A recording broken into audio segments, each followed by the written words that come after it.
All right, thanks everyone for your patience. We're going to go ahead and call to order the August 25th meeting of the Garden Grove City Council. Madam Clerk, if you could call roll, please. Councilmember Nguyen, Here. Councilmember Tran, Here. Councilmember Jovin, Present. Councilmember Muñetón, Here. Councilmember Aristegui, Here. Mayor Pro Tem Brightingham, Here. and Mayor Klumpenstein. Here. We will move into our Pledge of Allegiance and our invocation led by our Assistant City Manager, Matt West.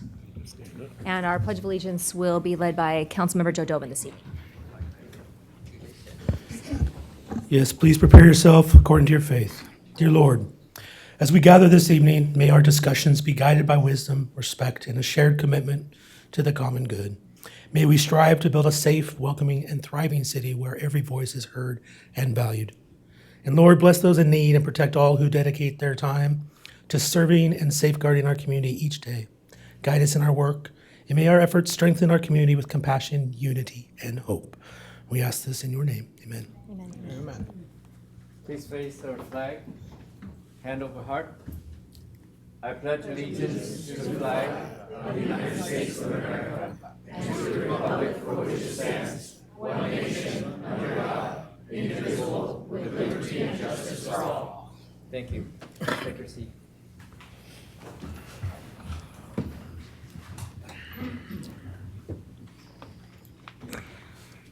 At this time, I will turn the Housing Authority meeting over to Chair Muñetón.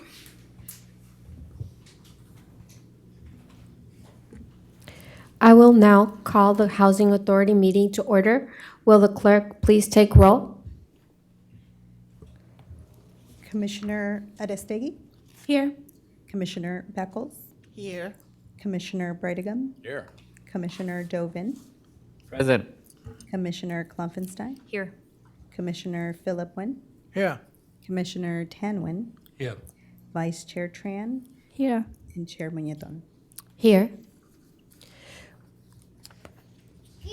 We will now open oral communication for Housing Authority. City Clerk, were there any speakers? At this time, I'll go ahead and make an announcement. If members of the public wishing to provide a public comment for the Housing Authority should follow these instructions. If you are joining the meeting through the Zoom app, virtually raise your hand at this time. You will be called by name when it is your turn to speak, and you'll be prompted to unmute. Please identify the agenda item you will be commenting on, then proceed with your comment. You will have 2 minutes.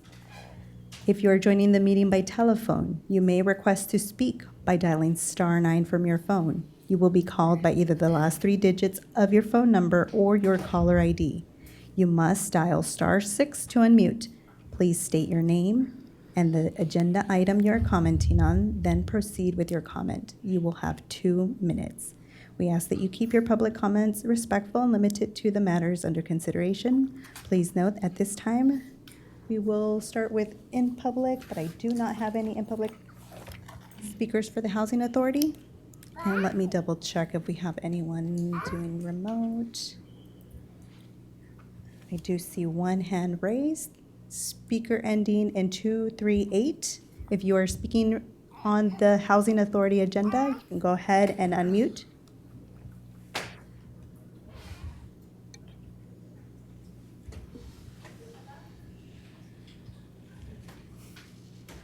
Okay, at this time, Jeff Clace, go ahead. It's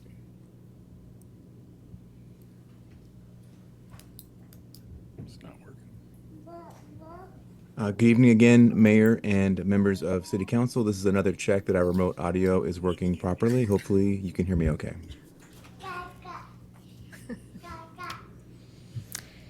Thank you. That looks like concludes all our speakers for the Housing Authority.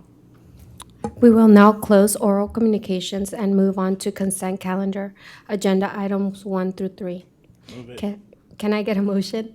I'll move it. Second. Madam Clerk, roll call, please. Commissioner Aristegui, Yes. Commissioner Beckles, Yes. Commissioner Brightigam, Yes. Commissioner Joven, Aye. Commissioner Klumpenstein. Yes. Commissioner Philip Wynn, Yes. Commissioner Tanwin, Yes. Vice Chair Tran, Yes. and Chair Muñetón. Yes. Motion received, 9 yes votes, motion carries. Are there any matters from commissioners or director? None. Seeing none, we will adjourn the Housing Authority meeting and turn back to the City Council. Thank you very much. Before we move into presentations, I need to pull consent items 2 through 4. May I get a motion for those items, please? Move. Okay. Second. I have a motion and a few seconds. Call for the vote, please.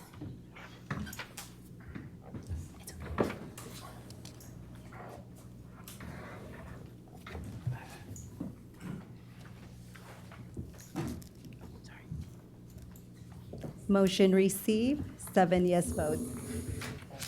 Motion carries. Are we moving into those, presentation of those now? Okay, very good. Item 2 then. Item 2 this evening is a adoption of a proclamation recognizing September as National Service Dog Month, and Assistant City Manager Matt West will read that proclamation.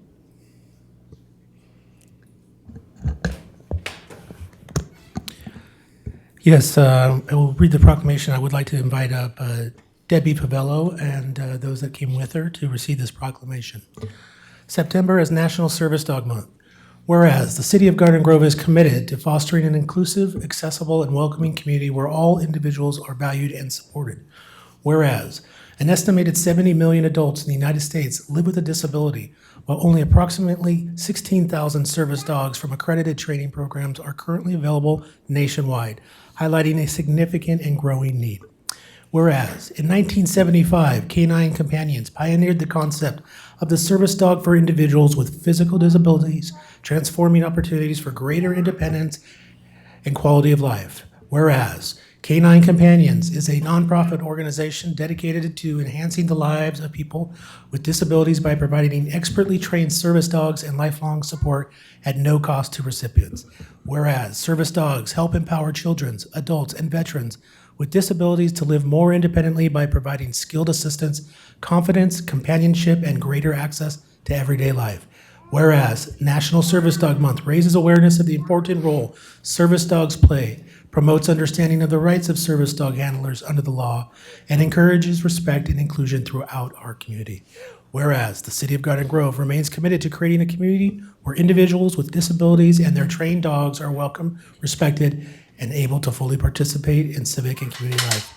Now therefore, the Garden Grove City Council hereby proclaims September 2026 as National Service Dog Month and encourages all residents to recognize the vital role service dogs play in fostering independence, accessibility, and inclusion this August 25th, 2026.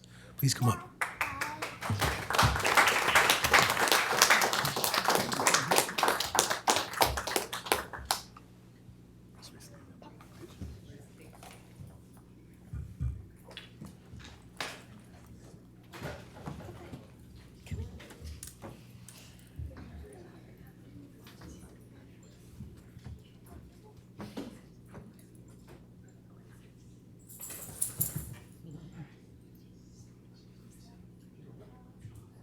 Train them to stand up on their back legs.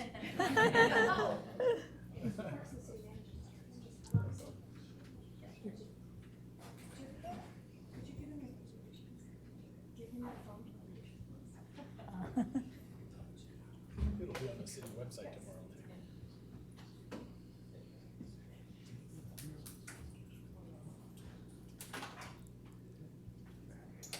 All right, 3, 2, 1, cheese.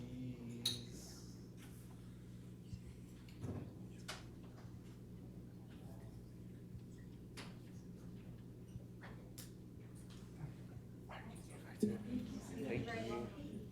you.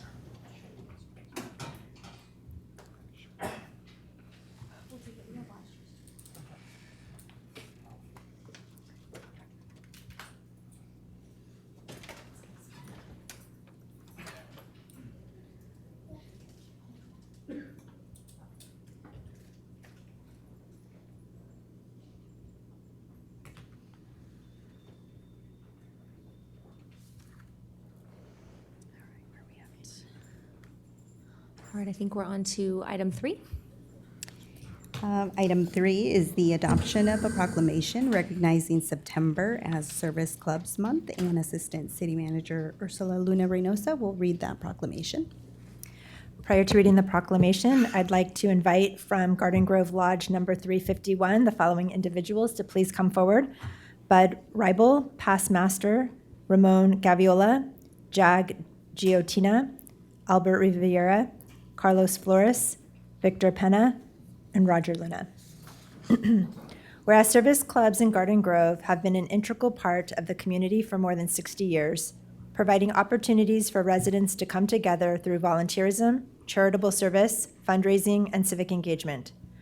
Whereas service clubs strengthen our community by supporting local projects and initiatives, including educational programs, scholarships, playgrounds, and other efforts that improve the quality of life for Garden Grove residents. Whereas service clubs provide essential support to individuals and families in need through donations of food, clothing, hygiene supplies, toys, and other necessities, while also supporting health and initiatives and disaster relief efforts locally and beyond our community. Whereas service clubs foster leadership, teamwork, and personal growth by providing members with the opportunities to develop their skills, build meaningful relationships, and work alongside fellow residents, professionals, and community leaders. Whereas service clubs invest in the future of our community by mentoring young people, providing leadership development and scholarship opportunities, and supporting programs that help students and youth reach their full potential.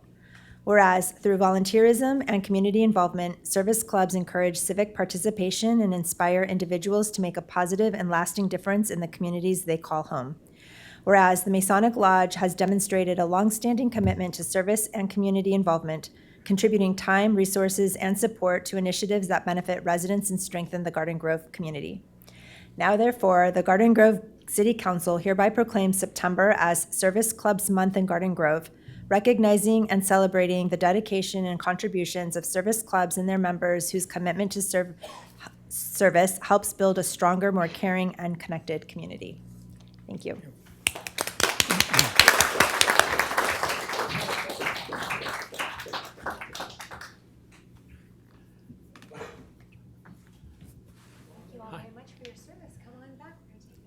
Go ahead, guys.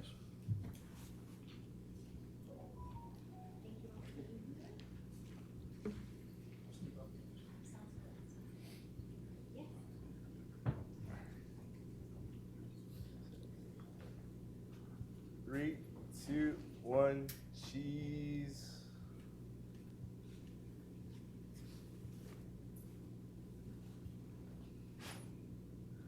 Thank you. Thank you all so much. Thank you. Congratulations.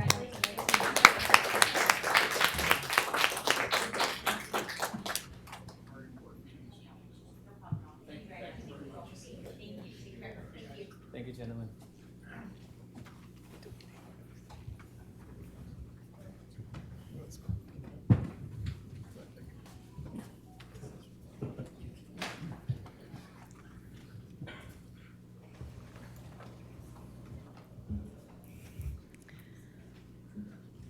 All right, that takes us to number 4. Number 4 is adoption of a proclamation recognizing September as Hunger Action Month, and Assistant City Manager Matt West will read that proclamation. Thank you. And at this time, I would like to invite up the Director of the OC Food Bank, Mike Lowry, to receive this proclamation. So, whereas hunger and food insecurity continue to affect millions of people across California, including more than 359,000 individuals and over 86,000 children in Orange County. Whereas access to nutritious food is essential to the health and well-being of every person, yet many individuals and families continue to face barriers to meeting this basic need. Whereas the City of Garden Grove is committed to supporting efforts that reduce hunger, expand access to nutritious food, and strengthen our community through partnerships with organizations such as the Orange County Hunger Alliance. And whereas in the first half of 2025, the Orange County Food Bank and Second Harvest Food Bank collectively averaged more than 810,000 food distribution visits each month. Whereas in the first half of 2025, Orange County Food Bank, Second Harvest Food Bank, United Access Across Borders, ICNA Relief Southern California, Laguna Food Pantry, Share Ourselves, and South County Outreach collectively distributed more than 40 million pounds of food through a network of food pantries, soup kitchens, shelters, senior centers, schools, colleges, universities, houses of worship, and other community organizations. And whereas Abound Food Care helps recover more than 25 million pounds of surplus edible food each year through Orange County, reducing food waste while providing meals to those experiencing food insecurity. Whereas Hunger Action Month encourages individuals, businesses, and organizations to take action by volunteering, donating, and advocating to help ensure everyone has reliable access to healthy, nutritious food. Whereas throughout September, members of the Orange County Hunger Alliance and community partners will host events and outreach efforts to raise awareness and inspire action to end hunger. Now therefore, the Garden Grove City Council hereby proclaims September 2026 as Hunger Action Month in the city of Garden Grove and encourages all residents to support local efforts to combat hunger and food insecurity this August 25th, 2026.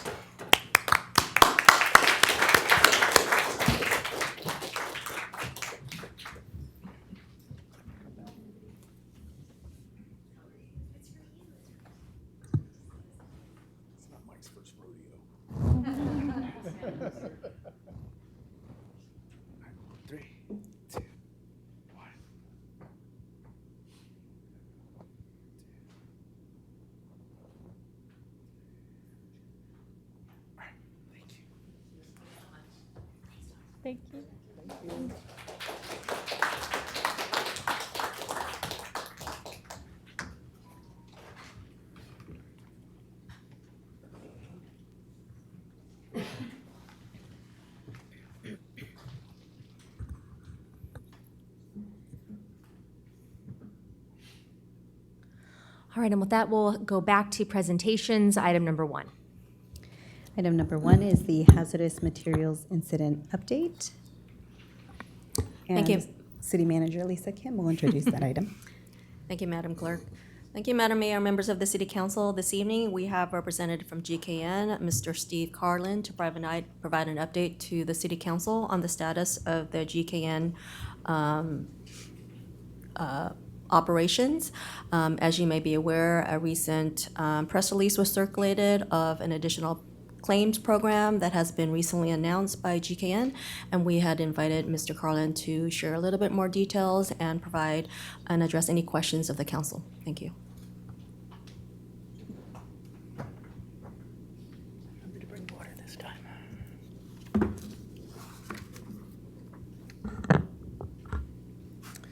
Madam Mayor, City Council members, it is good to be with you again on behalf of GKN.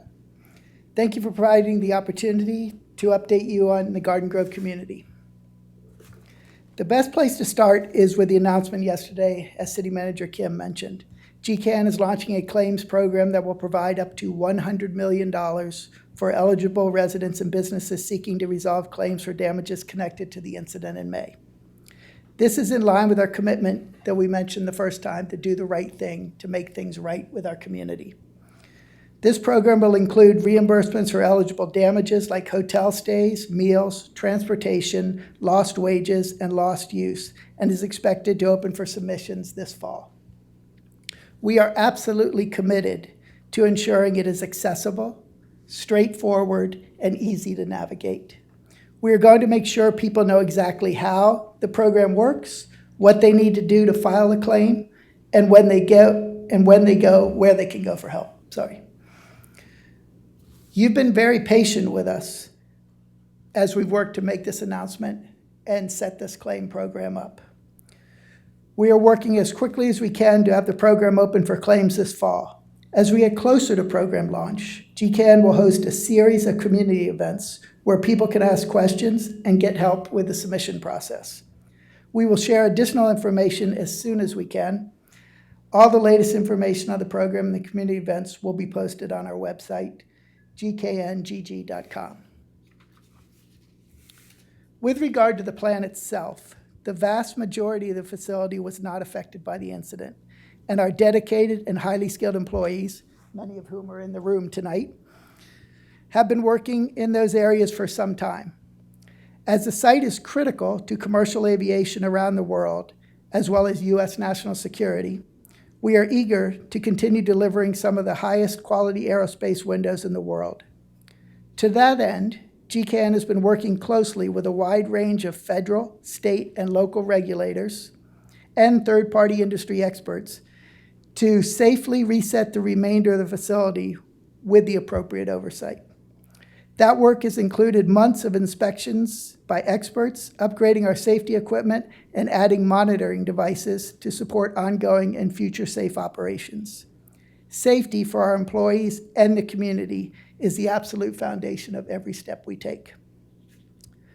When I was here just after the incident, I spoke of the damage the incident had caused to the trust this facility has built over 60 years with the Garden Grove community. And our pledge at that time, and remains, was to work tirelessly to rebuild that trust with you and our community. In other words, to make things right. We continue to reflect that pledge in our cooperation with the regulatory and safety-related agencies in effecting carefully orchestrated and gradual return to full operational capability.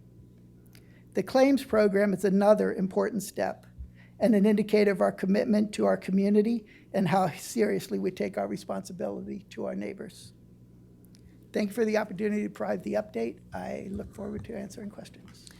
Thank you very much, Mr. Carlin, for the update. Obviously, this information has been shared far and wide, and we're grateful for this generous amount, $100 million, that is launching this claim. We think it's a right and just first step to that accountability piece that we've been talking about now for several months. And so to that end, obviously, this fall could mean September, it could mean October. I think this series of community meetings is important. Anything that can happen to give an ease of use to the community that is going to need to be using this claims process, I think will be very important. I would just, and I think this is just reiterating the fact, but please make sure that you're continuing to provide that transparency and those updates on your website as you build to this and as you lead up. Just, the more information, the better for the public as they're waiting and have been waiting for this to come to light would be most appreciated. Colleagues, questions? We'll start down here. Yeah, and again, I echo the mayor's comments. It's a good first step. You got here shortly after the incident and made a statement, and you basically said you were going to, as a company, not you personally, but you were going to be accountable. You were going to make things right by the community financially. I think this goes a long way towards that goal. There's going to be a lot of people that have very minor claims, less than $100, that kind of thing. Then there's going to be people that probably have $10,000 claims. So you're going to see a lot of different people claiming in there. But that's a good first step. You also promised community meetings, and at least one. And we have yet to hear any dates proposed or anything that might be happening until just right now. You mentioned you were going to have some community outreach meetings. Do you have that projected or any kind of projection in mind when those might be? Yes, so did commit to that, to the committee event, and our thinking was that we were going to have the event when we had further information to provide and more detail to provide the community. Now with the claims process coming out, we do have further information, and we will be holding that series of community events in conjunction with the claims. I don't have an exact date for you yet, but it will be soon, and it will be a series of them. They'll provide people the opportunity to ask questions, get further information, and also get assistance with filing claims and understanding how that works. And then the last part of my question will be, under the accountability umbrella, the safety aspect, the increased safety procedures, the increased, the plan basically going forward. When will that be made? Because that's one of the biggest things. You got a lot of people that are in fear, and they need to know, look, things have been mitigated, there's no more issue here, or whatever the plan is, but you need to be somewhat transparent with it. I get there's some certain things you can't divulge, but as much as possible, the public deserves to know what safety protocols were enhanced at the company going forward, so they can ease their minds, because there's a lot of nervous people out there, right? And so that needs to happen as well. And but this is a good first step. I'm hoping you're company is totally committed into making the community totally whole, because we got nerves, we've got all kinds of other issues, right? So, anyway, thank you for coming up here. I know it's not an easy thing to do, and I appreciate you doing it. Councilmember, yeah. Thank you, ma'am. Thank you for being here. People get answers and they want answer. And the first step that the company coming up with $100 million, I think that is a good forward step. But still, I have a question about the safety of the long term. So what is the GKN long-term hazardous material? Okay, so let me assure you that everything we're doing, safety remains our top priority. We brought in experts from across the industry to look at the incident and derive lessons learned from it. Everything that we do going forward is in lockstep with all the regulatory agencies. We've continued to work with a wide scope of them, both federal, local, and state. And everything, we will do nothing that doesn't have full approval and all the necessary approvals from the regulatory agencies. In addition to that, and maybe speaking to your public notion of it, we are going to have an independently monitored, court-approved safety plan. All our operations will be under that. So that's another level. But again, so even if you don't necessarily trust me, the regulatory, everything we're doing is in conjunction with an entire team of folks along the way, and again, under the auspices of a court-approved safety plan. And also, GKN want to resume full operational by September 28. And I just wonder if everything is ready and safety by then. Sure, and September 28th, to make you understand how we came up with that date, was all the experts are looking at what the remaining work and safety protocols and things like that would be put in place necessary for us to safely restart the entire plant, full operational capability. They put all those things together and said, okay, this takes 3 days, this takes 4 days, this takes 5 days, and that day pops out as September 28th. It's a Monday. It's kind of a weird date anyway to be having the thing stop it, but that's the way it works. I need to stop this. So that's how that works, and that's how it's set up with September 28th. There is work that has to be done from a technical standpoint.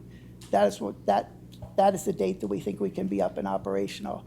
But again, nothing we're going to do is going to be done without safety first. It's going to bring all the regulators along to make sure they're happy and everything is signed off. And it's all going to be under the auspices, again, of that court-appointed safety plan. That's great. Thank you for being here for us and for the public. Thank you. I will be really quick. I will not repeat what Mayor Pro Tem and Councilmember Philip already asked the question. My first one is still always about safety. So thank you for addressing that. And I think now we just look forward to the day that you have the community meeting where that the resident will be able to ask you directly and you will be able to address their concerns. So thank you for being here. Thank you.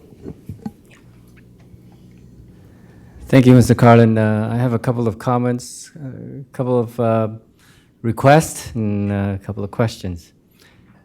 First off, thank you very much. I'm one of your toughest critic.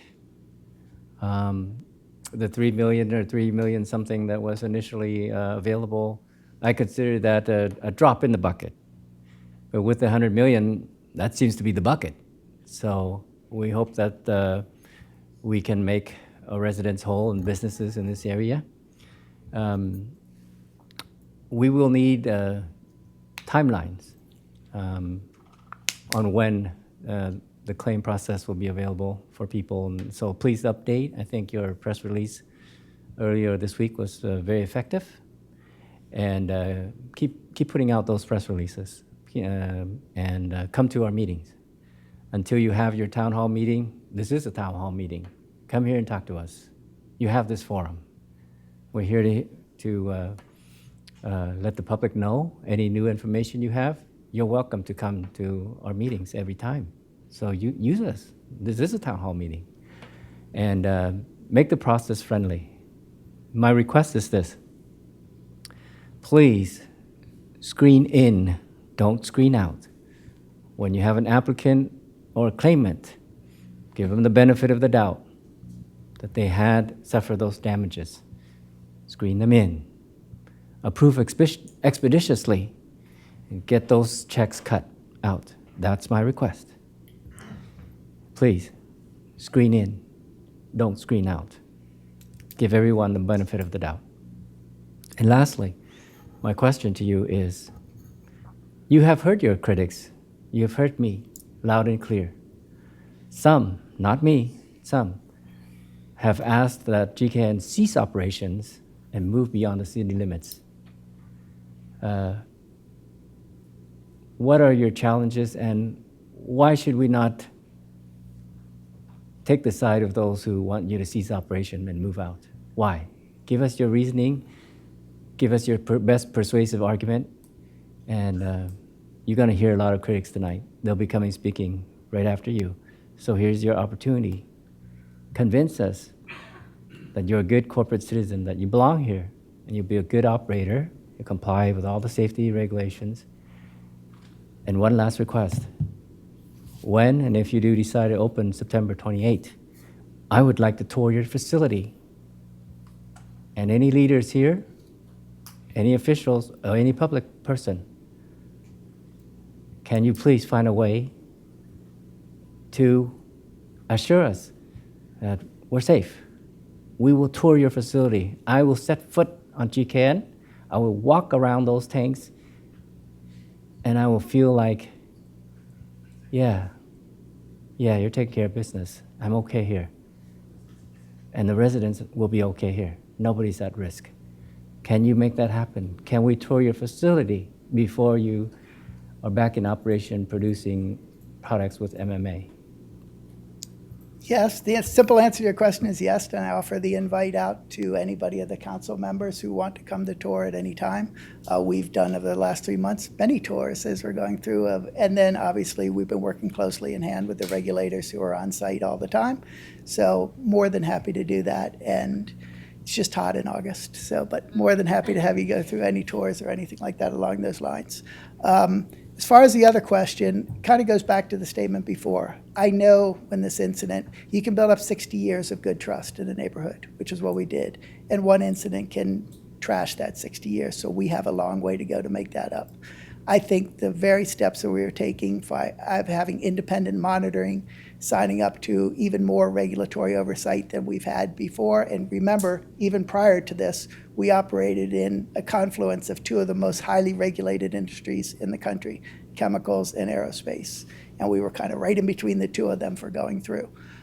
So we have all that time. We provide high-paying jobs to the community. We have a very loyal workforce, multi-generational workforce that's been, many have worked here for 50 years, and there's second generation, third generation in there. We are a standard bearer for the community. We've been here since the very beginning. We've grown with the community. We don't have any intention of going out of the community. We're part of this community. We understand we have some ground to make up. We intend to make that up. Thank you, and may I make a last comment? We've heard here on the dais the last couple of meetings that where have we been? What have we been doing? And I can assure you that we have all been working very hard, especially you on the part of GKN. You weren't not working, not doing anything last couple of months, and I know you've come back with I call it a care package. It shows a lot of love and respect for this community, and we love you right back. We love and respect your employees, and each and every one of you. And so I want you to speak to the critics who say that you put profit before people. Is that true? No, and I think the best people to answer that, and the best sign of that, is the people sitting behind me. They don't reflect a workforce that works for a company that puts profit in front of people, or a workforce or a company that doesn't look after their folks, or the union representation we have here, the longstanding relationship we have with the unions. Those are all not indicative of companies that put profit before people. We don't. Thank you, sir. Thank you. Councilman? Okay. Councilman O'Neill. Hello, Mr. Carlin. It's always a surprise when we have you back here with us. I want to make sure that that I'm clear with the community that I do think that you still owe us a town hall meeting for our broader community at large, because I have questions about what these individual community events would entail and who would be at these events and how they would be spoken to, how they would be serviced. But I think the broader community as a whole, the people that come into Garden Grove to work, to play, to learn, that are in the vicinity and the proximity of your facility also have questions that I believe you are the best and the most capable to answer. And I think that that broader community does deserve those answers. So you came before us and you told us that you were going to have a town hall, and a town hall by its name is for the town, which means that it's going to be for everyone. I do believe that you owe, and I mean the universal you, GKN, owes the broader community as a whole to be given that promise and having that promise actualized, because that is what you said when you came before us. So I do believe, and I will still hold you to having that town hall for our broader community at large. I'm sure that we're going to be having further conversations as all of this unfolds in the coming weeks, and as we start going through the process of making that community whole, as you guys have started with this $100 million process. As some of my other colleagues, as some of my other colleagues have detailed, as some of my other colleagues have said, this is taking the reverb. You know what? I'm sure they need the mic for this, but I'm very good at projecting. Thank you, Councilmember Mungueton. Theater kid. I can speak very loudly. As we go forward, we want to make sure that when folks are coming to you, they know that they're going to be getting answers, that they're going to be getting answers in the languages that best serves them. This is a diverse community. This is a community that isn't just going to come to speak to you in English. They're going to have questions for you in Spanish, Vietnamese, Korean, Tagalog, a plethora of things, because this incident didn't just immediately affect our neighborhoods either. It affected so many folks in Orange County. So I'm going to be paying close attention to how you guys do the rollout of these community events and what that's going to look like to make sure that they're accessible to as many members of our community as possible, because not everyone is going to have the ability to go and join you there in person. So I think that there might be some more work in the back end to make sure that you are tackling and that you're servicing as many of the members of our community in need. So that is an expectation that I would have if I were someone that would have gone through that experience, for you guys to be doing the most truly to make sure that we are whole. That is the expectation that I have for you with my neighbors, because these are my neighbors. Now, to the other question of my neighbors. Your employees are my neighbors. You employ at least 400 employees who are members of the Teamsters, and I believe 200 other employees that are members of various different types of staff. I've asked you this before. I'm going to ask you this again. Do you commit to protecting the jobs, the security, and the livelihoods of your workers as this process goes forward? We do. As we have every step of the way, the long way. We have paid, we have maintained benefits. We have every intention, and we will do that. Thank you, Mr. Carlin. It's been a period of a lot of uncertainty for many members of our community, and I'm sure that this is an uncertainty that your employees have also faced, because we are one of many agencies and governmental bodies that is asking you difficult questions, that wants to hold you accountable, that is going to be doing God knows what. We don't know what's coming down the bend from Congress to the state to the county. We don't know what else is going to happen, but we are one of the many agencies that's here representing our neighbors. These are our constituents as well. They are our neighbors. We want to make sure that they're taken care of, as well as all of the other members of our community that have been affected by this incident. We have many other questions to go forward with this because this news has been very, very recent, but to the effect of making sure that you're bringing in as many people into the process of being made whole. that is something that is key. I'm not a math major, but if you divide the amount of money by 50,000, that gives you 2,000 per family and business. And it's my understanding that some businesses did suffer more than others. Maybe some families did suffer more than others. I hope that if you reach the point where you realize that there is more need, you will take it upon yourself to, as a corporation, decide there's still a need that needs to be met and meet that need, because that is part of making the community whole.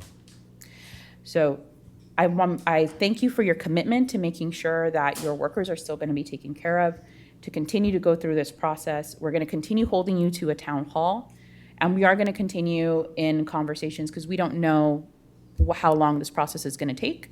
We don't know how many other folks are going to be involved in this process. But thank you for being here, and we're going to continue the work. That's all we can do. Thank you, Mr. Carlin. Thank you, colleagues, for your questions and comments on this issue. Obviously, this is something that none of us could have ever expected, but we're getting through it as best we can, and we appreciate the generosity of the $100 million to work towards making our community whole. That's something that myself and my colleagues have stood by and has been one of our most important demands over the course of this incident. And again, we welcome hard and definitive dates as we move forward. Thank you. Thank you for your time.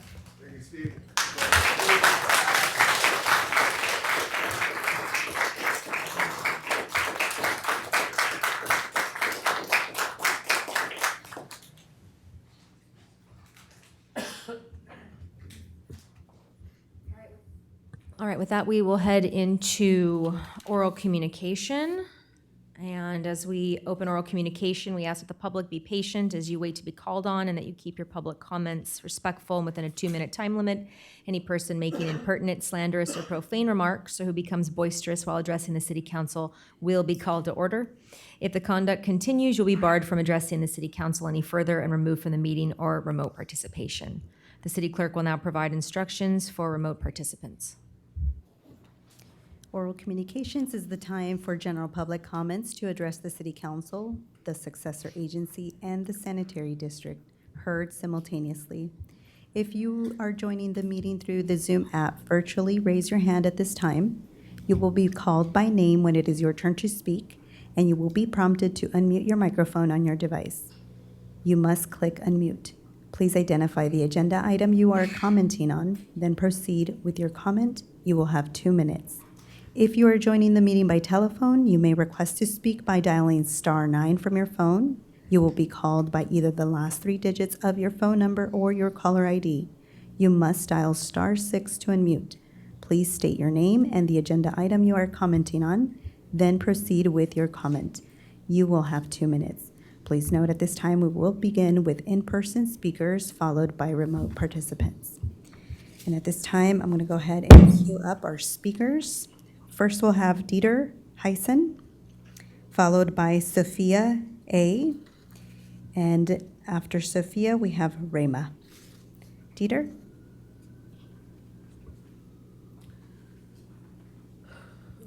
Good evening, Madam Mayor, City Council.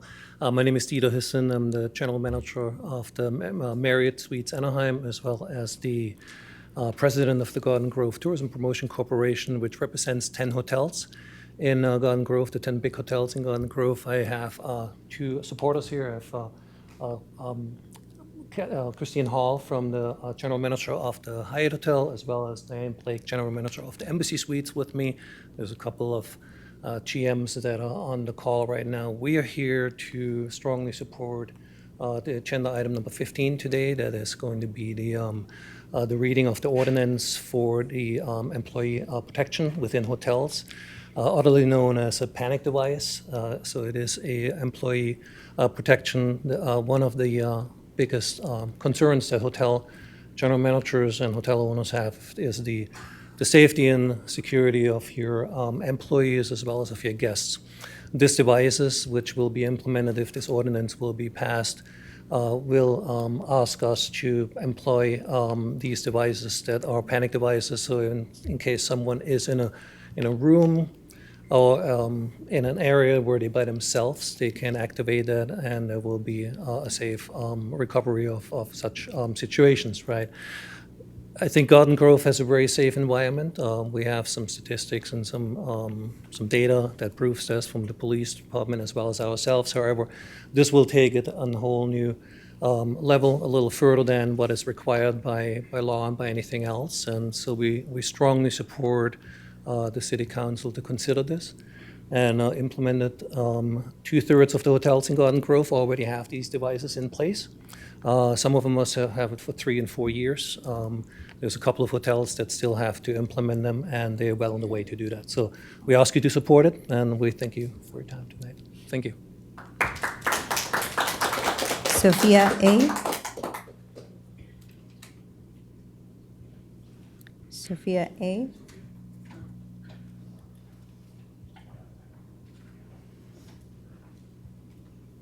Hello, my name is Sophia. I'm a Garden Grove resident and a member of the Arab community here. I've been coming to our city council meetings since the first after the evacuations began. Today, I'm appalled by the news that GKN has had an even longer history of negligence and reckless operations than we initially thought. This was not an isolated incident. It came after a documented pattern of safety problems and violations. Problems that, according to community research, escalated alongside GKN's push to expand military production. This isn't the result of one mistake. This is the result of an industry and a company that treats our communities as disposable in order to line their pockets. I'm afraid for my family's safety, my neighbors, my friends, the GKN employees who have to work in unsafe conditions to support their families. I've been canvassing door to door alongside community to spread awareness about this, and the overwhelming majority of people are angry, they're frustrated, and they don't trust GKN to operate in our neighborhoods. We met with family members from GKN employees who are concerned for their safety. Steve Carlin said that GKN is part of our community, but GKN isn't welcome here. Local authorities had so many chances to take stronger enforcement actions against GKN's known, repeated, flagrant, and dangerous health and safety violations. Local authorities chose not to hold GKN accountable, but now you have the chance to. GKN's safety plan is years too late. They've lost our trust, and it's up to all of you to hold them accountable. Stop the expansion, shut down GKN, and moratorium now. Thank you. Rayma.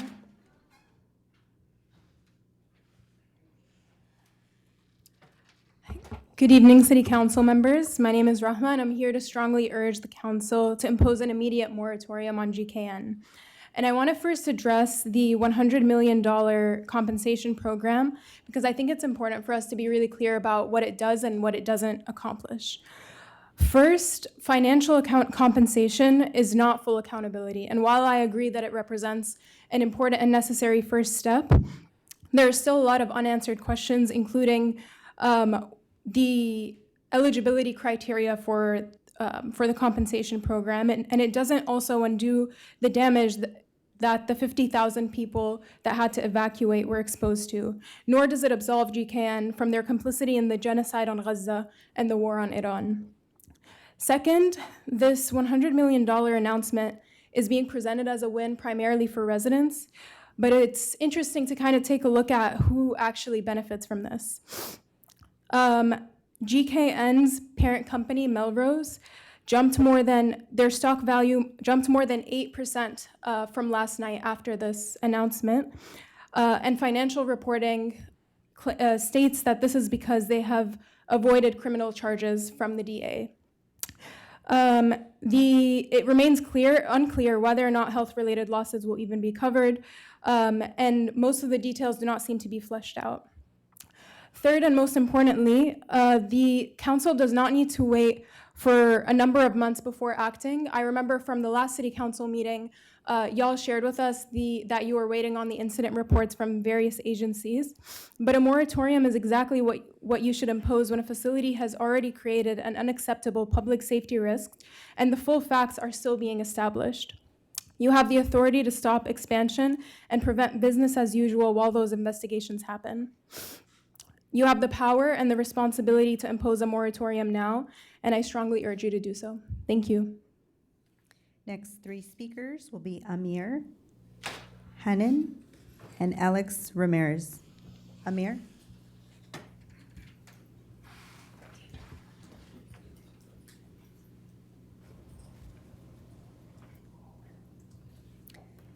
Next speakers are going to be Amir.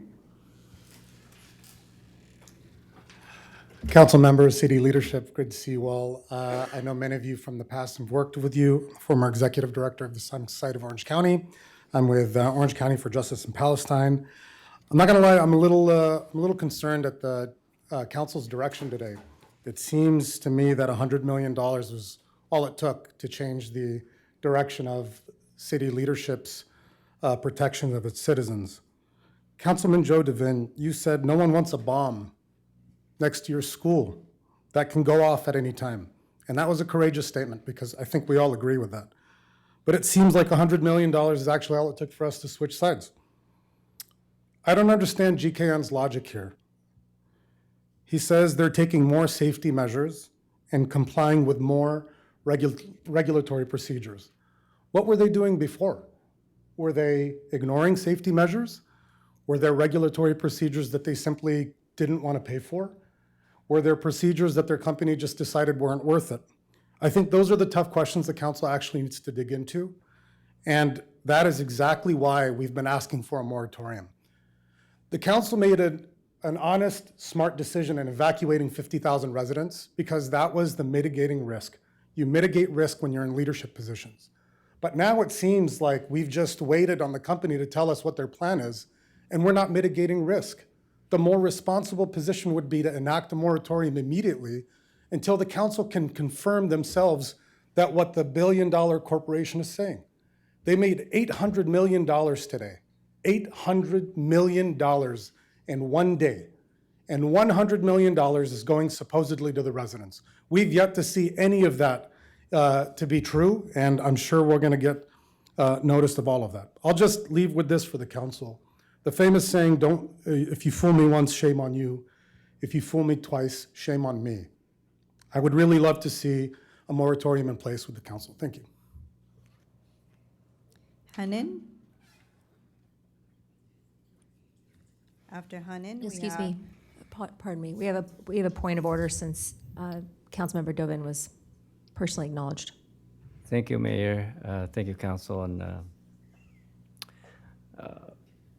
when a council member is mentioned, they may have a rebuttal. I am using 1 minute just to rebut the last gentleman. I haven't switched sides. I actually agree with the previous speaker that we need to take into account health issues also. So I want to add that point. And I looked Mr. Carla in the eye and I asked him, does he put profit before people? I said, here, there's evidence, proof for you right here. He does not, and his corporation does not. Now stocks goes up, stocks goes down. Who's going to predict what their stock going to be tomorrow? It's not going to fall 800 million. So I don't make my decisions based on the stock market. I'm sorry. I make my decision when I see results delivered to my residents. And I'm pleading with GCAN, literally, to screen in the people who apply, the applicants, give them the benefit of a doubt, and allocate those money expeditiously. Give me a timeline. If you say the 28th of September, you're going to go back into operation, then I insist that the claimant process be started before that, long before that, by early September, and I will walk your facility. If I don't feel safe, I will continue to point out all the issues, all the challenges that GKN will have to overcome before they regain our trust. But I feel a lot of love and respect for the people who come here today and for the care package that they have given us the bucket. Let's start to deliver on that. And I do insist on timelines. Keep updating, let us know when people can apply and when they will get the compensation that they justly deserve. Thank you. All right. Back to next speaker, please. Thank you. Okay, we had called Hanan, but while we wait for Hanan, we have Brian from the OC Vector. You see Brian available? Thank you. Good evening, City Council. Thank you for having me here today. Nobody likes mosquitoes. Mosquitoes suck. Literally, it's true. That's what they do. They've been around since the dinosaurs. I think they killed the dinosaurs. I really do. And ever since then, they've been getting better and better at what they do, which is take our blood. Now, that can also be dangerous because that's how diseases spread. Right now, with the heat we're seeing in the summer, we're seeing a lot of West Nile activity throughout Orange County. West Nile virus is a deadly disease. We have one resident that's already infected with it. It's looking like it's going to be the worst summer we've ever had. So I'm here to ask everybody to work together, find that standing water, dump it out. These mosquitoes bite at dusk and dawn, so that's when you need to protect yourself. You can either wear long pants and long sleeves, which is great in the summer, not really. You can stay inside, or you can put on repellent. We offer a free service. We will come to your house. We will look in your front yard and backyard for standing water. If you let your neighbors know we're coming, we can look there as well because the mosquitoes can easily fly over the fence. So thank you for having us here, and give us a call anytime if we can be of any service. Thank you. Next three speakers, we have Alex Ramirez, Mai Doe, and Celine. Alex Ramirez. Haneen, go ahead. You have 2 minutes. Hello, Council.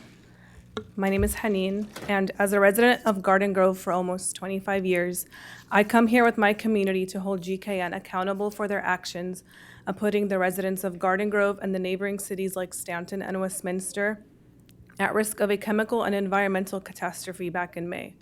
GKN must answer for their actions and complicity in the production of F-35 transparency canopies, which are used to deliver and drop bombs on hospitals, schools, refugee camps, playgrounds, and more in Gaza. As a resident of Garden Grove, I refuse to allow a corporation like GKN, who is enabling a genocide by way of weapons components, to operate in our own backyards. As a resident of Garden Grove, GKN is not fit. I believe GKN is not fit to exist in our community due to the role they play in meeting the demand of F-35 Lightning parts as the U.S. continues to wage war in every corner of the globe. The evacuation order being lifted, an apology or a payout from GKN is not enough to rectify what thousands of Garden Grove residents experienced from the danger GKN exposed to our community and the poor response from the city. The recent announcements of $100 million in compensation does not mean that they have been held responsible. They have not been held accountable this entire time, and it does not touch the conditions that allowed this crisis to happen. The City Council must confront the fact that the May chemical crisis was not an isolated incident. There has been clear documented patterns of safety problems and violations. It is clear that no matter where GKN goes, it threatens the safety and livelihoods of the cities they are in. GKN out of Garden Grove now. Alex Ramirez. Do you have Alex?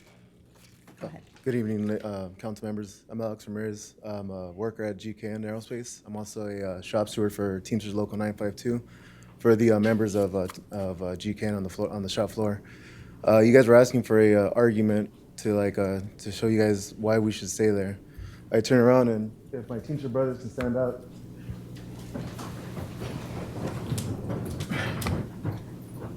If you guys shut us down, these are the people that you guys are affecting.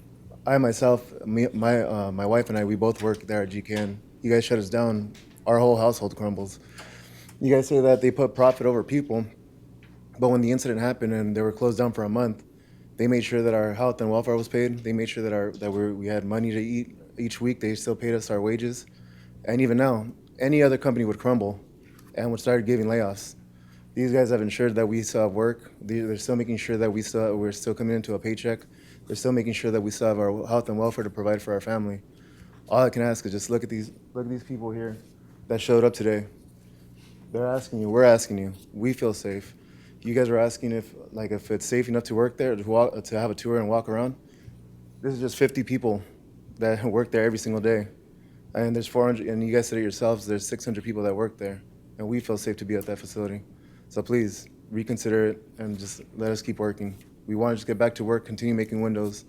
And that's all we've been doing for all these years. Thank you guys.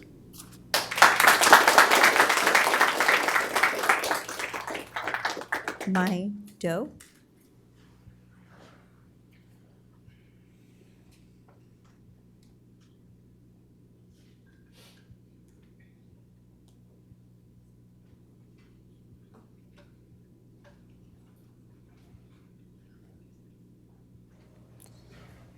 Next speakers are going to be Mai Do, Celine, and Janan.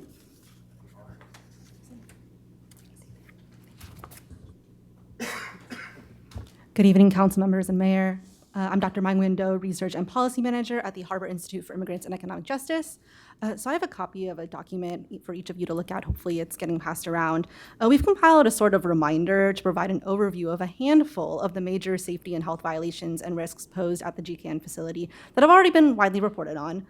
But we also want to take some time to highlight a specific incident that has conveniently been left out of the narrative for you to consider as we talk about the removal of MMA from the facility and steps going forward. According to public records from the County Healthcare Agency, well, I'll just read out this note in the June 21st, 2025 complaint summary I've got here. A supply line from an external carbon dioxide tank to the manufacturing facility ruptured. The main shutoff was secured, locked out, tagged out, and placed out of service for the foreseeable future, stopping the release. Local emergency services responded and evacuated approximately 100 people. A vapor cloud was reported over the immediate vicinity. It goes on for a few more lines. You can read it for yourself. Thank God nobody was hurt that time. Thank God none of them were hurt that time. Thank God none of them were hurt this time in May, right? But how many more of these close calls should they or the rest of our community members weather? Now, removing MMA is a step in the right directions. Residents and local small businesses absolutely deserve full restitution. But the history of the facility and the nature of the manufacturing shows that even without MMA, it remains a ticking time bomb and serious risk to everyone's safety, including theirs. GKN has repeatedly worked with the appropriate regulatory agencies time and time again, and yet here we are. The city has the power to intervene when corporations and facilities pose risks to public health and well-being. It's figured out how to do it before, and it needs to figure out how to do it again. I know you can. Thank you. Celine.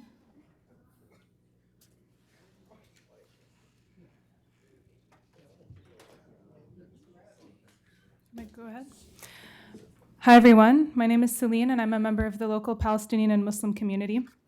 Today, a new report was released called A History of Negligence from GKN Garden Grove. This report makes it very clear that what happened at GKN was not one accident, but a pattern that proves that we cannot trust GKN. In 2023, GKN's MMA tank system spilled hundreds of gallons. Regulators discussed alarms, overfill prevention, and safety checks afterward, but the records released so far do not show these protections actually being implemented. And in 2025, a completely different system failed. A carbon dioxide supply line ruptured, created a vapor cloud, and forced another evacuation. Then came the crisis in May of 2026. So it's not just about MMA. MMA is one hazard of many. The issue has been GKN, and GKN cannot be allowed to pay its way out of accountability. For the past 3 months at every council meeting, your residents, your constituents have been showing up to say that they don't feel safe living near this facility. Nothing about GKN's history indicates that we can trust that this won't happen again. Everything about this history indicates it will happen again, but only if the city allows it to. Regarding GKN's expansion, it is not simply building break rooms. GKN itself has said it is building a new production line in Garden Grove to double production of quote-unquote critical F-35 canopies.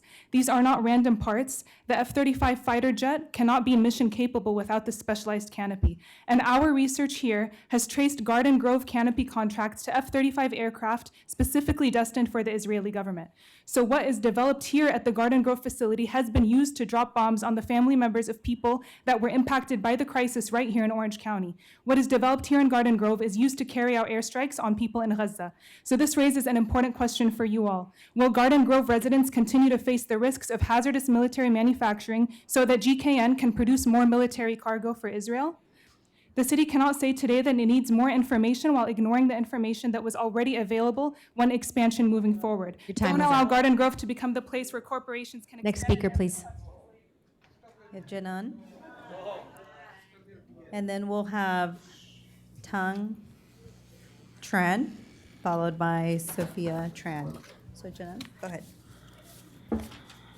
Hi, my name is Janan. I'm here because GKN needs to be held accountable for their actions here in Garden Grove and for their hands in the Arab region and the war on Iran. We are not just speaking about windows or small parts they manufacture. This is a facility that makes transparency canopies that give the F-35 its capabilities to bomb innocent people. This is a military component. This is profit over people.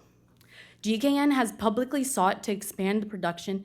This includes increasing capacity. This is not an isolated incident, not just one incident that broke the trust of the community. An example of GKN's complicity can be seen on October 30th, 2023, when roughly 200 gallons of MMA monomer spilled during a transfer between tanks. Garden Grove is complicit in allowing this to happen repeatedly. You, the City Council, must confront the fact that the May chemical crisis was not an isolated incident. GKN has a history of repeated violations compromising the health and safety of its workers and the residents of Garden Grove, and it serves no one with a conscience. The city is showing the residents time and time again they do not care for the well-being. GKN is complicit in the genocide on Gaza and the war on Iran in the region, and putting the people of Garden Grove in danger. That concludes my comment. Tang Tran, followed by Sophia Tran.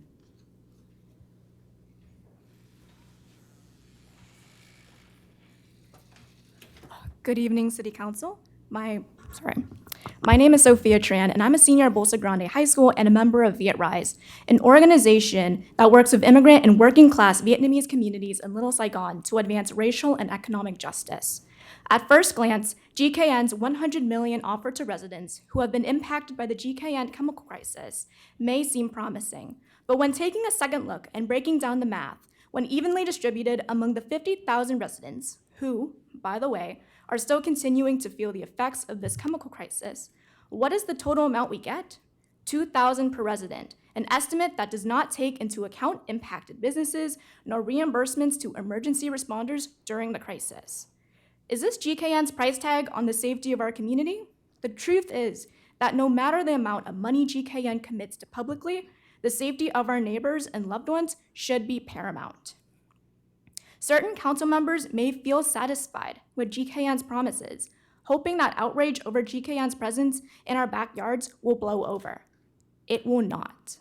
We've heard from countless residents about the uncertainty of living near such hazardous chemicals, especially given the well-documented history of safety violations at the facility, which make it evident that GKN did not even take the safety of their own employees into consideration. It doesn't take much to see why there is so much distrust between GKN and the communities they endangered. That's why we stand here today to echo our coalition's demand to reject the expansion of GKN's capacity to build parts for weapons of war and to act decisively to prevent future accidents from this industry. These facilities have wrought pain upon our residents locally and are enabling suffering on a global scale. It's time that Garden Grove stands up for public safety, for our community, and for all those affected by war. Thank you.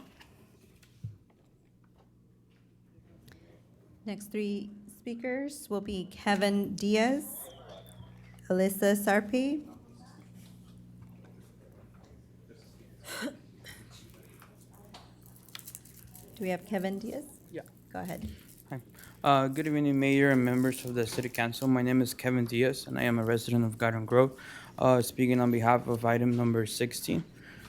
I want to start by expressing my sincere gratitude to this council for voting yes to bring this up to discussion, and personally thank Councilmember Aristegui for requesting and bringing item 16 forward tonight. 2 weeks ago, I stood here and shared how the current 10-minute moving rule under Municipal Code 8.48.030 is hurting our local tax-paying food truck vendors and creating public safety hazards. You listened, and it was honestly faster than I expected, so I thank all of you for that. As you can see, we're back here again because this is a real issue that needs to be updated to fit modern food culture. While we wait for the full discussion on item 16 later tonight, I want to remind everyone that we aren't asking for a lawless free-for-all. We support background checks, health permits, and smart location regulations, but we cannot survive a 10-minute moving rule that makes it logistically impossible to safely cook fresh meals. We also just want equality and fairness for all food trucks because some of them are still able to operate without any problems, while others have to be constantly harassed by code enforcement who constantly stop by and ask us to move or receive the $1,000 ticket. We are not ice cream trucks, we sell hot food. I am looking forward to a productive discussion on item 16 tonight. We urge the council to take the lead and direct staff to draft a realistic multi-hour framework so our small businesses can thrive safely in Garden Grove. Thank you. Next speaker, Alyssa Sarpi.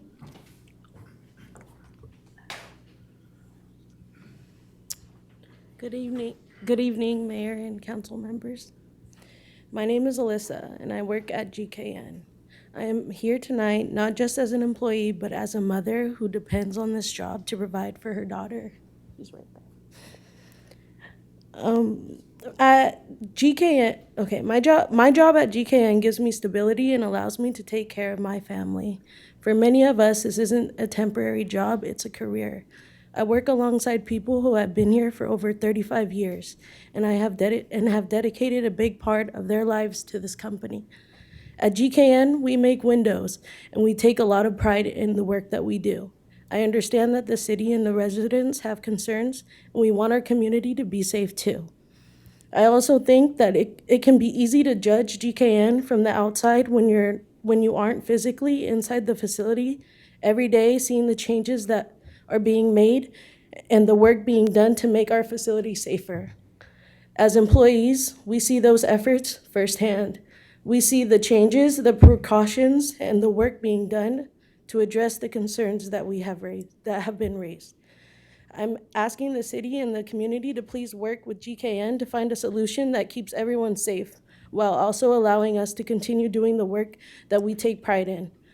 There are real people behind every decision being made about GKN, and what happens here will have a real impact on our lives. Please consider the employees, our children, our families, and the community that depends on these jobs. Thank you.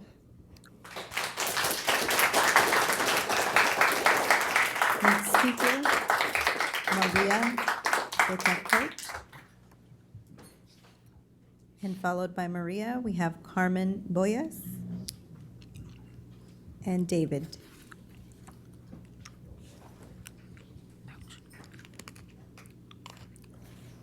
Maria, you have a translator this evening, so go ahead and allot double the time.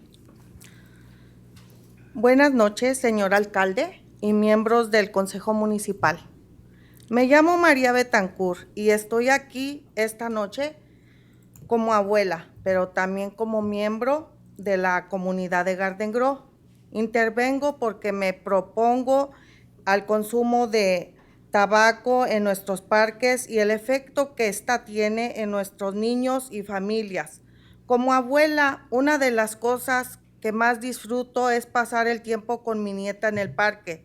Se supone que los parques son lugares donde los niños pueden correr, jugar y hacer ejercicio y disfrutar del aire libre. Deberían ser espacios donde las familias se sientan a gusto con sus hijos y sin embargo, cuando hay personas fumando en las áreas de juegos infantiles o cerca de ellas, en otras zonas donde se reúnen los niños, las familias quedan expuestas al humo de segunda mano. Me importa mucho el disfrutar del parque público. Los niños no deberían tener que respirar el humo de otras personas mientras juegan. Entiendo que cada persona tiene sus propias preferencias y el derecho a tomar sus propias decisiones, pero los parques públicos son espacios compartidos y creo que tenemos la responsabilidad de hacer que sean lo más seguros y saludables posibles para todos, especialmente para los niños. No se trata de juzgar a quienes fuman. Se trata de unirse en tornando donde los niños y las familias puedan disfrutar de nuestros parques sin estar expuestos al humo de segunda mano. También creo que nuestra comunidad apoya esta iniciativa. Muchos padres, abuelos y residentes desean que nuestros parques sean lugares donde los niños puedan jugar sin verse expuestos al tabaco de otra forma del consumo del producto fumar.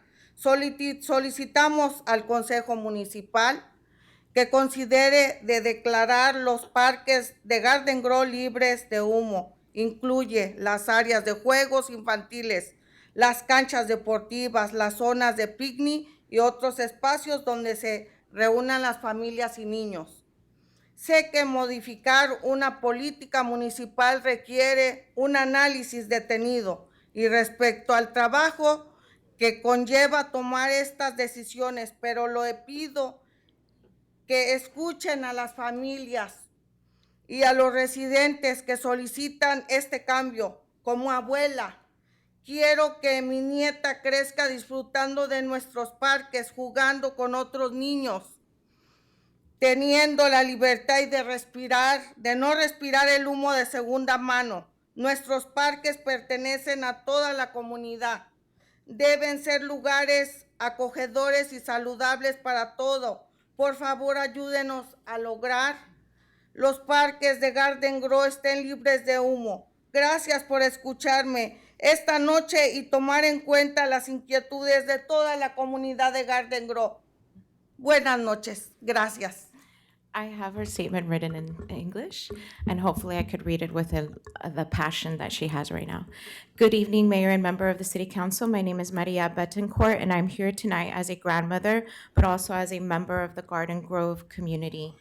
I am speaking because I am concerned about smoking in our parks and the effect it has on our children and families. As a grandmother, one of the things I enjoy most is spending time with my granddaughter at the park. Parks are supposed to be places where children can run, play, exercise, and enjoy being outside. They should be places where families feel comfortable bringing their children. But when people are smoking in or near playgrounds and other areas where children gather, families are exposed to secondhand smoke simply because they want to enjoy a public park. Children should not have to breathe someone else's smoke while playing. I understand that everyone has different choices and that people have the right to make their own decisions. But public parks are shared spaces, and I believe we have a responsibility to make those spaces as safe and healthy as possible for everyone, especially children. This is not about judging people who smoke. It is about creating an environment where children and families can enjoy our parks without being exposed to secondhand smoke. I also believe this is something our community supports. Many parents, grandparents, and residents want our parks to be places where children can play without being exposed to tobacco or other forms of smoking. We are asking the City Council to consider making Garden Grove Park smoke-free, including playgrounds, sports fields, picnic areas, and other areas where families and children gather. I know that changing a city policy takes consideration, and I respect the work that goes into making these decisions. But I ask you to listen to the families and residents who are asking for this change. As a grandmother, I want my granddaughter Ma'am? to grow up. I apologize, but your time is up. Okay. I apologize. I gave you She a gave a bunch of extra copy. time. She gave a copy of the. So you Yes, should have it. thank you.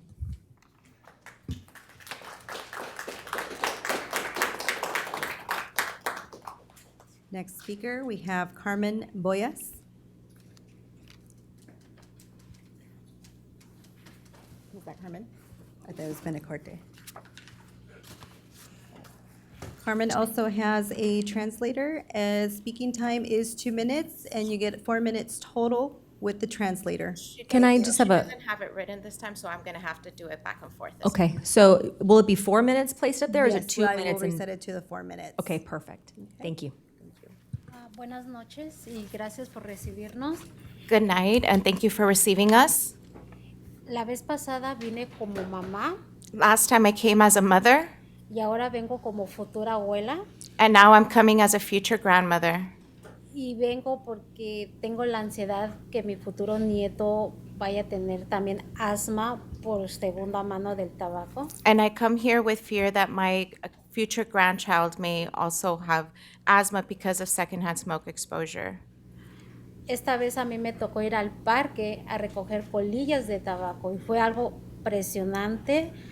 Juntamos arriba de 400 colillas en menos de una hora. She participated in a park cleanup, and she was really surprised that they were able to collect 400 cigarette butts in just an hour. Fue algo que no me imaginé que iba a ver en un parque. She didn't imagine seeing this in a park. Entonces yo me puse a analizar que los futuros nietos que yo voy a tener, no quiero que estén en el parque sufriendo con el humo de segunda mano. That made her think that she does not want her future grandchildren to be playing in the park with tobacco and secondhand smoke in the area. Por eso vengo otra vez de nuevo aquí con ustedes para que puedan ustedes quitar el cigarro.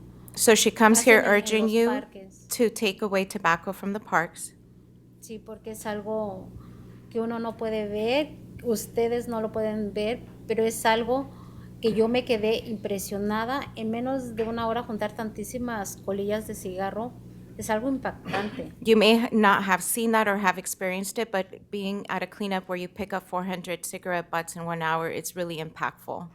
Y no me gustaría que mi futuro nieto, yo lo lleve al parque y estén gente fumando. ¿Por qué? Porque les va a hacer daño a los niños. And she doesn't want to take her future grandchild to a park where there's going to be people smoking. Y por eso vengo para volver a exigir que aprueben la ley. And that's why she's here to urge you to pass a law for no smoking in parks. Y gracias por su atención. And thank you for your attention. Next speaker, David. Followed by David, we will have Jose Roman. And followed by Jose, we have Julie Fraley. Hi, my name is David. I've had the privilege to work at GKN Aerospace in Garden Grove for the last 2 years and have lived in the surrounding area for the last 22 years and don't plan on leaving. I feel safe at home and as well as at work. I just want to start off saying we only make windows. Windows for all aircrafts, windows for all airplanes, windows for all the jets, windows for everything else going up in the sky, but just windows. GKN is not what people are saying, what some people are saying. GKN should not be looked at as a negative company. We only make windows. So people can fly for their jobs, so they can fly for their vacations, so they can fly to their families, so they can fly for the holidays, wherever they want to fly to, whenever they want to fly. One thing that makes me proud to work for GKN is I feel I had a little part to make some of that possible. I enjoy working at GKN. I recommend my family and friends to apply at GKN. There's around 600 proud employees currently working 3 shifts at GKN, all depending on GKN to support their families, my family as well. I have lots of employees that I now call friends. 2 of them also named David. One David has worked at GKN for 40 years and still comes to work smiling, happy, and such a pleasure to be around.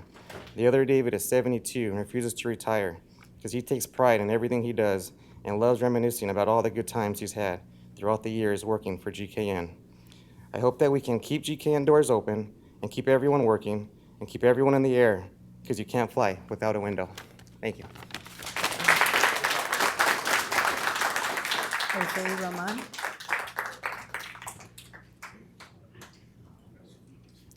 You have Jose Roman. Thank you.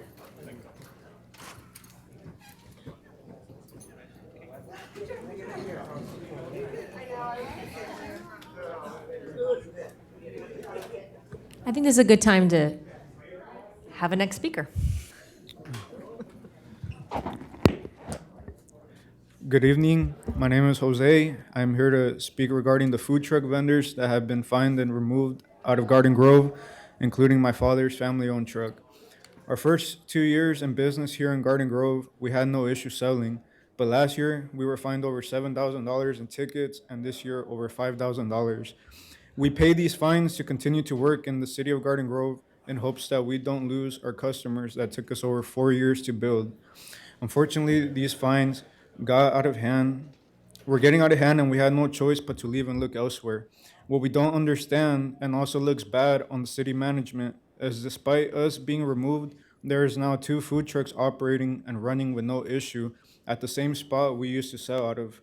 We don't want them removed, but we want an explanation, and we want fairness. We pay our taxes, we have our permits to sell, we pass health inspections. Therefore, I believe we should be allowed to operate here. If food trucks can pass all these requirements, then we should all be given a chance. We are one of the many food trucks that were kicked out of Garden Grove. We hope that the regulations can make food truck vendors be able to sell in Garden Grove more easy and give fairness to everyone.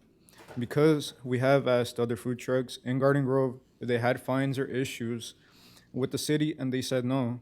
Picking and choosing which get to stay and which get removed makes no sense. Please work with us. Thank you.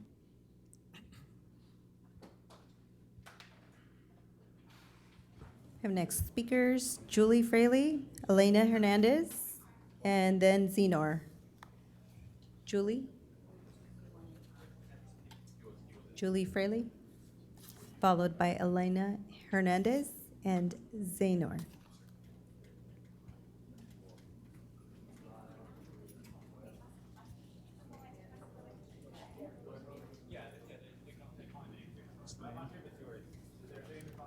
Julie.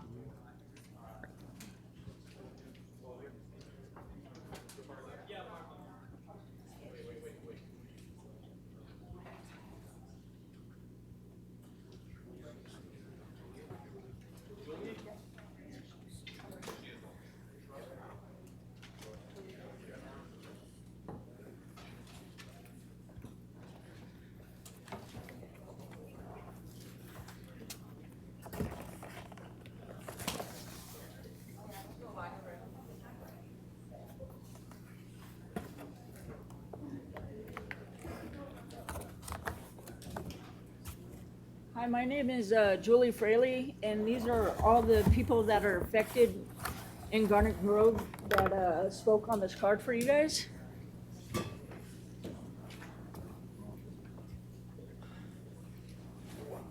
And what I'm speaking about today is this campaign is really good because secondhand smoke is not good for the environment. And if I get exposed to it, I get the respiratory problems. Last month, I was exposed to pneumonia from the smoke getting into my lungs. I'm allergic to smoke. I live in an apartment in Anaheim, and maintenance lives on the property. I have spoke to maintenance, and they said to call the property management to get rid of the smell in my bedroom. The secretary says we cannot do nothing to open up your windows. It's been over 103 degrees. And they said to knock on people's door to find out who's smoking in the area of their apartment. Tell them it's going through my vents in my bedroom. That's pretty asinine, but that's what you're dealt with. Thank you. Elena Hernandez.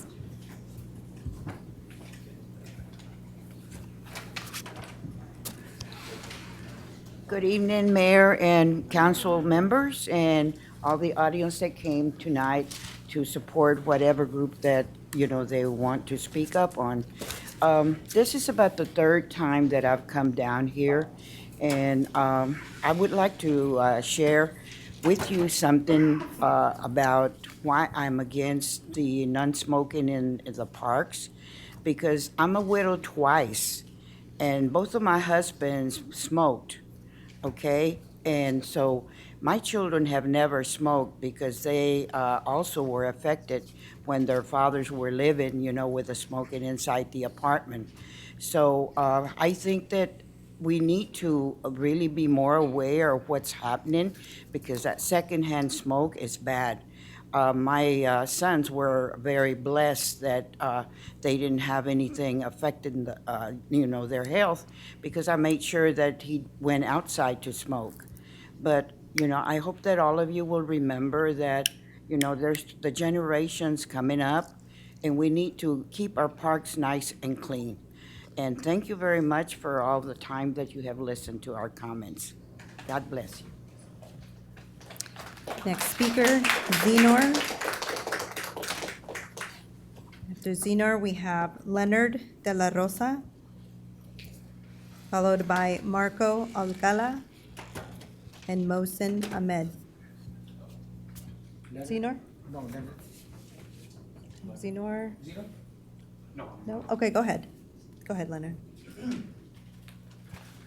How's it going, council?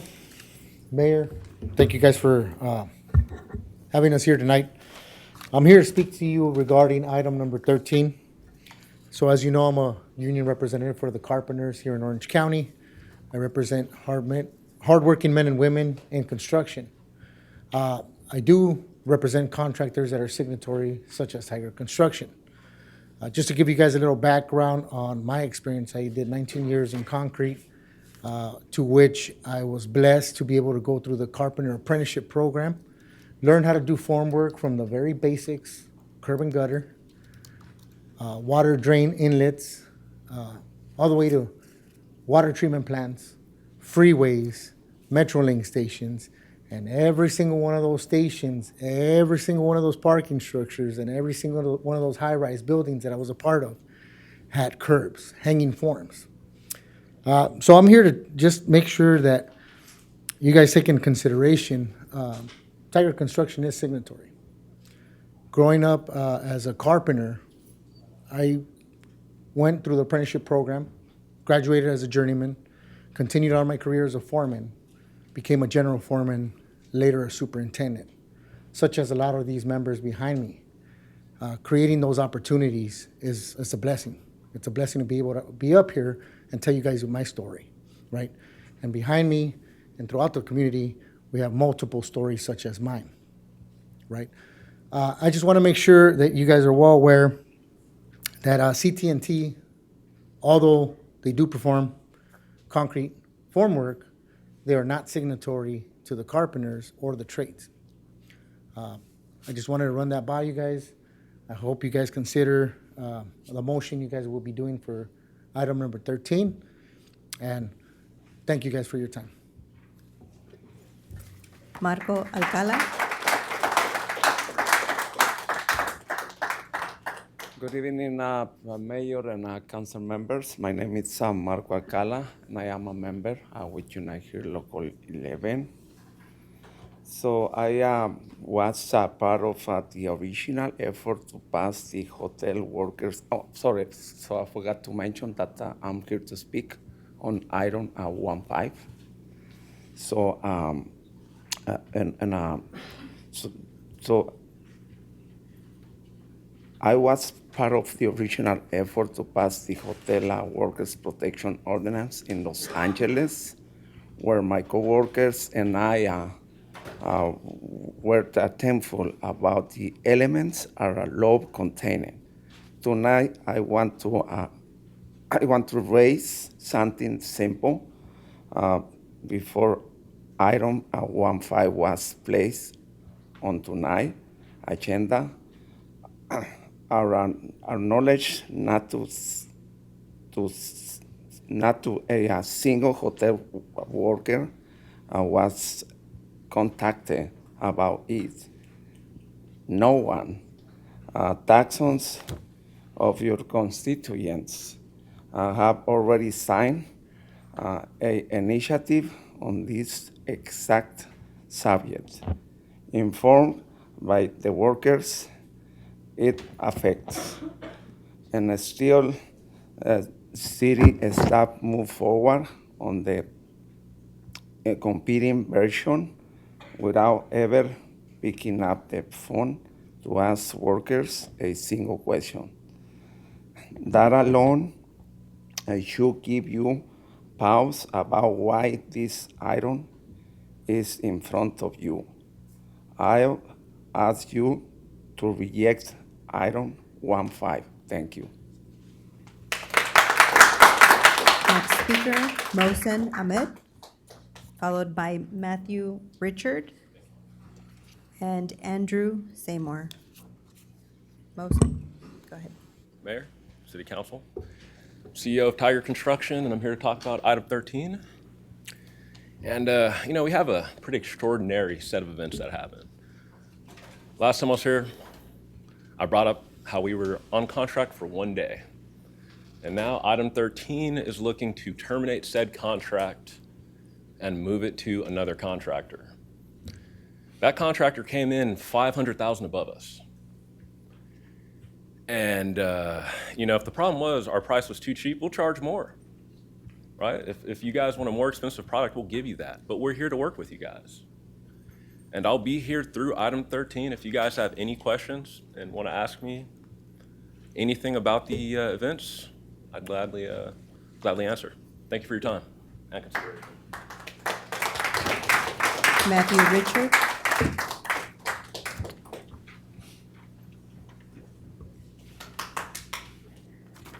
My name is Matthew Richard, and I am here to speak on item 15. Good evening. We've read through item 15 closely and compared it closely to the initiative that thousands of Garden Grove voters have already signed and that I have personally gathered signatures for. The gap in this city proposed law is significant. Item 15 caps the city's total penalty against the hotel at only $500 a day, no matter how many workers are affected. It strips out the city manager's own power to investigate a complaint, and it caps a worker's paid time to report a violent incident to police at merely 3 hours. None of those limits exist in this initiative. Let us be clear. If this council is serious about hotel worker safety, the answer isn't a weaker ordinance rushed through tonight. It's letting the full initiative, the one that workers wrote, to come before you. I am urging you to reject item 15. Thank you. Next speaker, Andrew Seymour.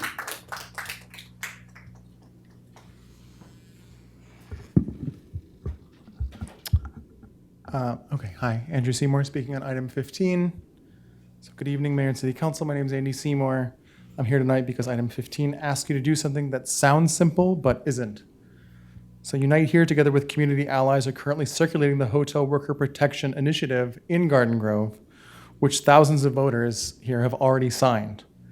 This initiative was written by housekeepers and hotel workers with decades of experience in this industry. It raises wages, provides fair compensation for excessive workloads, protects workers when a hotel changes ownership, and yes, it includes panic buttons and safety protections for workers who are assigned to work alone. Item 15 takes only that last piece, the safety piece, and brings it to you tonight on its own. We would have been happy to support that policy, but even judging only against that one piece, item 15 falls far short. It has no minimum training hours for the person who is supposed to respond when a worker hits a panic button. As my colleague Matthew mentioned, it caps a worker's paid time to report a threat or an assault at 3 hours. It caps the city's total damages against a hotel at $500 a day, no matter how many workers are put at risk. And the proposed ordinance provides no city-driven enforcement mechanism. Enforcement would depend entirely on individual hotel workers hiring lawyers and suing on their own. To our knowledge, no hotel worker and no one representing hotel workers was ever contacted about this item before it was placed on tonight's agenda, despite hotel workers being the clearest stakeholders in this conversation. We believe that it is not how you write good policy. We are asking you to reject item 15 tonight and to instead give the full initiative the hearing it deserves when it eventually comes before you. Thank you.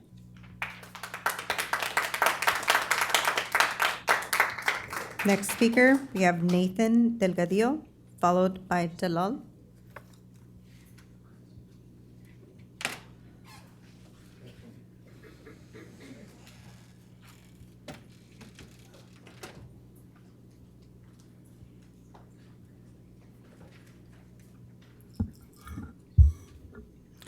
Good evening, Mayor and City Council. My name is Nathan Delgadillo, and I am a member of Unite Here Local 11. I'm a resident of Garden Grove and one of the proponents of the Hotel Worker Protection Initiative that is currently circulating in the city. The Garden Grove initiative that I have personally gathered signatures for, and thousands of Garden Grove voters have signed, require a designated security guard to respond if workers ever need to use a panic button. And it requires that guard to be trained, not just whoever happens to be on duty.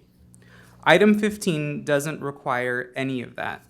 If worker safety depends on which manager is working that night and establishes no minimum annual training, that is not a safety plan. That's a gamble. Please don't accept a watered-down version of what Garden Grove residents are working on. Reject item 15. Next speaker, Jalal.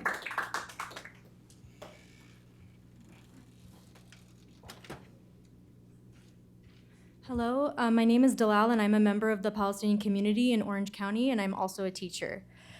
Firstly, I want to remind everyone of the connection from Garden Grove to Gaza. Communities here are being asked to live with the risk of hazardous military production, while Palestinians live under bombs and aircraft that this military supply chain makes possible. And for 3 months, the City Council has stalled while GKN moves toward reopening. And also, they can't get out of complicity in genocide by improving safety. On July 13th, 2024, Israeli F-35 jets dropped 13 2,000-pound bombs on Al-Masawi, an area the IDF has designated as a humanitarian zone. The attack was amongst the deadliest strikes on Gaza, killing more than 400 people. Gaza's civil defense spokesperson, Mahmoud Basal, describes the aftermath. Entire families disappeared from the Masawi Khan Yunis massacre under the sand in deep holes. The F-35s used in this and other attacks since October of 2023 were likely outfitted with transparency canopies manufactured right here at GKN in Garden Grove. I am also a teacher and I teach high school students, and although I don't teach in the area that was affected, I cannot imagine what that experience would have been like for my students. No student should ever have to be scared because they're living and going to a school, a place where students are supposed to feel safe, in the vicinity of a toxic facility that poisons their community and is inevitable to cause harm. Many of you said earlier that this compensation is a good first step, but this is a receipt refund. $100 million compensation does not adequate to accountability and is a win for GKN, not the residents of Garden Grove. They will not be ready for safety to safely restart the plant because they have a history of not doing so, and it's well documented. So no, they have not built 60 years of trust and reputation. And it has not just been one incident. It will never be safe, and Time that is is not up. a question. Thank Next you. speaker, please. Ahmed. Our next two speakers will be Ahmed Al-Rashid, Amir Merdaban, and Lourdes Zol. Ahmed?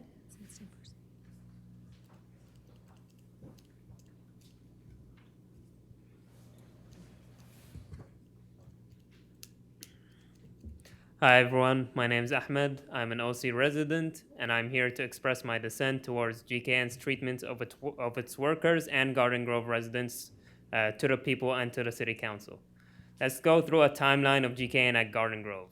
In September 2019, flammable/reactive waste drums were cited for being stored closer than the required 50 feet from the property line, a fire spread hazard.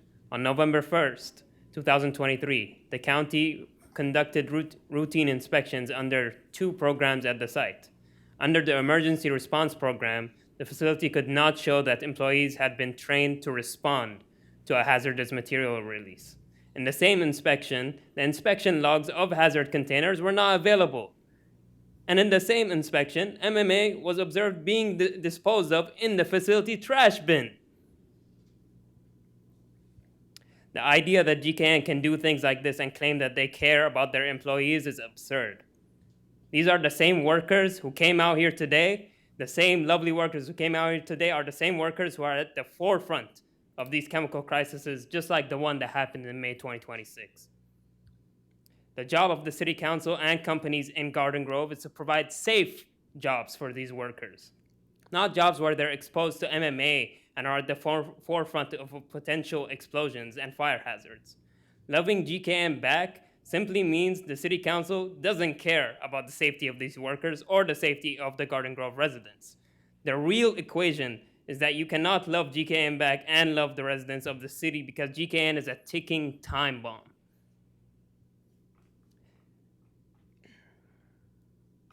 Because the equation of prioritizing 540 dangerous jobs for these lovely workers who, like you heard, they want to feed their families, and defending the multi-billion-dollar corporation who made $800 million Sir, today your time is not up. a fair Next speaker, equation. please.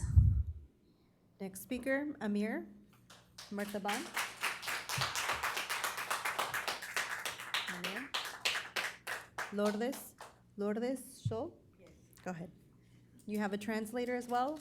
Yes. You have 2 minutes for your comment. We'll take that. And 2 minutes for your translator. 4 minutes total.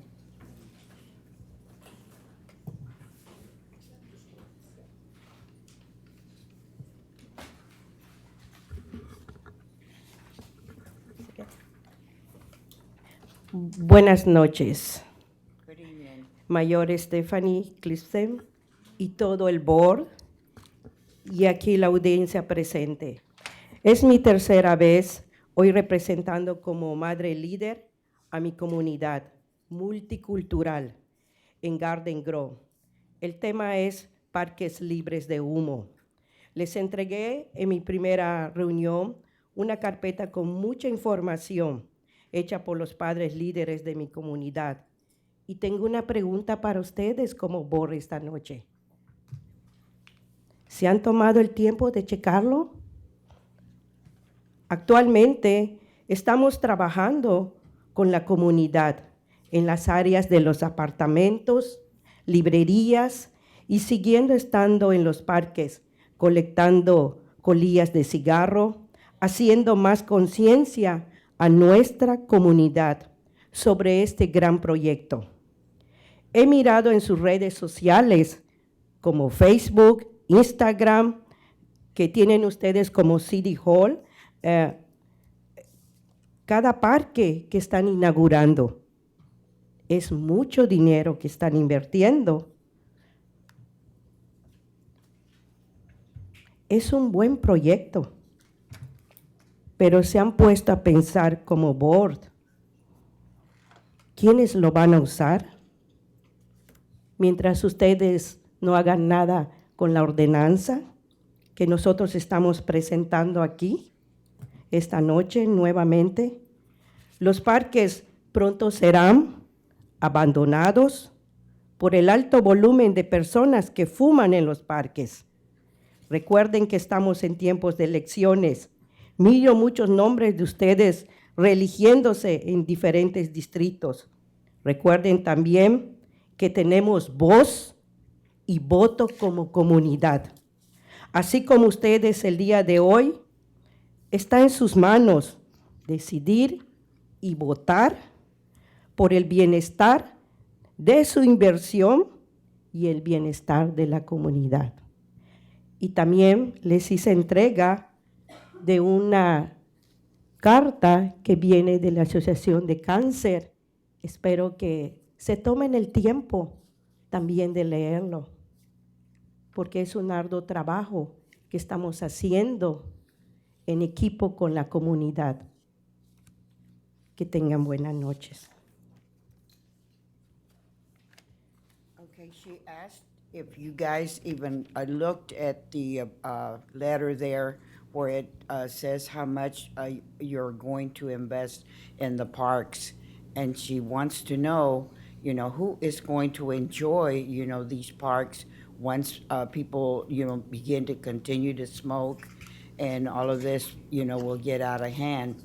We need to think about our community, the children and everyone that can enjoy it. So she's asking for you to remember this as you want to get reelected and whatever, to remember, that we must care about our community. And so she wants to make sure that you guys, make time to read and, and kind of, be on the same scale as we are. She goes out and collects cigarette butts with a lot of the other people. I haven't been privileged to go out with them, but, she does a wonderful job because she cares about the environment. Thank you very much. Buenas noches. Gracias por escucharnos. Good night. Thank you. Next three speakers will be Claire Flores, followed by Ray Regalado, and then Abril Diaz. Claire Flores.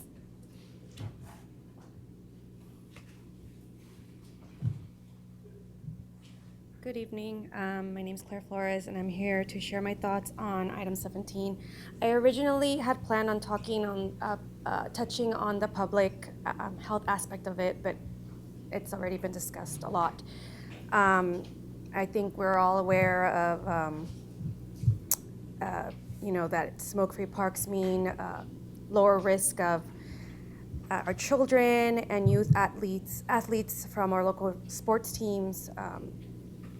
It'll decrease the risk of inhaling toxic carcinogens while they're swinging the monkey bars, riding bikes, and hitting home runs for their t-ball team. Sadly, some residents couldn't care less about any of that. On the other hand, I know there are many Garden Grove residents who are very pro-environment and pro-pets. Therefore, I'm going to spotlight other facts regarding parks which have a smoke-free park ordinance, litter reduction. As non-biodegradable cigarette filters are kept out of open grass areas, playgrounds, walking trails, picnic areas, etc. Not to mention it helps keep our parks clean, looking beautiful, gives us something to be proud about. Cigarettes are the most littered item in the world. I can personally confirm that it is true, as a few months ago, along with a group of volunteers, we picked up hundreds from West Haven Park. To all those residents that file complaints when their neighbor's grass is too tall, trees are overgrown, trash cans are out too long because it makes the neighborhood look ugly, dirty parks do the same thing. Pet safety. People love their pets. You walk your pet at the park. They can accidentally ingest a toxic plastic filter. Waterway cleanliness. It significantly minimizes toxic materials from entering park ponds and drainage systems. And finally, because no one wants to spend more money, a smoke-free park ordinance would lower maintenance costs by decreasing the city budget needed for manual litter pickup and trash management for all our parks. Thank you for your time. Next speaker, Ray Regalado.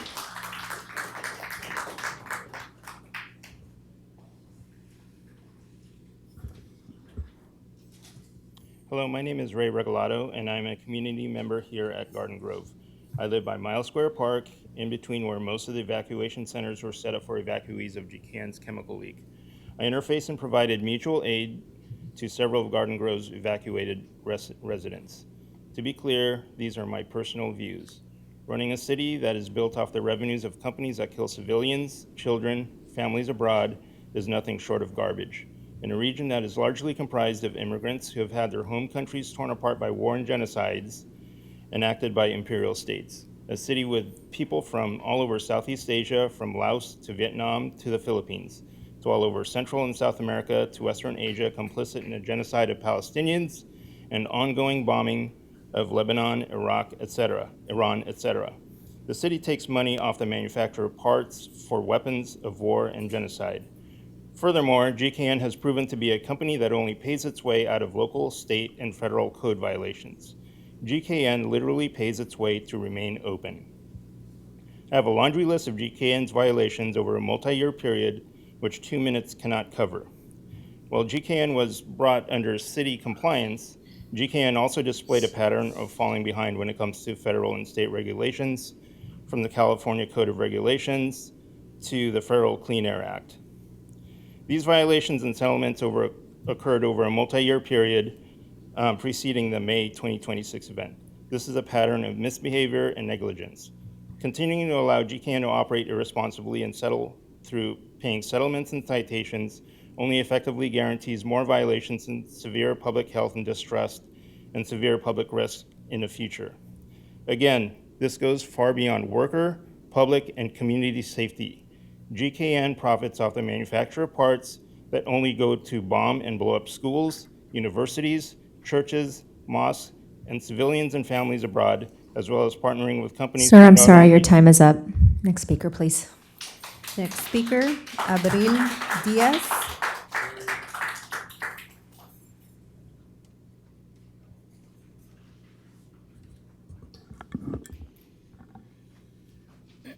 Good evening, Mayor and Council members. My name is Abril Diaz, and I am a resident of Garden Grove. I'm here tonight to speak in support of banning smoking in our city parks. Our parks should be places where families, children, seniors, and everyone in our community can enjoy the outdoors without being exposed to secondhand smoke, which we all know is very dangerous. People shouldn't have to choose between enjoying a public park and protecting themselves and their families from a health risk they cannot control. I have lived right next to a park for most of my life, and I currently live close to Hastur Basin. Because of this, I have spent a lot of time around the parks in my community and have seen firsthand how smoking affects the way people use and see these spaces. The pattern I notice is that most people often avoid certain areas of the park because of the amount of smoking that takes place there and the use of cigars. I have personally felt uncomfortable being around the smoke and around people that smoke in these parks. And I know I am not the only person who feels that way, as in that board you have seen that many other community members have put in their thoughts. The staff report recognizes that secondhand smoke poses a risk health to park visitors and that it contributes to approximately 41,000 deaths among non-smokers each year. California already prohibits smoking within 25 feet of playground and tot lots, but families use much more than this space in our parks than just those designated areas. Other Orange County cities, including Dana Point, Buena Park, Laguna Beach, Cypress, and most recently Orange, have taken additional steps of protecting people throughout the parks, so why can't we? I respectfully ask the council to do the same for Garden Grove. A park smoking ban is a simple, reasonable step towards cleaner, healthier, and more welcoming public spaces for everyone. Thank you for your time and considering this important issue.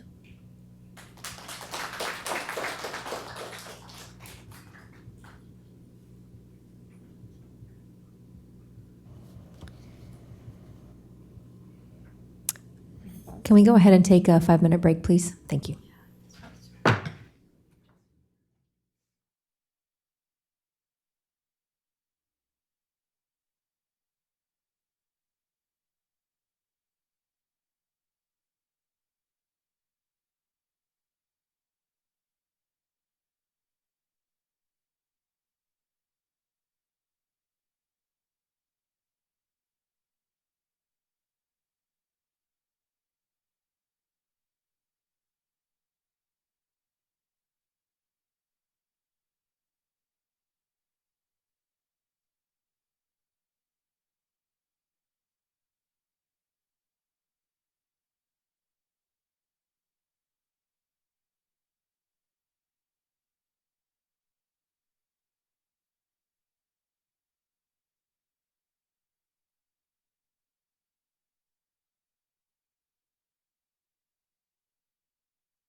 All right, everyone, we're going to go ahead and reconvene. We are still in oral communication.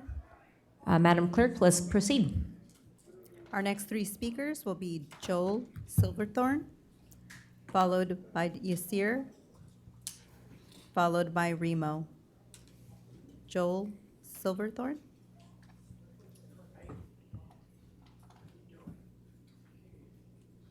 Thank you for listening to us. I know you.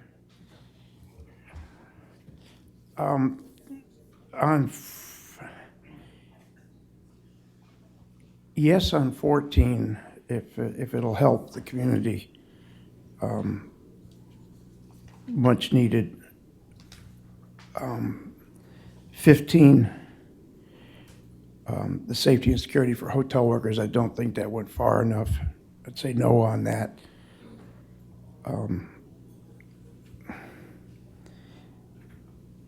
On 16, the food truck regulations, I don't understand enough about this 10-minute rule. I don't understand why it can't be like a 4-hour rule instead of a 10-minute rule or a 6-hour or something like that. There can be some leeway on that.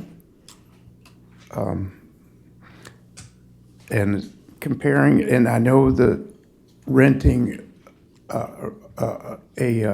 it would be hard if the brick and mortar places are getting priced out because the private equity firms nationwide are making it hard for them. That's probably why people go into food trucks. That's something to consider, the private equity on a national level.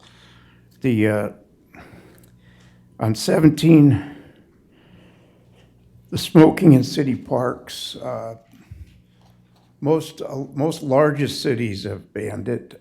20 out of the 34 cities in Orange County have banned smoking in the park. The definition of the park that people hold dear to keeping parks and it is for recreation, for families' health, and that's not what smoking is about, any of them. Sir, your time is up. Thank you very much. Thank you. Next speaker, please. Yasir.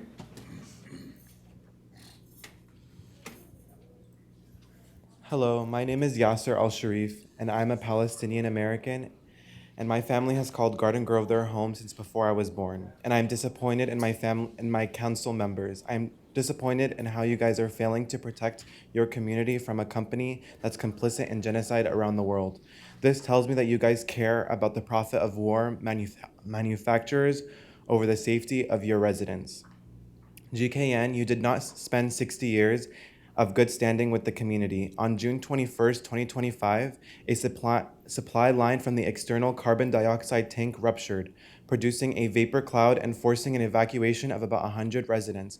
Nearly a year before the 2026 MMA crisis on October 30, 2023, roughly 200 gallons of MMA monomer spilled during a transfer between tanks.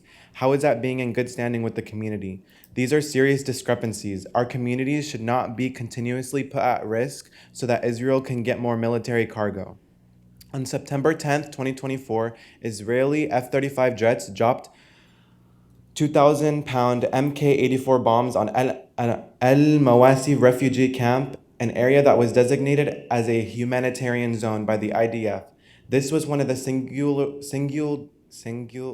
deadliest attacks of the people of Gaza. Gaza Civil Defense spokesperson Mahmoud Basil stated, quote, "Entire families disappeared from the Mawasi Khan Yunis massacre, under the sand in deep holes.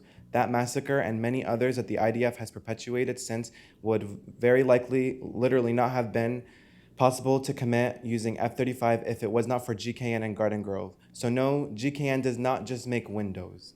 And 100 million is not the bucket. The bucket is GKN out of Garden Grove, moratorium now, stop the expansion and shut down GKN. Thank you."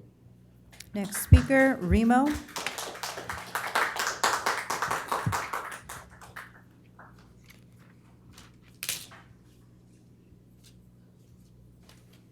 You have a speaker, Remo, followed by Robin, then Noel.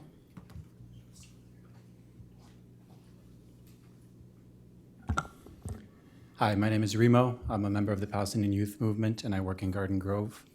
I don't have anything prepared today, honestly, but I think it's a good chance to speak from the heart and say that after Steve Carlin's performance earlier this evening, it was just secondhand embarrassing to see how easily you all folded based on the promises that he's making.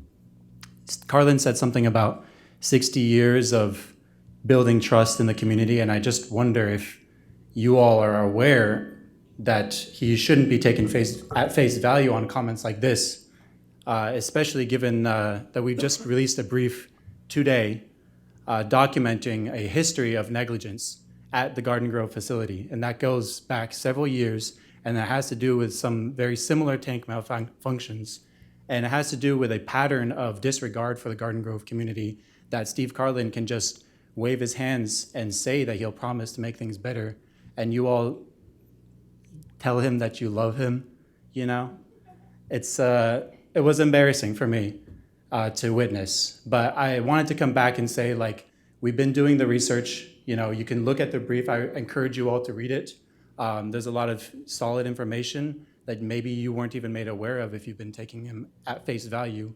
And you know, like the thing about the $100 million payout is another example. The day that they announced this, their stock price jumps up, so they recover that money anyways. The criminal case is dropped from the OC district attorney. So who's really the winner here? Is it the people of Garden Grove? Is it the ones who are stuck holding the bag? And now we have a facility in our backyard that's still manufacturing transparency canopies for the F-35 and putting our children at risk? Who wins? Joe? Thanks. Next speaker is Robin, followed by Noel. Point of order from Councilmember Joe Dovin. Again, he was called out by name. Thank you for mentioning me. It actually gives me the opportunity to rebut, but I'm only going to take 30 seconds. If you want to know what side I'm on, I've said it loudly on this dais. People over power, people over profit, and people over politics. That's my side. Now, if you want to win, are you going to go for all or nothing? Or are you going to win the way Joe's going to win, incrementally, piece by piece? You can laugh all you want. The people who came in here and said they want to keep their jobs, they want to keep their homes, they want to keep their families and be able to take care of their families, that's who I love. That's who I respect. And we got a measure of respect from GKN already. We have. They have capitulated. Maybe not to the extent you want yet, but we're going to fight on. Thank you. Madam Clerk, next speaker, please. Robin, Kay.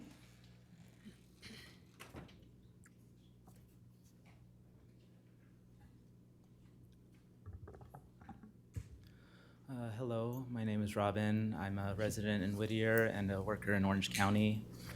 I'd like a clarification of a statement that was made at the previous meeting by Joe, in which he said, Palestine is the homeland of our Lord Jesus Christ. Respect that.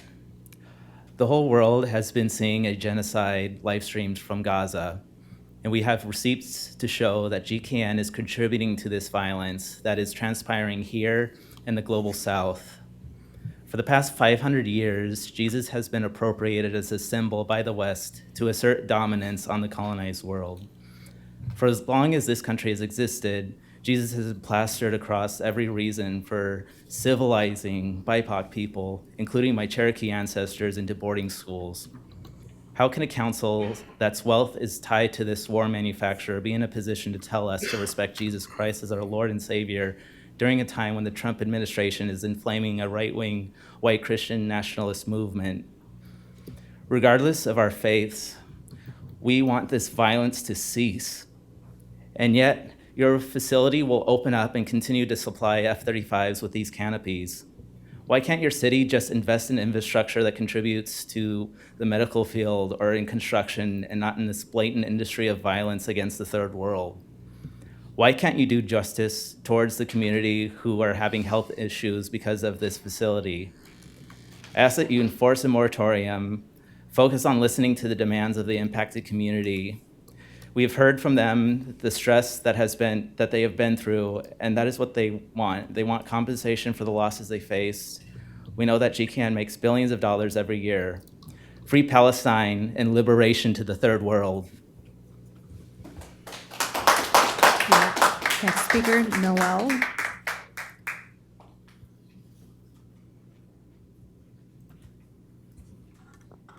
So Steve Carlin said GKN has built 60 years of trust. I am going to read a timeline of all the environmental and safety incidents at GKN since 2016. Do they sound like trust to you? October 2018, GKN cited by California Department of Industrial Relations because it did not correct unsafe work conditions or use appropriate cutting coolant for CNC machines. September 2019, county health inspectors find fire hazard, liquid drums of flammable waste stored less than 15 meters from property line. April 2021, South Coast Air Quality Management District issued violation notice to GKN for failing to maintain emission records, unpermitted equipment, and excessive volatile organic compound emissions.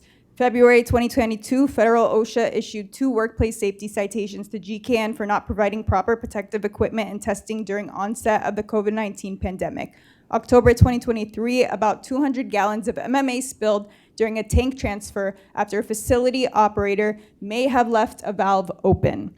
November 2023, county health inspectors founded unlabeled and open waste containers, MMA scrap and regular trash, missing waste determination records, missing emergency response training documentation. June 2024, GKN announced its plans to double F-35 canopy production capacity of its Garden Grove site to meet continued demand. January 2025, GKN Aerospace paid nearly $1 million to SCA QMD in settlement over 2021 violation notice. June 2025, about 100 people evacuated from GKN facility due to carbon dioxide supply line rupture.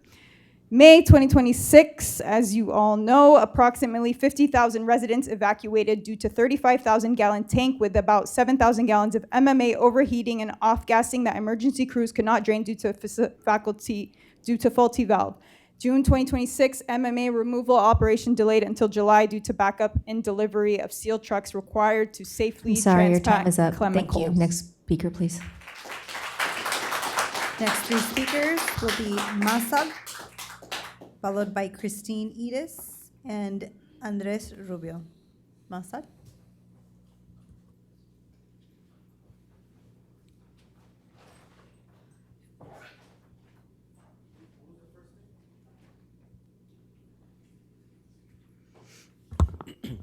Hey, Kualitutaki, Nitoka Masa, Nitoka Tekpat. Good afternoon, buenas tardes. Masa is one of our clans. We have 20 clans in our tribal ways. I was invited to come over here, and I'm hearing about Palestine, about the Filipino Pinoy people in Vietnam, and I think it's very important to hijack this in a good, respectful way. Right now, Senator James Ramos is the first male Native American to be a senator in the state of California, and we're pushing for our remains and ancestors. So when I hear people talk about smoke, the first thing that comes to our mind is sage. We burn sage in parks sometimes. We haven't been harassed yet, and if they do, I am an enrolled tribal member. This remains in these universities have to rest in peace. We feel your pain for what happened in the chemical spill. We live in the area. We live in the Hutugna village, which is Yorba Linda, Anaheim Hills, Anaheim, Puvitam, and we come also to the village of Costa Mesa, Huntington Beach, Lukovungna, and also Cucamonga. These are all our villages here. But I respectfully want to just tell you all, whoever carries the power and whoever's listening and watching, please keep emailing and pressuring these people, these universities that have our remains in boxes, millions and hundreds and thousands of our ancestors. How dare you colonists come and enslave us and murder us and force us to be Catholic and Christian and force us to speak Spanish and English in our own ancestral land. So we feel your pain, and those remains, those ancestors need to rest in peace. There will be no peace here in the United States of America. Makwit puali shiwit, chinik chinichi, huhutugna, puvitam, chinshongna, kukamongna. Aho, thank you. Next speaker, Christine Edis. Okay, I have 2 minutes, so I'll try to go through this quick. I'm here for two things. Item 16, food truck regulations. Sounds like the current policy that a food truck having to move every 10 minutes is a policy that would apply to an ice cream truck. It's mind-boggling that nothing has been done to address this outdated policy. It's an unfair burden to working families. We know that within our Garden Grove constituents, their work is dependent on this type of business. We love food trucks, and we know it's a means for our families to provide for their, a way of supporting their families. I urge you all to make changes, perhaps make specialized vending permits rather than forcing constant movement that are hurting our working families and their way of life. I'm also here to talk about the GKN update. It's great to hear that there is some progress, communication from GKN. However, their statement is open-ended and quite vague. After reading the announcement about the $100 million fund, this would include the damages incurred by local businesses, which alone can just be enough to cover. There is no way that this can support businesses and also residents that were affected. As an evacuee in District 1, my expenses will look different from my neighbors in Stanton. There's loss of work, medical care, housing, clothing, technology, basic needs, food, travel, and displacement. So will individuals still be able to make GKN pay for this as a plaintiff? Also, how about homeowners who see a loss in property value? What assurances are we getting that our soil is not affected or our water? This is too little too soon for GKN to start the production in a few weeks with no assurances to our neighbors of clear and concrete steps to ensure safety and compliance. There must be additional is up. guardrails to ensure GKN is in compliance to their city, Your time is county, up. Thank and you. state and Next federal speaker, levels. please. I have one sentence. There are Next speaker there's still a is simple Andres request for a Rubio. moratorium to end the Your time expansion is up. of Thank you. GKN in our communities. Thank you. Andres Rubio. Hello, I'm here to speak as a GGSD student to be a voice for those students whose lives were put on risk by GKN because they were able to put a damn bomb in their backyard. Students and their families were ordered to evacuate, but many couldn't because of the emergency housing crisis that we faced during this emergency. Something that isn't being talked about is how all of these hotels were able to increase their rates, putting profits over people. Members of our community were forced to travel out of state because these greedy corporations were able to increase their rates. Over 50,000 people were ordered to evacuate, but there were only 7 shelters with a max capacity of 200 people, meaning only about 2.8% had a guaranteed space to stay in.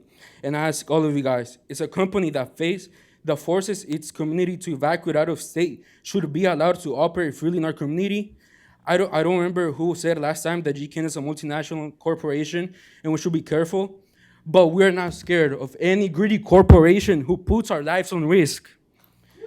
Y'all keep bringing up the GKN workers, but what about the other workers who weren't able to work and provide for their families during this emergency? What about the thousands of families who are still struggling because there was a slap on the face to our working class community? And also I want to add, shame on you guys for being able to let the Strawberry Festival to continue happening during this emergency. Our community, members of our community were forced to travel out of state because of this crisis. While District 1 had a bomb in their backyard, guess what? The Strawberry Festival was still happening. Instead of using those resources for members of our community who were forced to even travel out of state because of GKN. The Strawberry Festival is still happening. Shame. Shut down GKN and moratorium now. Thank you. Mayor, that concludes our in-person speakers. We'll now move over to our remote speakers. We'll begin with Jeff Clace. Go ahead.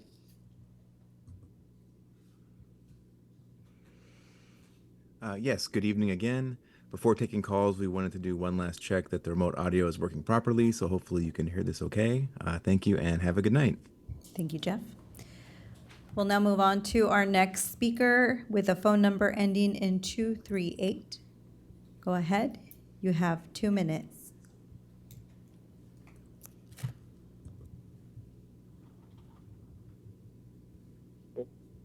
Can you hear me now?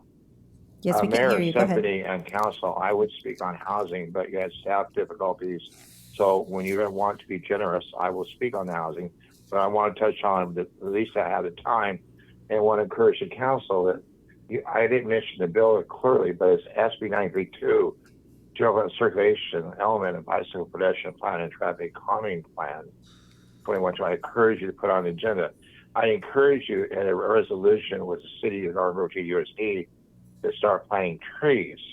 That's not being effectively instrumental in that issue. With your resolution, National Dark Park for dogs should be considered. You don't have drinking fountains. You don't have heat indication of safety. We have a heat index. You don't have shade. We be mindful of what you're trying to do about recognizing they can't speak. I think there's being more attentively as council and oversight. You've seen the pictures. It's not being oversighted. And I know what you had done with the Catholic Church as an agreement between the city and the city administration. Well, it's not working. It's just not working.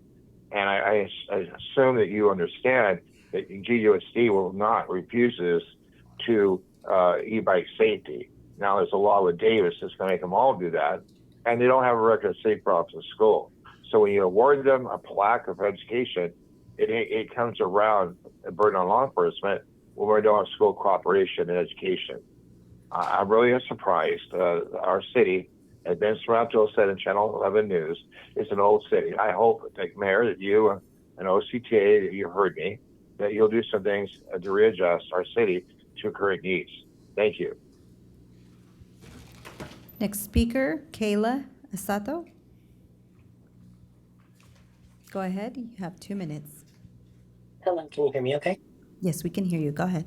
Oh, perfect. I was having some audio issues with these headphones earlier, but hello, my name is Kayla Asato. I am a resident of the city of Orange, just narrowly outside of the evacuation radius.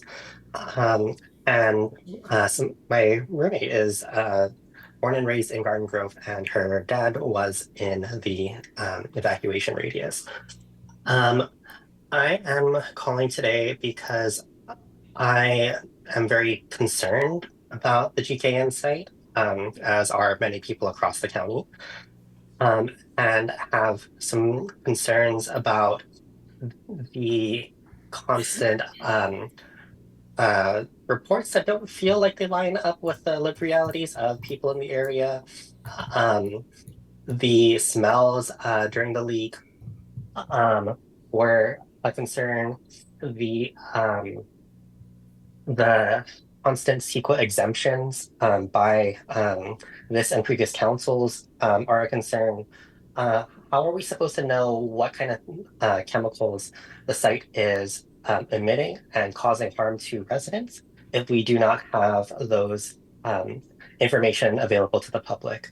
We need to have a moratorium so that we can get to the bottom of what's going on, so that we can have build some trust back with the community, and so that we can show that we are all truly in the good, trying to do what's best for the community.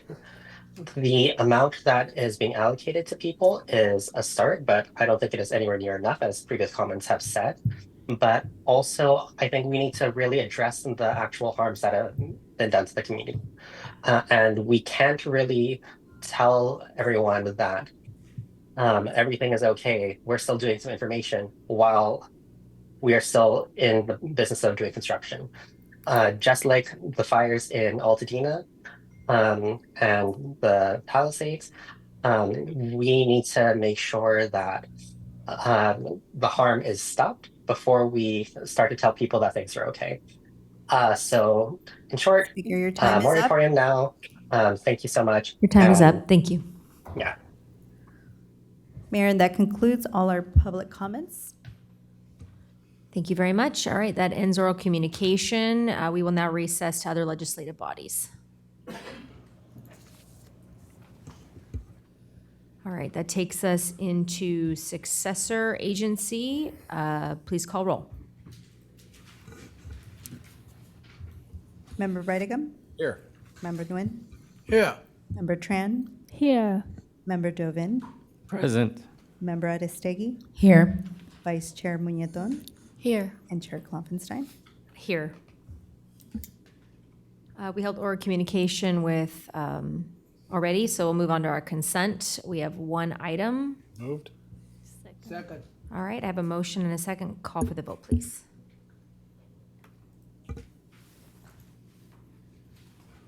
Motion received, 7 yes votes. Motion carries.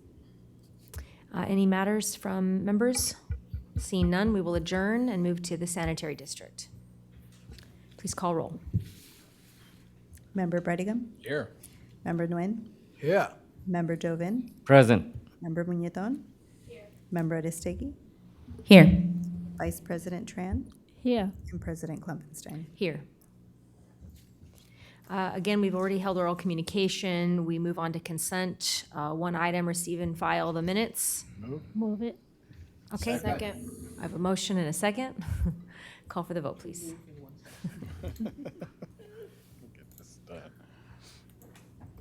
Motion received, 7 yes votes. Motion carries. All right, very good. Any matters from board members? Seeing none, we'll adjourn and head back to the city council. That will take us to the balance of our consent calendar. I believe that'll be items 5 through 11. I can entertain one motion unless someone would like to pull an item. Move it. Second. I have a motion and a second. Call for the vote, please. Motion received, 7 yes votes. Motion carries. All right, we move to items for consideration. Item number 12. Item number 12 is authorization for the issuance of a purchase order to Seafco DBA Irv Seaver Motorcycles for the purchase of 9 new police motorcycles. And Public Works Director Sam Kim is here to provide the report. Madam Mayor and members of City Council, tonight City Council is being asked to authorize a piggyback purchase order of 9 new BMW police motorcycles from DBA Irv Seaver Motorcycles through an existing contract with the City of Eastvale. The police department has several motorcycles that meet the city's replacement guidelines and were approved through the fiscal year 2025-26 budget process. There are no BMW motorcycle dealers within City of Garden Grove city limits, so staff identified a recent competitive procurement by the City of Eastvale for an invitation for bid for the 2026 BMW police motorcycles and confirmed that Irv Seaver Motorcycle has agreed to extend the same terms to Garden Grove. The unit price is $38,745.60 per motorcycle, inclusive of all applicable taxes and destination charges, for a total purchase of $348,710.40. Staff recommends dispensing of the bidding process pursuant to the municipal code provisions. The surplus motorcycles will be sold at public auction. There is no impact to the general fund. This purchase will be funded with the Fleet Management Fund. This concludes the staff's report, and staff is here to answer any questions. Thank you. Thank you, Director Kim. Colleagues, any questions? Madam Mayor? Sure. So, not too long ago, we were talking about this was a couple months back, and we were discussing the cost of maintenance and on the motorcycles, and a little rudimentary math on my part, it looked like it was cheaper to buy a new motorcycle every 4 or 5 years with a warranty than to be paying for all the maintenance. So my question is going to come back to that. What's the warranty on these motorcycles? The warranties are 3 years for electrical and mechanical defects and workmanship. Okay, so you got a 3-year warranty, 5-year lifespan approximately. Yes, sir. So we still will be paying maintenance on those 2 years? Yes, sir. Okay. And then this $38,000 per unit cost, does that come fully assembled? Lights, windscreen, radios, the whole bit, or is Yes, that? sir. It's including fitting the motorcycles. Okay, and again, the safety of our officers and our motorcycle officers, you just can't skip. You have to buy new motorcycles because these things get abused, and not because the officers are doing anything crazy, but just the nature of how they're run every day and what they go through. So, I think it's great that we can save money by piggy banking with Eastvale. Yes, sir. And with that, I'll make the motion. Could I ask a quick course. question? So I look at the 9 vehicles that are going to be replaced. Most of them, the mileage, 40, 50, 60,000.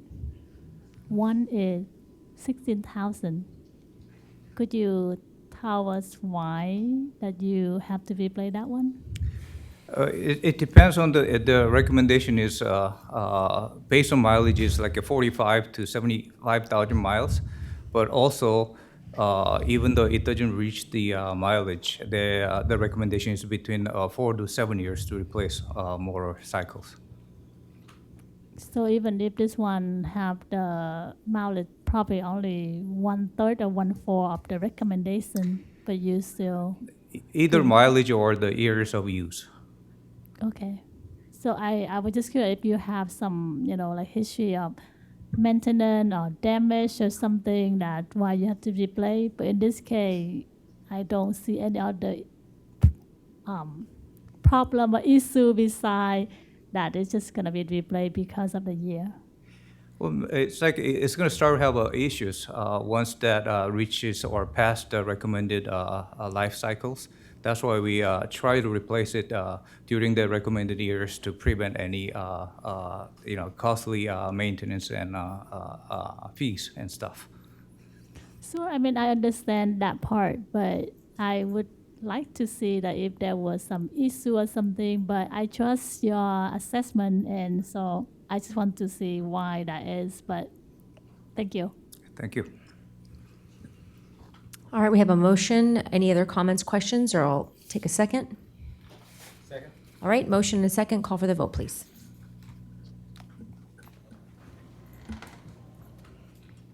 Motion received, 7 yes votes. Motion carries.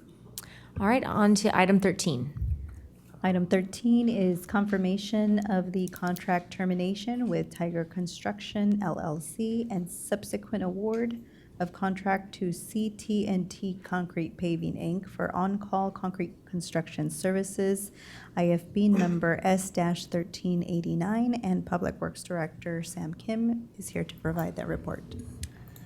Madam Mayor and members of City Council, tonight City Council is being asked to confirm the termination of the agreement with the Tiger Construction LLC and award the on-call concrete construction contract to CT&T Concrete Paving Incorporated, the next lowest responsive bidder from the original competitive bid process.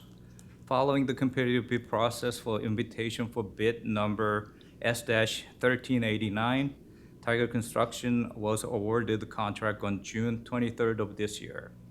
After the contract award, city staff met with the Tiger Construction to review contract requirements, work expectations, staffing, equipment, traffic control, scheduling, and procedure to completing assigned work.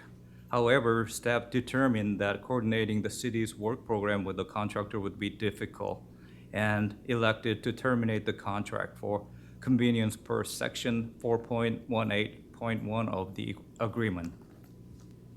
Staff recommends awarding the contract to CT&T Concrete Paving, which has a prior experience performing concrete construction for the city and is familiar with the city standards and requirements. This will allow the concrete repair program to continue addressing the city's backlog of concrete repairs and minimize disruption of scheduled maintenance activity and yearly slurry seal projects. The contract is in the amount of not to exceed $1.8 million for the first 2 years, with a 3 optional 1-year extension for $900,000 per year. Funding is available in the fiscal 2026-27 Street Division budget. This concludes the staff's report, and staff is here to answer any questions. Thank you. Thank you. All right, we have some questions. Excuse me. I'm a licensed general contractor of construction. I'd like to hear from the representative of Tiger. You have your opportunity to be heard. Tell us what happened. Try to keep it to a minute or two. Thank you for the opportunity to speak. So essentially, we were on contract one day. We had a stop work called, and that's essentially what happened. We've never had a chance to mobilize, never had a chance to perform. Mr. Kim referenced deficiencies. We're unaware of any. And more than that, we're willing to do whatever it takes to get this done for you guys. Anything you guys need, we can do it. And we've done this all over Southern California for multiple municipalities. We've never received one complaint from any clients. This is the first time I've ever had this type of situation happen. So I'm really at a loss of words for where we find ourselves. Because once again, you guys are talking about a change of $500,000. And Mr. Kim stated that that change is due to me being difficult.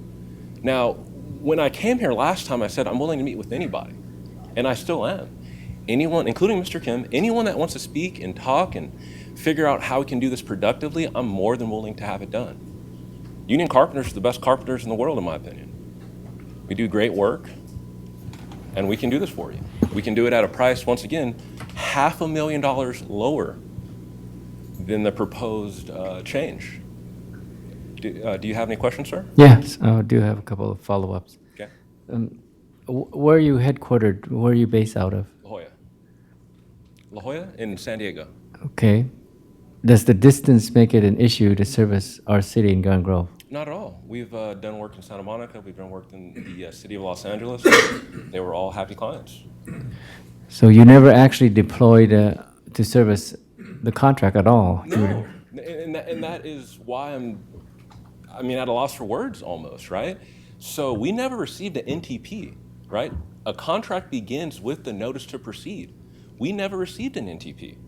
So the fact that we're being difficult, on what issue? On what item? It does not exist.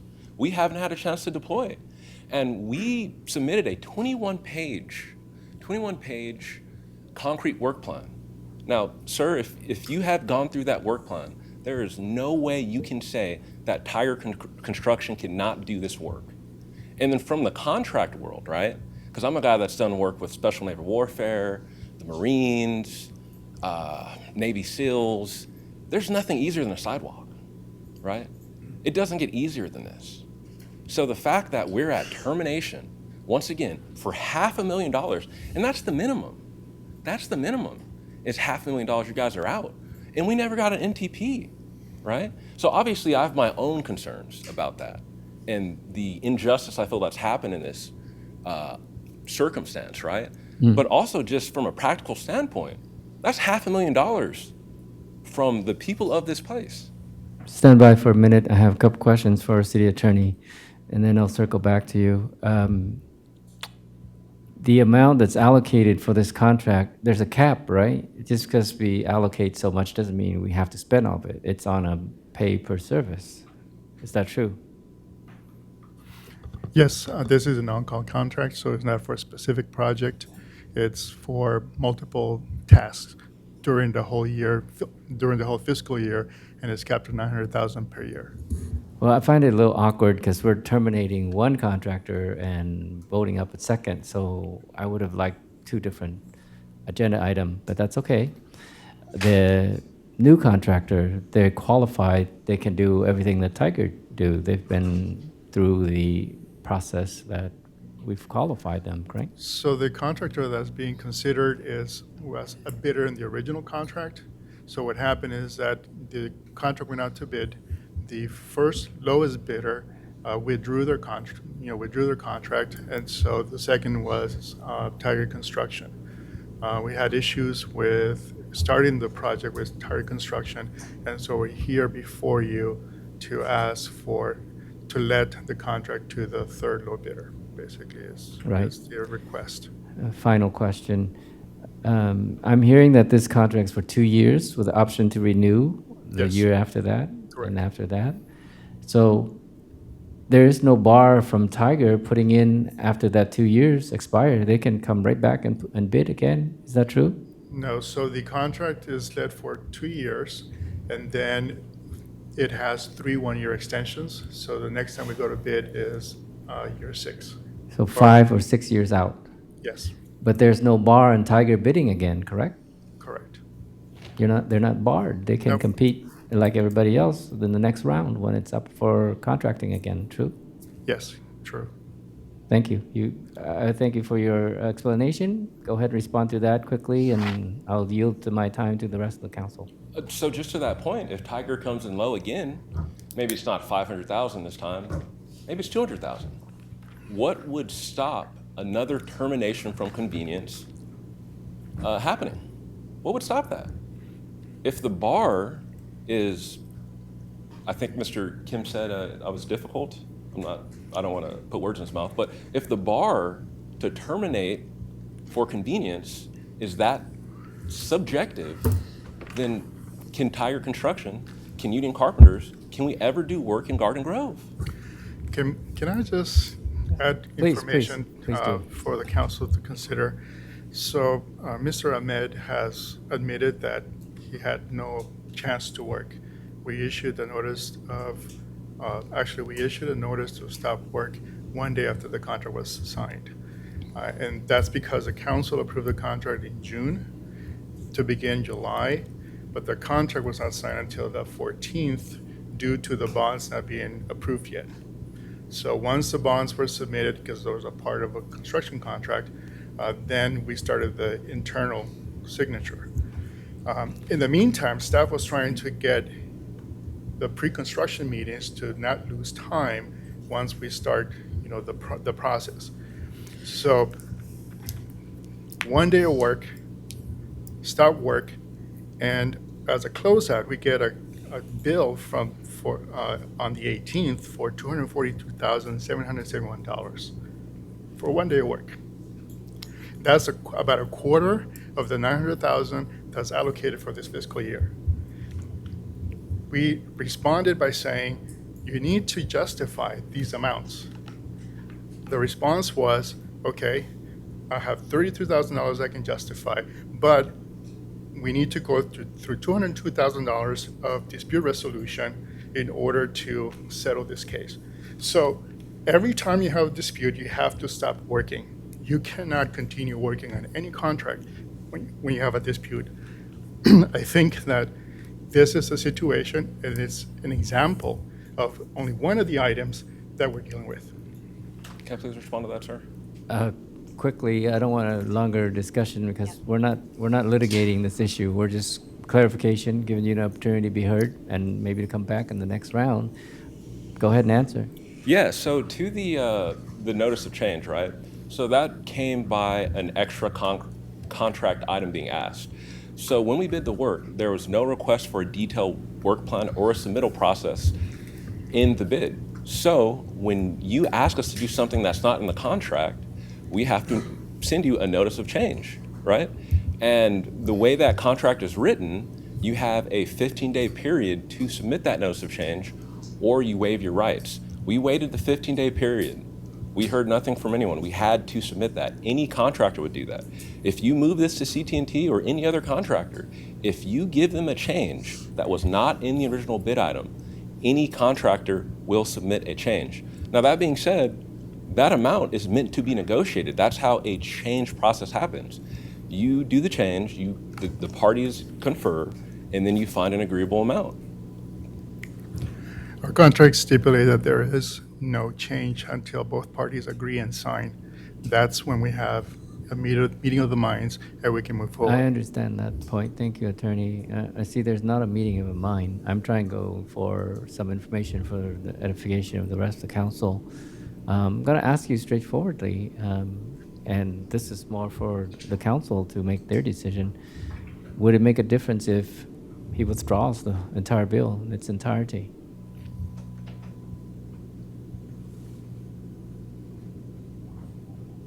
Or are you willing to do Yeah, that? absolutely. And like I said, anything you guys need, we can do it. If that's what if that's what that takes to get this on the tracks, we're willing to do that. I'm done. I let the council members ask or decide how they vote. He doesn't seem like very difficult. He's agreed to withdraw that bill. Thank you. Colleagues, any other questions? Whether it be for- No, go ahead, council member. Well, coming to this conversation right now, we make decision based on the report from staff and what we learned for that 1 day or 2 day or whatever. So I am not sure if we could share, the not follow the standard or thing that the contractor did that the council member got to review before. Or if not, then we don't have to say, I do not know the protocol. The letters and the communications between staff and the contractor, they're public records. You can discuss that if you want. So I think from my point of view is that the first day when they did the work, they did not follow the normal standard. They bought the sign from Home Depot, whatever, just to put something there quickly or whatever. So could you give us a little bit so that the public, I know that you said it already in the public record, but we want people to see why we make the decision, based on the fact that we receive. So I'm not so sure if anyone, either you, Omar, or Director Kim could say a couple words about it. My understanding is that at the pre-construction meetings, for some reason, they were ready to start doing work. And they were hanging door hangers, but they had no cones. They were not notifying Dig Alert 811 the way we normally do here in Orange County. And so staff had to stop that, teach them how to do the Dig Alert, which by law, you can't, that stops a 15-day period before you can do any work on the street until to give the utilities 15 days to go mark their utility lines. So that was just the beginning of the issues that we were having. And then we asked for meetings, and that original supervisor or person apparently was let go, and there were new people coming in. So, I mean, it's, that's just what started, the whole issue with, questioning whether, this was going to work in terms of being able to schedule our city crews with what they need to do with the contract that we need this contractor to perform. Right, so that is one issue. And then the other issue was that they perform work, and was there any, because, like how we make a decision based on like what we need, we request them to do the work. And so did they get that request in terms of proceed to work? I'm just trying to figure it out. So what happened was that because we were questioning whether they had the staff that was able to do the work per our contract, that's when we asked for the work plan, right? But by then, at some point, city staff decided, this is just going to take too much time. We already, at that point, were past the 15th, and the work was going nowhere. If I can, quickly. I feel like this is going down a slippery slope here. I feel like we're negotiating from the dais, this back and forth. This is not a public hearing item. I'm going to ask that this is tabled for 2 weeks until we can maybe get some clarifying answers and questions. I think we all need to do a little more homework and our due diligence. I'm not prepared to vote on this item this evening. Can I get a second? Thank you. I'll second too. We have a motion and a second to table. Can I call for the vote, please? For a date, sir, so it's a continuance. 2 weeks is fine. I just want some more time. So be a continuance for 2 weeks. That's fine. Thank you.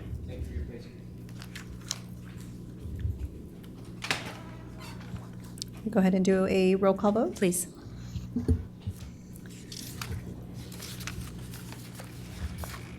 Councilmember Nguyen. Yes. Councilmember Tran. Yes. Councilmember Dovin. Yes, for the 2 weeks continuance. Right. Councilmember Muñetón. Yes. Councilmember Aristegui. Yes. Mayor Pro Tem Brigham. Yes. And Mayor Kloppenstein. Yes. Motion received, 7 yes votes to continue this for 2 weeks. Thank you. We'll move on to item 14. Item 14 is approval of an agreement with Healthcare in Action to operate the city's mobile crisis response team. And we have Timothy Throne here to provide that report.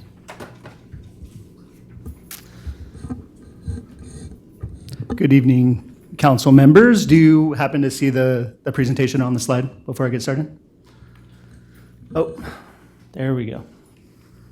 All right, so the item before you is to consider the approval of an agreement with Healthcare in Action to operate the city's mobile crisis response team.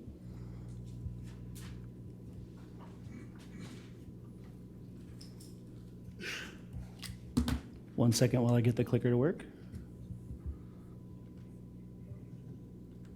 Okay, sorry about that. So the Be Well pilot program was approved by City Council back in May 2021, and it became a permanent program in July 2023 when City Council approved Be Well's 5-year contract.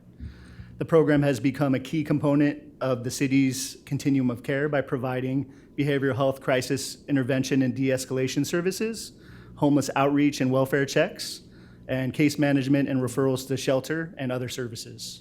And now I'll pass the presentation over to Sergeant Brown, and he'll go over the crisis team's impact over the past 5 years. Good evening, Council. Since Be Well's inception in 2021, they've handled more than 23,100 services completed. Of those services, 10,769 of those were welfare checks, 5,991 were mental health responses, 5,358 were homelessness-related services, and 2,356 were community resource referrals. That equals out to roughly 9,192 hours of responding to dispatch calls. A vast majority of these calls were co-response calls, which I'll go over later on in the presentation, but to just kind of lay out how much of an asset Be Well has been to the city and to the police department specifically. Be Well has really allowed our police officers to focus on law enforcement related and law enforcement specific calls for service. So while we do have a largely co-response model with Be Well, the way the model works is that our officers can arrive on scene and make sure that the scene is safe, and then Be Well can take over and provide resources with their excess training and mental health response and the resources that they're able to provide. And so ultimately what that's allowed us to do is allow our officers to spend less time on calls for service related to mental health alone, and freed us up to respond to calls for service as it relates to law enforcement specifically. The overall savings of the program since its inception in police labor has been approximately $1.2 million.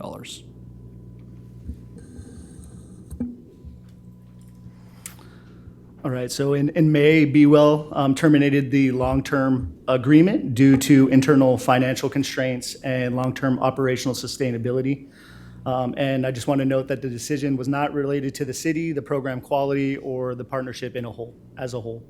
To ensure continuity of service, the city entered into a month-to-month agreement with Be Well, allowing for a smooth transition to a new service provider without any lapse in services. The temporary agreement is at a reduced level of service at a higher rate. So it went from 18 hours daily to 10 hours daily, down to 10 hours daily, and then from approximately $93,000 monthly to over $107,000 monthly.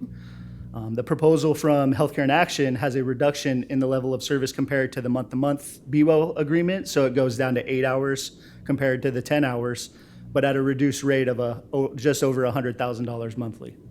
And staff chose a service model that was close to our adopted BWell budget of $1,126,329. So when researching possible replacements for BWell, city staff looked for a partner that has positive local relationships and a compatible operating model. And our goal really for the transition was to identify a service provider that can maintain uninterrupted crisis response services while the program is pending long-term procurement.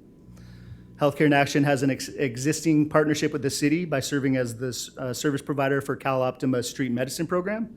They have experience providing mobile behavioral health and crisis services in West Hollywood.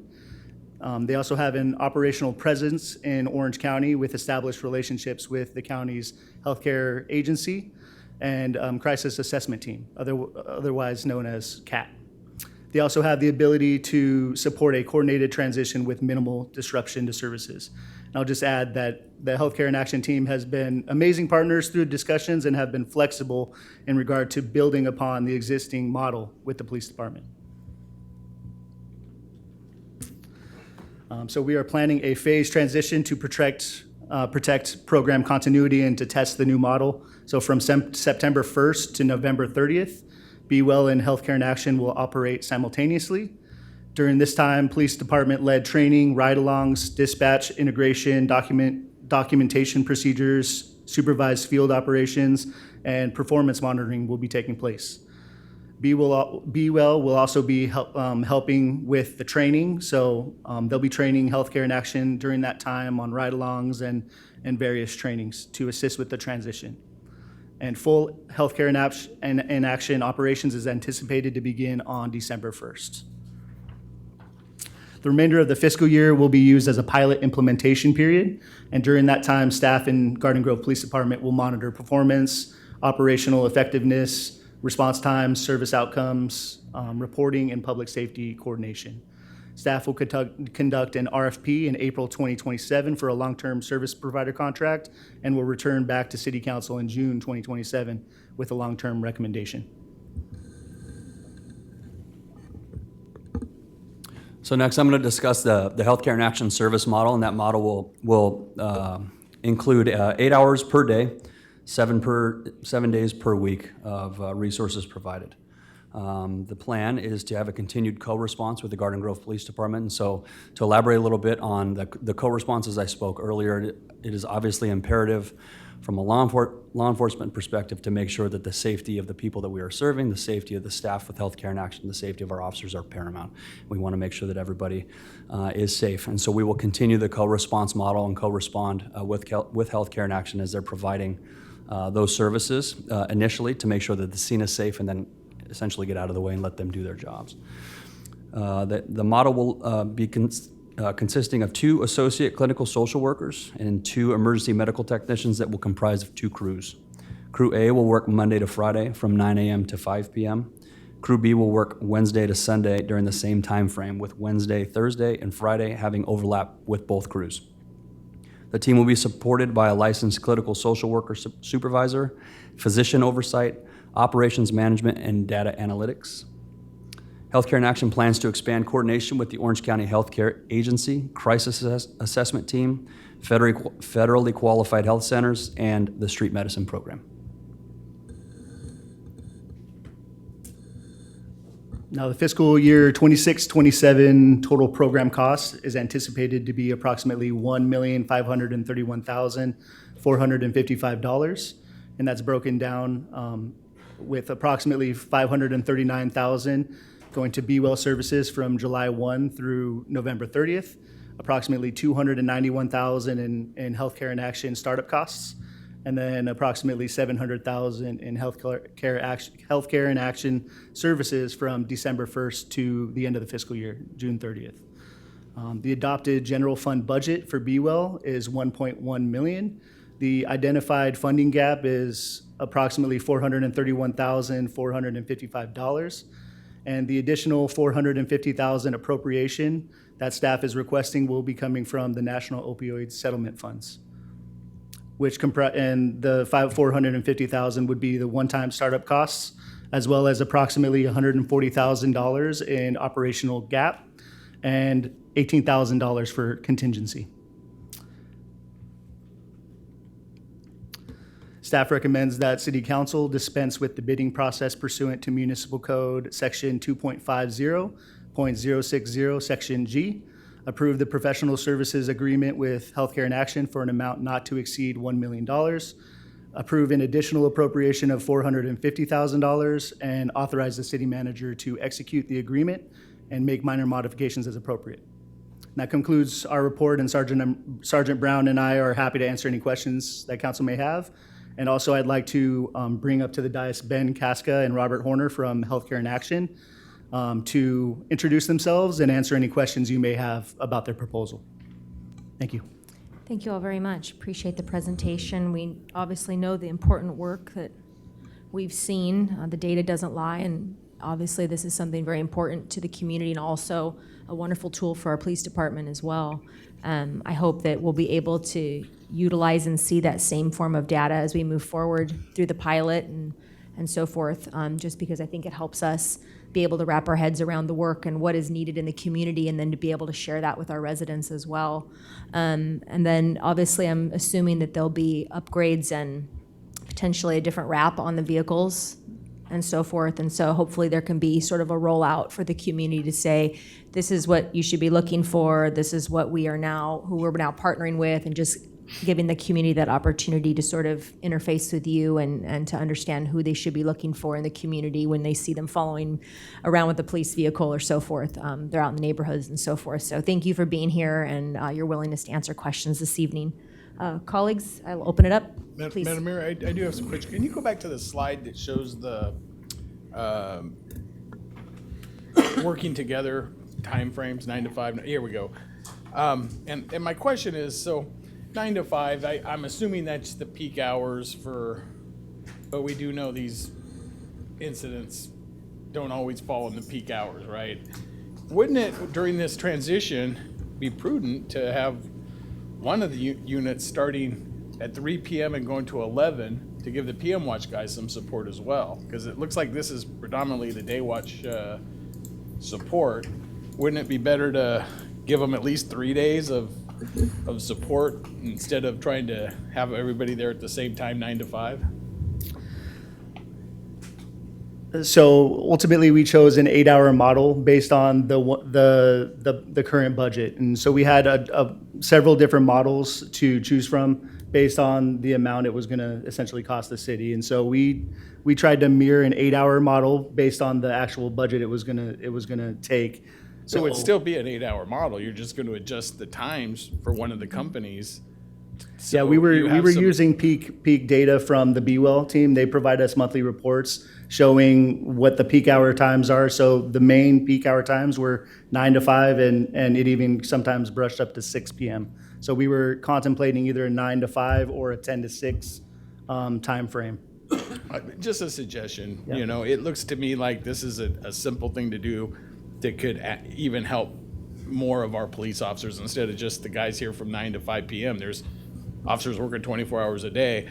It looks like it's a simple, no-cost solution that we could be exploring here, at least until we get the permanent thing, and we can even get some data on that. How helpful is it? You know, that kind of thing. So just kind of a suggestion. And I would just like to bring up, I do think that the continued relationship between the police department and the city will help us kind of look at that data so that we can constantly evolve. So if we're finding that shifting the model is necessary, then we can come back together and shift if necessary. Sure. And the only thing I'd like to add to that is I did ask Tim to pull all of the historical data from BeWell, so we actually had to get that.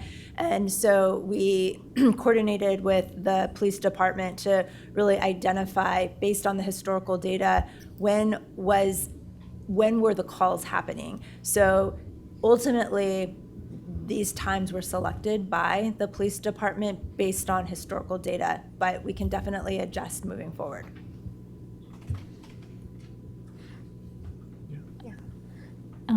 Yeah, I actually have similar question with Mayor Potem because I actually walk around and visit map the small business in the corner of Westminster and Brokers.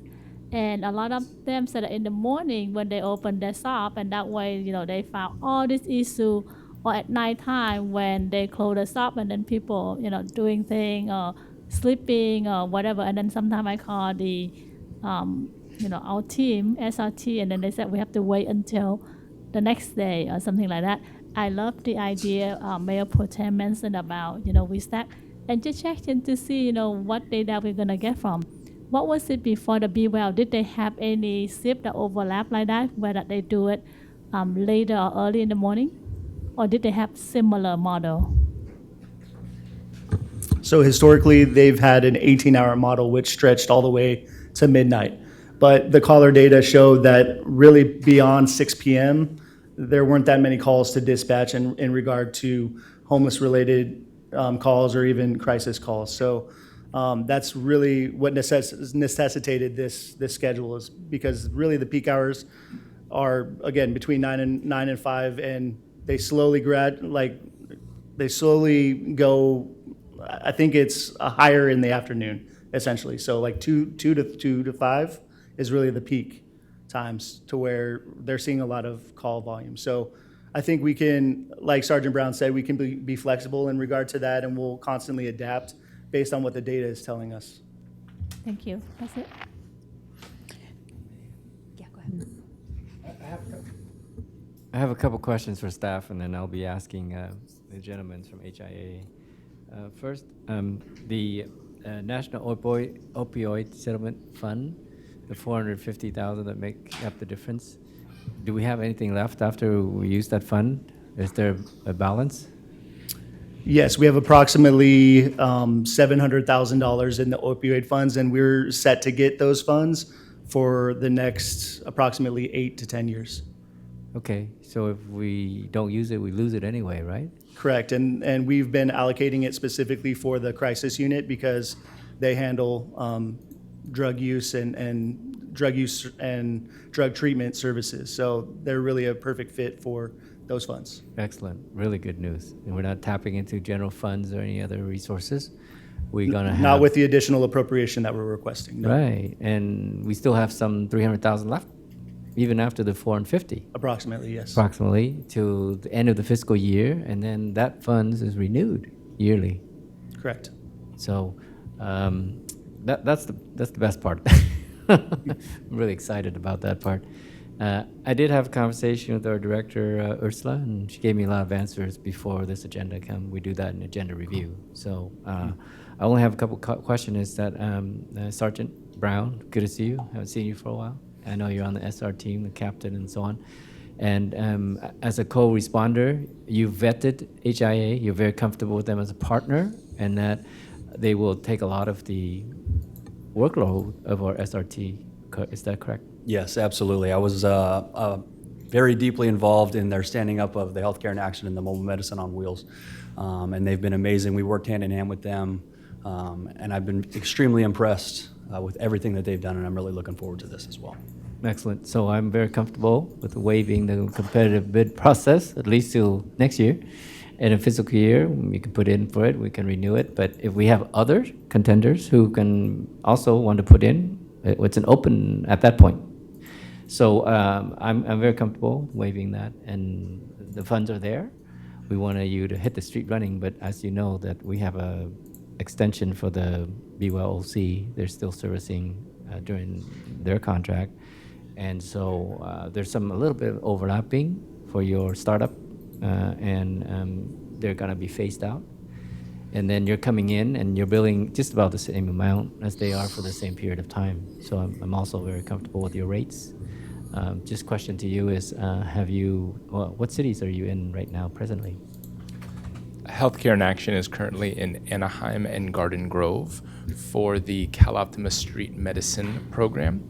However, Healthcare in Action is in San Mateo County, LA County, Orange County, San Diego County, San Bernardino, and Riverside. So you're in multiple counties already up and operational. Yes, sir. And this is kind of just an extension from Anaheim, Garden Grove. You know this area very well. Yes, sir. Lastly, this is a concern, but I don't think it's a legitimate concern. That is, we want people to get picked up and get to the services that they need. As you know, some people are service resistant. I know BWLC, they have mental health professionals. You have 2 social workers and so on, but you're able to address mental health issues also, correct? Absolutely, yes, sir. And there is no scenario where you are transporting anybody from out of county or out of Garden Grove and bringing them here. No. That scenario is not. Nope, that is not. There's no concern about No, that. no concern there, sir. That's it. I'm done. Thank you, sir. Hello, hello. Questions for staff. Thank you so much, Tim, for the wonderful presentation. Thank you so much, Jeff, for being here. Really appreciate this. I'm glad that we are being really expeditious in making sure that there aren't going to be any coverage gaps for the community with regard to this service. It is something that our community has very much gotten used to over the last couple of years. When Be Well first was a topic of conversation for the city, it was still very much in its nascency, and very few other municipalities were kind of thinking about getting into this kind of response framework. And we've had very good feedback from our community with regards to that project, to that program, and they've become very visible in our community. Folks really recognize them. I want to echo the previous sentiments that would love to see an informative rollout coming out for the community to make sure that now they are aware of what these new vehicles will look like, what it means for them to be out in the community, because so many people in our community have gotten used to seeing Be Well out there. They recognize the blue vans. They know that they're out there doing the work to address this very pressing issue, which is one that I don't know if we'll ever be able to fully get a true grasp on as a municipality ourselves. We're just one part of a big framework that tries to tackle this issue, right? I would be remiss if I did not mention that I am slightly concerned that we are cutting back in terms of hours. If the data as we go forward demonstrates that this is what what is best, then the data will definitely show that. But I do want to make sure that I express a concern that I'm sure will also come up with our community as we're entering a contract that is going to cost more than the one that we were previously in for less hours. So that is something that is at the top of my mind, is making sure that we are addressing the needs of the community as much as possible. So do we know when we might be expecting a more formal rollout for the community? Yes, so once we, it'll most likely be in the final month of the transition. So probably November is when we'll be doing the community, at least the community rollout and the PR related to the new team being introduced, so that they know what the van looks like, they know what to expect when services are rolled out on December 1st. So my next question has to do with the modality of transportation of individuals that are treated. I believe that is one place where this contract differs from our relationship with Be Well. So could you guys go into a little bit of detail as to how that would be different? Yeah, let me go ahead and I'll punt over to Ben over there to respond to that. Healthcare in Action services many patients who are experiencing homelessness and many patients in crisis. What we have found to be a very successful opportunity is to use a non-emergent medical transportation such as Uber Health for folks who are stable enough to get into the Uber and then be transported to either a emergency room, crisis stabilization unit, a homeless shelter, or another service area.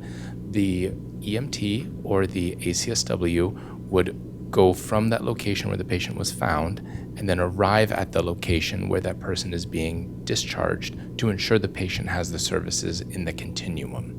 What Healthcare in Action does not do is physically transport that individual in the van. That is not something that we are capable of doing with their insurance that we have currently. If the person needs a higher level of care that requires psychiatric hold or a emergency service, that would either be handled through the CAT team, our relationship with the Garden Grove Police Department, or EMS. Thank you so much for that clarification. I do want to, I just Amy, wanted to sorry. add that it was initially a concern because it was a change of service. But again, we looked at the data to try to understand how many transports were actually happening with Be Well, and it was not a significant amount, and we felt comfortable with this solution. Thank you so much, Ursula.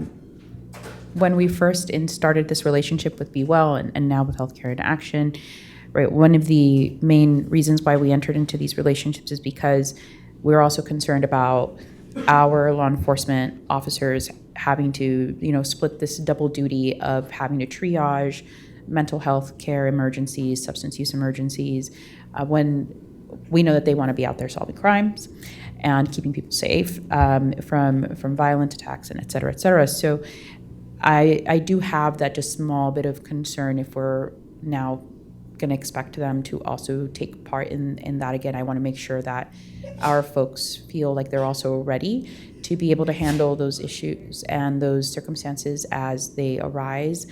So Sergeant, would you be able to speak to that? Yeah, absolutely. We discussed this at length, and ultimately, yes, we want to get back out there and solve crimes and things like that. But ultimately, the transportation piece allows us to bolster our partnership with Healthcare in Action, make sure that the patient is getting the services that they need. We're getting them essentially from point A to point B, having a warm handoff to Healthcare in Action, and then going back to our city. And so, in that sense, yes, it does take a handful of more minutes, and it might take a little bit longer for us, but it's ultimately something that's not going to change a whole lot for us. I'm relieved to know that this move does have your support. I believe that you mentioned that you're also part of the street medicine team through CalOptima. So could you explain also to our community how your services through CalOptima and that street care medicine team differ from this specific type of program so that folks kind of understand your different capacities? Absolutely. Thank you, Councilmember. That's a great point. The CalOptima Street Medicine program is for individuals who are available to have CalOptima medical Medicaid insurance and be a part of the enhanced care management, the ECM, the housing navigation, the CSS, and the PCP enrollment, so triple enrollment within the health plan. It is very specific within the CalOptima Street Medicine program that these patients are longitudinally held, meaning the outreach and engagement occurs, they get enrolled in the health plan, they get all 3 services activated through their medical insurance, and that Healthcare in Action provides longitudinal ongoing services for only the unhoused. If they're not unhoused, they do not qualify for this program with CalOptima. And then we have that panel, and like we all have our primary care provider, we are assigned to those patients, and we follow those patients through their entire journey in the healthcare system, until at which point they're stabilized and able to go into a FQHC or brick and mortar care, or eventually become permanently housed. So it's more along the lines of a primary care modality on wheels, where this scenario is much more crisis-based. The individual gets a phone call to the dispatch calls the Garden Grove Police Department, Healthcare in Action, and we immediately follow up with these individuals. The biggest difference is immediate care delivery versus longitudinal patient care in a more standardized medical environment. Thank you so much for that. I think and I am asking a lot of questions, but the only other question is you are asking us to not go through with a formal bid process, and typically we would put this out for bid and have different people try to apply and go through this process of getting this contract. So just for us to kind of have an idea, how many other potential service providers for this type of work do we even have access to? Well, we received the notice from Be Well. It was unexpected that they were canceling the contract. And as we had conversations with them, it was the overhead costs that used to be dispersed amongst more clients. It was no longer financially sustainable for them to absorb that as some of their other clients canceled services. we were challenged to find another provider, and Tim was tasked to look high and low, and actually initially we were really struggling to find anybody else who did this. And as part of that research, we learned that there are other mobile crisis response providers that were canceling their contracts as well. It is an expensive service. It is, so we then thought about Healthcare in Action because we were familiar. Actually, Tim found that they did this, the mobile response in LA County. And then we knew them, so we reached out to them and said, would you be willing to look at this? And so we had a hard time finding other service providers. Since then, since we've been almost finished with these contract negotiations, there's a startup that started to talk to us, but they haven't really done this before. So we had a hard time finding even a provider. Thank you so much, Ursula. I just want to make sure the community knows this is something that is a really big task, and you guys have been very diligent in making sure that we are servicing the needs of our community in light of a very unexpected situation, and we want to make sure that our neighbors and our community is taken care of. Thank you. If I may just add one more thing that I think is pertinent, because of Healthcare in Action's street medicine work, they have established relationships with the County of Orange that we think we can leverage in this case as well. And so we see that as a benefit. Thank you. Madam Mayor? One second, yeah, but we actually, I think Councilmember, you've been waiting for quite a while, so let's go this way and then we'll work our way. Oh, thank you, Mayor. You're welcome. Thank you for the great presentation. I can see that this program actually reduce the workload. The positive thing is that reduce the workload for our Garden Grove Police Department. So that might compliment. But I have a question. What happened when the situation that initially appears non-violent, but then become dangerous? Who decide whether the call is appropriate for healthcare in action rather than a police officer? I might defer that question. Yeah, I can take that one. Our dispatch will triage all calls for service, and then our dispatch will make a decision as to who it is going to get dispatched out to. And as I was saying earlier, we're focusing in on a co-response model. So ultimately, anything that Healthcare in Action is getting dispatched to, they'll be dispatched alongside a Garden Grove police officer or two, depending on the call for service. Thank you.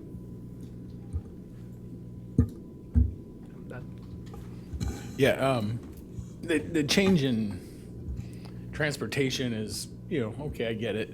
But a follow-up on that. So now if PD has to drive, let's say we get an incident and you have to take somebody in for mental evaluation or whatnot, who's doing the paperwork? So is PD doing the 5150 or is HN going to be doing the 5150? Because it seems to me that it's not just a case of transportation at that point if it's not. I think some of that's going to be dependent on which partnership Healthcare in Action has as it relates to the specific call for service. If it's necessary, the PD has to write the 5150 hold due to a lack of resources that are made available at the time, depending on what time is going on, then we have the capabilities of doing that. However, as Ursula was saying, they do have these partnerships with the Orange County Health and the CAT team, and that we're hoping to leverage, that they can essentially allow us to drop the individual off and they can write that hold and we can get back to work. And it's been a while, but if I remember, Be Well, they had either an RN or a PA on board, and legally they can do a 5152, right? Yes. So is those same components going to be applied here? Yeah, we don't, during our discussions, we didn't anticipate a longer time of call for service. Obviously, it's going to expand just a bit, however, due to the transportation issue. However, due to the relationships that they have with people throughout the county, we're not necessarily too terribly worried about who's going to be able to write the holds or anything like that. And I do see the benefit both to the PD and to the community. Sometimes having trained mental health folks there is a better solution than having PD there, and it tends sometimes to not escalate things because people see a guy there with a badge or a woman there with a badge and a gun, and they get all especially if they're having mental issues already. So I do see this being a benefit to PD and the community because less uses of force, less, things escalating and, so I'm very hopeful with this. I know there's some other comments, but as long as we're moving it along, I'll go ahead and make the motion. Yeah, if I may just briefly kind of wrap up, because this is the first time that we've been introduced to you, so it's a bit longer than we would normally vote on an agenda item. So we want to get well acquainted with you. And I echo my colleagues that you come at a very good time for us. We're caught without services, right? Somebody cancels a contract and they have to be phased out. So you come at a good time. I understand the startup fee is a one-time fee. And if we renew your contract, there's no startup fee. So that goes away. But also, I like to keep our contractors long-term. If I vote you up, I want to be able to renew your contract 6 months or 9 months down the road versus open it up and then take your chances with somebody we don't know, or somebody who hasn't been in the field or been in the area, and then our police department, they're not going to be happy, and we're riding on them. They're the one that's really supportive and being your co-responder and finding the funds. So welcome on board. You got my vote. The only thing is that when it comes to renewal, please sharpen your pencil. And if you can give us any break, or we're price sensitive. We like to save where we can, and we're going to revisit all of the service calls, numbers mostly, and hours of operation. And you've already agreed to be flexible, to work with the PD and work on the service times or service hours. I know you don't have transport, so no ride-alongs for me. I can catch my own Uber Health. But thank you for your presentation, and thank you, staff and Sergeant Brown. Thank you, Mr. Throne. I also had a question really quick before we move on. Thank you so much for the presentation. I am really big on mental health, and I'm glad that we're receiving these services for our constituents and the people in our community that are in need. I think my question is just mainly, I know that there's going to be a shift, 2 shifts. However, my question was, when we receive multiple crisis calls, what will be protocol to action when it's multiple calls at a time? One call at a time, probably, realistically speaking. And I think our police officers it's a co-response model, so our officers are going to go out there no matter what. So there won't be any pause in services as it relates to the individual in distress. It just may take a little bit if Healthcare in Action's tied up or if both crews are tied up. And ultimately, we're in the same boat right now with Be Well. So they'll still be getting the services that are needed at the time right away from our police officers. And then once Healthcare in Action's freed up from their protocol for service, they'll come right over. Is there still a partnership with the CAT team, the social workers themselves, with the police department, or is this separate as well? This specifically is separate, I believe. Yeah. So would we still be partnering with the CAT team as well if there's some urgent matters happening? Councilmember, absolutely. If Yeah. there's an urgent matter that requires a more emergent psychiatric response and a 5150 hold, we would definitely be leaning on the CAT team for their support in delivering the services that they're best to deliver to the patient. Okay, thank you. That is all for me. Thank you, colleagues, for your questions and comments. I appreciate the presentation. We have a motion and a second. Call for the vote, please.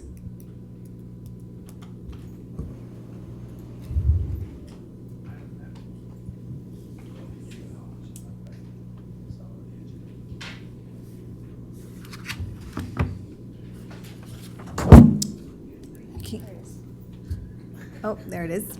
Okay, motion received, 7 yes votes, motion carries. Great, thank you.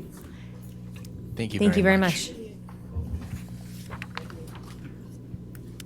All right, with that, we will move to item 15.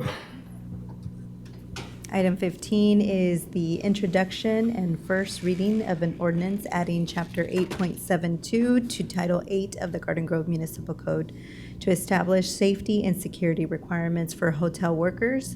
The ordinance entitled An Ordinance of the City Council of the City of Garden Grove, California, adding Chapter 8.72 to Title 8 of the Garden Grove Municipal Code to establish safety and security requirements for hotel workers. And we have Deputy Director Greg Blodgett here to provide the report. Thank you, Madam Mayor, members of City Council. So tonight we have an ordinance for hotel worker protection regulation, and just wanted to point out a couple things. Staff spent quite extensive time putting this together, researching different cities, including Irvine, Ontario, and Anaheim. And in addition, working with our hotels, including the hotels that were here tonight, which are major hotels, including the Hyatt, the Embassy Suites, Marriott, and others, and making sure this works for them too. So we spent a lot of time also with our city attorney, getting the final crafting of the language that works. And we came back with a scenario for this ordinance that's most referencing Anaheim's ordinance. A lot of reasons for that. We're in the same market, in the same workplace, so we want to be on a level field with Anaheim, so it's similar to Anaheim's ordinance. So I want to walk through some of the new things that are in this ordinance that would apply. So this ordinance applies to all Garden Grove hotels. There's over 24 hotels it applies to. The hotels that were here today were the Gigi Tidd hotels. That represents 3,500 hotel rooms, representing 10 hotels, which were all supportive of this measure.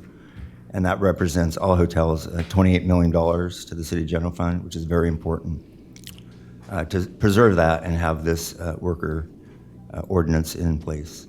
So the new ordinance applies, once again, to all hotels, motels, lodging establishments to ensure workplace safety for housekeepers and other employees who work alone.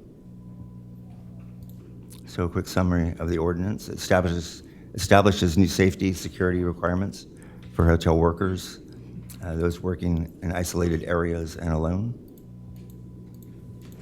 And the key requirements for this include those workers having security devices, including panic buttons, train response for personnel when employees are working, annual employment training and guest notification, and employee protections to stop work and leave and go to safe areas and contact law enforcement without any retaliation.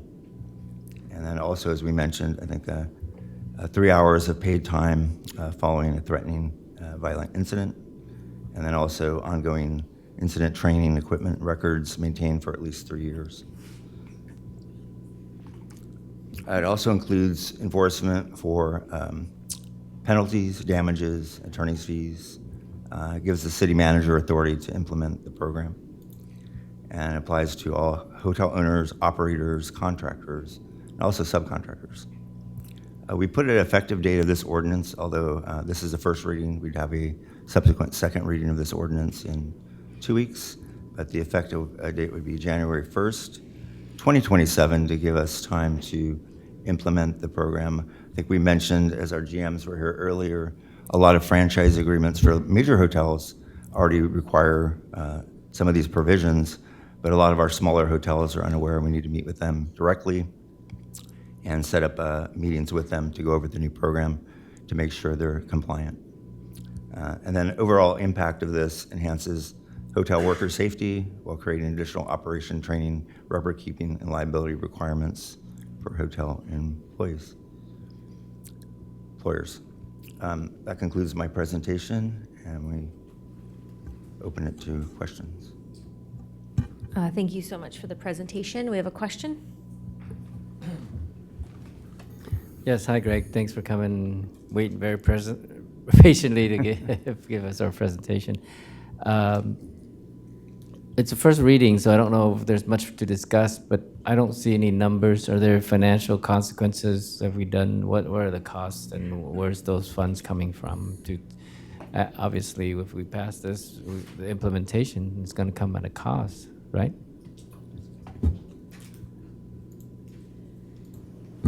in talking to some of the other cities, it hasn't been an expensive ordinance for those cities to enforce. There will be some costs for the hotels who are not already doing this, but as mentioned, about 2/3 of our hotels already have these safety devices. So the others who do not, they will need to purchase the safety devices. They will have training of their employees. So the cost is really coming at the employer, the hotels, to implement. If there are violations and complaints, the city would potentially have some enforcement, but it really isn't a big problem today, and we don't anticipate it to be a big problem in the future. So what I'm hearing, not going on our ordinance, but other cities, because we haven't passed ours yet, is that the costs are going to be borne out by the hoteliers themselves, the 10 hotels we're talking about. If they don't already have it implemented, we are going to inform them of our ordinance, and we can enforce it by way of, say, a citation. And you're saying that most of these hotels, if not all of them, have the panic button, the equipment, this and that. They have the training. They can give their employees 3 hours or off or per incident or 3 days or whatever it is. But once we pass the ordinance, the financial impact is not on our general funds. It doesn't come back where we have to borne out the equipment costs and the training and the time off and this and that. That would be on the employer, the hotels themselves. Is that what I'm hearing? Correct. Okay. Thank you. Madam Mayor? Yeah. Yeah, what I like about this is it's a clean ordinance. It's specific to one item. You're not trying to compound pay raises and all kinds of other issues into it. It's simply about these devices. And, if you're looking for other things, well, we can do other ordinances, but this is specific to that. There was some complaints about only a $500 fine. The reality is, Garden Grove is a general law city. We're not a charter city. The max fine that we can put in place for anything is $1,000. And it takes steps to get there. Might be the first, second, third violation, depending on how it goes. So, we're consistent with that at least. We don't have the ability to fine 30, 10,000, whatever, because we are a general law city. So, I'm really, really happy that we're making these businesses keep their employees safe. It might not be enough for some people, but having those panic buttons, if you're the maid, and somebody comes up to you aggressively and you can just push a button and you got security running there, that's a great thing. I get there's security that's coming, but quite frankly, in many of those cases, that's going to be, and if things escalate it beyond what security can handle, security is able there to keep the maid safe, plus call the police, and the police can come deal with it if it's escalated beyond what the security can handle. So no, I think it's great that they have those panic buttons. We discussed it with some of the different hotel folks, and they the ones that have implemented it were already happy with it. They were very happy. The employees were happy. This has nothing to do with petitions that were being sent around. This is stuff staff has been working on for a while. It does kind of coincide with a petition that was going around recently, unfortunately, and so some people are maybe confusing what this is. But with that being said, I'm really supportive, and we should have did it a long time ago. Yeah. Thank you, ma'am. For me, the safety of the hotel worker is essential, very important. So I want to second it. Great. Any other comments or questions? Sure. Yes, so I have a question. I do have a suggestion for a friendly amendment. So my first question is, we got a letter earlier today from the folks at Unite Here who are here present with us. One of the issues that they raised was a question of statute of limitations. Omar, could you speak to us as to why there would be no mention of a statute of limitations in an ordinance such as this one? The Civil Code already provides, actually, the Code of Civil Procedure of the State of California already provides that violations of statutory provisions is a 3-year statute. So it's already ingrained in law. Putting it in the ordinance would kind of be a futility. Well, it's not futility, but we're just repeating what state law already says. And as George likes to remind us, we're a general law city. But kind of to go further with some of the things that I noticed that I want to thank the folks from Unite Here that are here present and came and shared their perspective and reached out to us through their communication.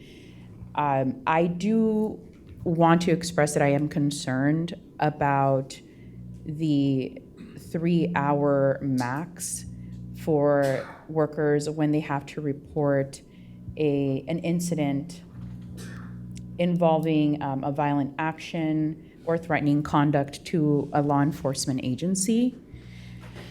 The 3 hours on the date of the incident is something that is concerning to me in that when you suffer through violent incidents and you have to go through the process of giving your police report, talking to law enforcement, having any follow-up interactions with counselors or other advisors, this is not necessarily a situation that will wrap up neatly in, I guess, a 3-hour time frame. And should something happen to a worker at the beginning of their work shift and it rise to the level of incident that would require more than a 3-hour interaction with law enforcement or other individuals, it's bad enough that they would have had to go through a painful or horrifying act to then be capped at a PTO of only 3 hours. Sadly, that is a reality for folks that are here, and that is a safety concern that I would be remiss if I did not express for the members of our community, and especially for women. Because oftentimes our interactions with law enforcement, with any other follow-up care after an incident, would be such that it would tie up more time. So my question to staff would be, how would we be able to proceed with amending this specific subsection? And it's section 8.72.030A. You move it subject to those changes. Now, my proposal would be subject to what their regular working hours would be. So, because I do think, like, if you just entered a shift of work, something happens to you then, you're in a situation where you're stuck with more than 3 hours of having to deal with law enforcement, you've lost your day. 8 hours sounds good to me. I mean, relative to the shift of work. So I would like to make a motion to approve this ordinance with the amendment that we change the 3 hours to the length of their workday. What if the incident happens on hour 6 or 8 of 9? You pose an interesting question there, Omar. I have a question as well. The whole intent of this ordinance is to prevent a horrific event from happening. So if it's working well, the button is pushed, security comes, and it prevents a crime from happening. And so the reporting to the police is under that scenario, I think, envisioned in this ordinance.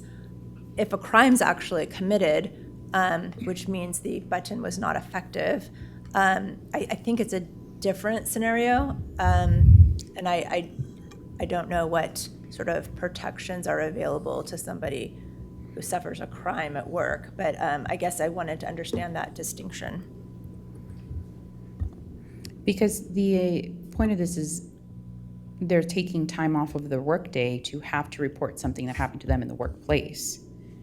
So if you're a woman and God forbid the unspeakable occurs, there's only one facility in Orange County that can service you for the necessary next steps to go forward with any kind of investigation. So I think it makes sense that we are able to provide coverage. Yes, I understand our intent here is prevention. That is our ultimate goal.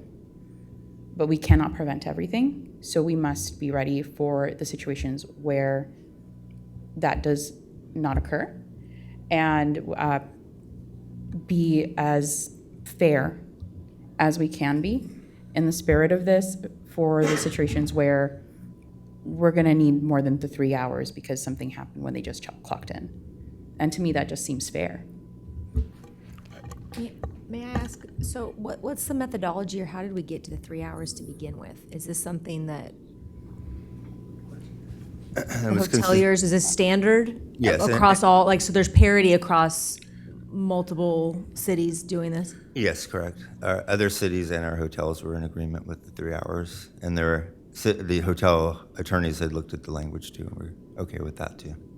Madam Mayor, I'd like to propose, because I agree with Councilwoman Aristagi, 3 hours, if the worst happens, is not even gonna scratch the amount of time it's gonna take you at the doctor, at the hospital, and let alone reporting it to the PD, all the, so honestly, just stick to an 8-hour time frame. Just make it 8 hours, and we don't have to. If it happens late, then there's an 8-hour period. If it happens early, you're covered for your shift. Let's just make it an 8-hour period instead of 3, and that gives the benefit of the doubt. That gives the employee time to deal with things, and I'm sure the hotel can absorb. Again, this is preventative, as has been said. Hopefully nothing ever happens, and likely with these buttons, it won't, because you're gonna have help there before, but you could still be assaulted physically in other ways, right? So, things can happen fast. So, yeah, I say, I agree with you. I think 8 hours, I know sometimes you're at the hospital, when I was a police officer, we'd be there with the victim for 6-8 hours sometimes, just at the hospital, right? So I would just recommend we move that, change the number from 3 to 8, and move on. Okay. And I'll second your motion. Thank you, George. There is one more change that I would recommend that you make, and that is on the title of the ordinance, simply to make it match what's on the agenda. So we had made some revisions and the revisions didn't make it to the agenda, but the agenda title is fine. Yes, and if I may read that revised ordinance? No, we just revised the ordinance to what the agenda is, the same title is in the agenda, and that way, when it comes back, it's already been introduced. Yep. I need this a little better before I vote it up with the amendment. I want to understand very clearly what this 3 hours we're talking about, what page, and how does it apply? Page 4. Okay, so this will be on page 526 of the packet, and it's section 872 of 30 of the ordinance. Okay. Page 4 of 7 of the ordinance, sub A, and it's basically the second line. And it says a hotel employer shall allow a hotel worker sufficient paid time not to exceed 8 hours per the amendment on the date of the incident to report violent or threatening conduct to a law enforcement agency and to consult with the counselor or advisor of the worker's choice. Okay, here's what I'm reading. The employer can reimburse or take care of it up to 3 hours, no more, from the time of the incident. This ordinance says the reporting should happen within 3 hours. That's my reading. From real life knowledge, we know that sometimes victims don't report crimes right away. There's a delay. Even the attack, the assault, the crime has happened. Doesn't necessarily mean they push that panic button. You see? the crime has happened. There could be 3 hours or 8 hours or even days delay before the crime gets reported. Then the employer is going to say, well, you're not covered. We can't pay you the 3 hours or 8 hours because the reporting is outside of that 8 hours. And the ordinance says they can only pay you up to 3 hours. So the 8 hours sounds like a good extension, okay? The 3 hour, I don't agree with 3 hour. It's too short a window, but is the 8 hours sufficient? Yeah, so what this provides, it's either the 3 hours that's currently in the draft or 8 hours per the amendment. And that's because I think we expect that if someone is attacked, they will push the button and there will be a report at that time.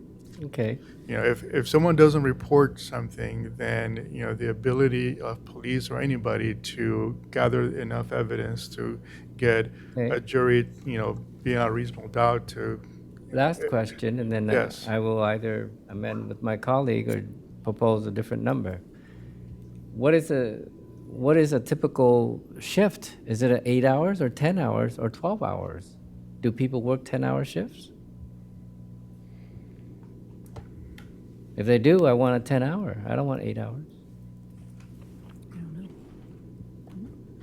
Do people work 8 hours or 10-hour shift?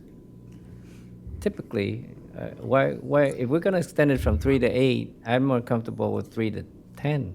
Give them 10 hours, or even 12. You can't force someone to be a victim. That's 8 hour shift is a normal shift for the It's usually 8 coworkers. hours with an hour lunch, right? So you're 8 hours. at work for 9 hours. But I don't know, every business could be different, right? I'm thinking, I'm not very well versed in overtime law, but I think employers have to start paying overtime after 8 hours, so it's probably what dictates the 8-hour shifts. Okay, so do we want to cap it at 8? I'm good with 8. I'm just trying to think, as long as we're extending from 3 to 8, consider 10 or 12. But if you think 10 or 12 is not the standard and we don't need to, then let's just keep it at 8. I'm good We with that just amendment. modify it to say their normal workday instead of a number. Not to exceed the hours of their normal work shift. How's that? Can we do that instead? And that way it covers it if they're on a 10 or a, As long as it's ascertainable and it's not vague. yeah. Sorry, I just read what it said here, right? 3 hours on the day of the incident to report, and that's it. Like I thought the 3 hours just for them to report whatever else that is something happened, and there will be more hour if they need, you know, treatment or whatever. I thought that would be follow on. This one they just say that they give up to 3 hours to report the incident. That's what it said right there. That's where that would trigger this. So they have 3 hours. But like I said, we can't force them to be a victim. If they don't want to report it, you can't, like, force them. Right. But what I'm saying that, like, they said, okay, you get 3 hours to report that. Like, if anything else you need, that would be more to it. So this is what just tell the hotel employer that they have to give the employee up to 3 hours to report that. If the incident happened, they have the, you know, they got hurt or whatever, that would be additional, that would be something else. This is we just say that the employer give the employee up to 3 hours to report. I just want to clarify, it's an and, there's an and. Thank So you. it's up to Conjunction. 3 hours or 8 hours or whatever we decide on the time to report the incident to law enforcement and to consult with a counselor or advisor of the worker's choice. So it's not just to report, it's also Report. to, So then to the end of the workday. to go to an advisor, a medical provider. There's an and in there. So would it be to the end of the workday? If they So start the the shift six- late, end of the workday is just an hour from the time of the incident. So Yeah, I I'd see just what keep you're it saying. at, Just keep the 8 just keep the hours. 8 Yeah, hours. I think agree. it's, I- I yeah, think it's the better. 8 hours is gonna be fine because Yeah, it's it's more preceded by clear. the word sufficient and not to exceed. So they have that window of that discretion. So I think that Councilmember Wright, again, 8 hours is a nice standard workday period. And I think if my colleagues feel comfortable going forward, we can go forward with the motion to amend with the revised title and to make the amendment to section 8.72.030A for the 8 hours. I'll second it. All right, so we have a motion and a second with the changes made. Call for the vote, please.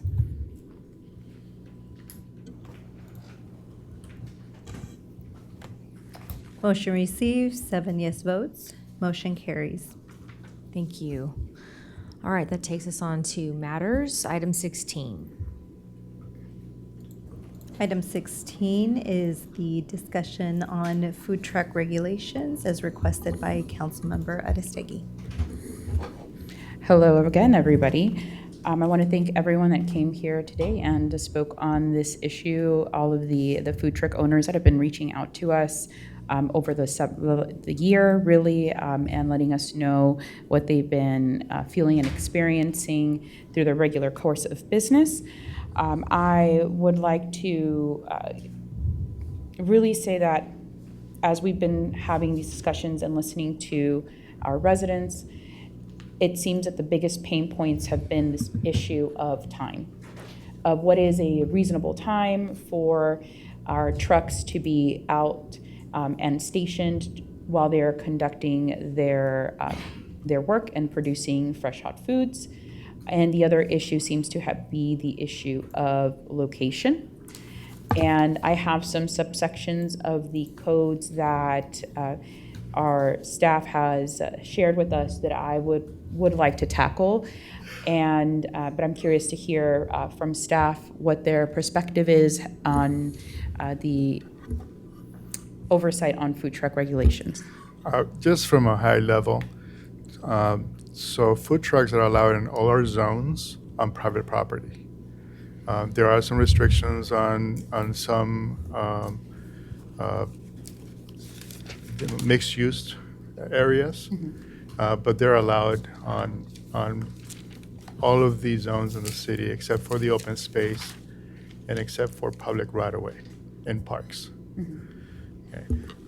For the public right-of-way, these are the mobile vending, and because they are using the street in public places, we don't currently allow them to just stop, set up shop, and basically create a commercial space out of our public right-of-way.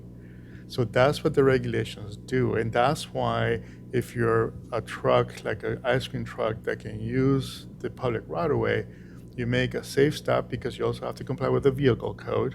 Your vehicle code has separate regulations that say you can't stop within 15 feet of a fire station, you can't stop within so many feet of a crossroad, and so if they can safely stop, they can sell their wares or food or whatever, but they have to move along because the right-of-way is for traffic. It's for for transportation basically. And that's the regulations that we currently have on the books. So if we're going to think about allowing or setting up separate areas within public spaces, like our parks and the public right-of-way, then that's what the council needs to make a decision. Are we going to allow them in every street, whether they're 30-foot streets, 60-foot streets, secondary, primary streets? I can tell you we're not going to be able to allow it in the freeway. Caltrans is not going to allow it. So that's just a high level, and that's just a summary with the regulations we currently have in place. Thank you so much, Omar. And of course, we don't want a food truck serving food on the 22 off-ramp. I think I speak for all of my colleagues when I say that's not something that we would move. But I do think that there are parts of our code that could use some clarification and some updating, especially for the community, because some of the issues that we've heard from our food truck vendors have been concerns over the regulation in private spaces. And we know that sometimes they might get called on. Code enforcement will take action when they receive a call, when they receive a complaint. But we also want to create an environment where our food trucks don't feel like they're being targeted and they feel like they can still conduct business. And I think providing that clarity for them as to what places and spaces are those where they would be able to conduct their business, I think would be very helpful for us going forward, because we do have rules about food trucks in our R1 residential zones, as well as some of our high density zones, right, our R2s and our R3s, and certainly in our commercial and mixed use.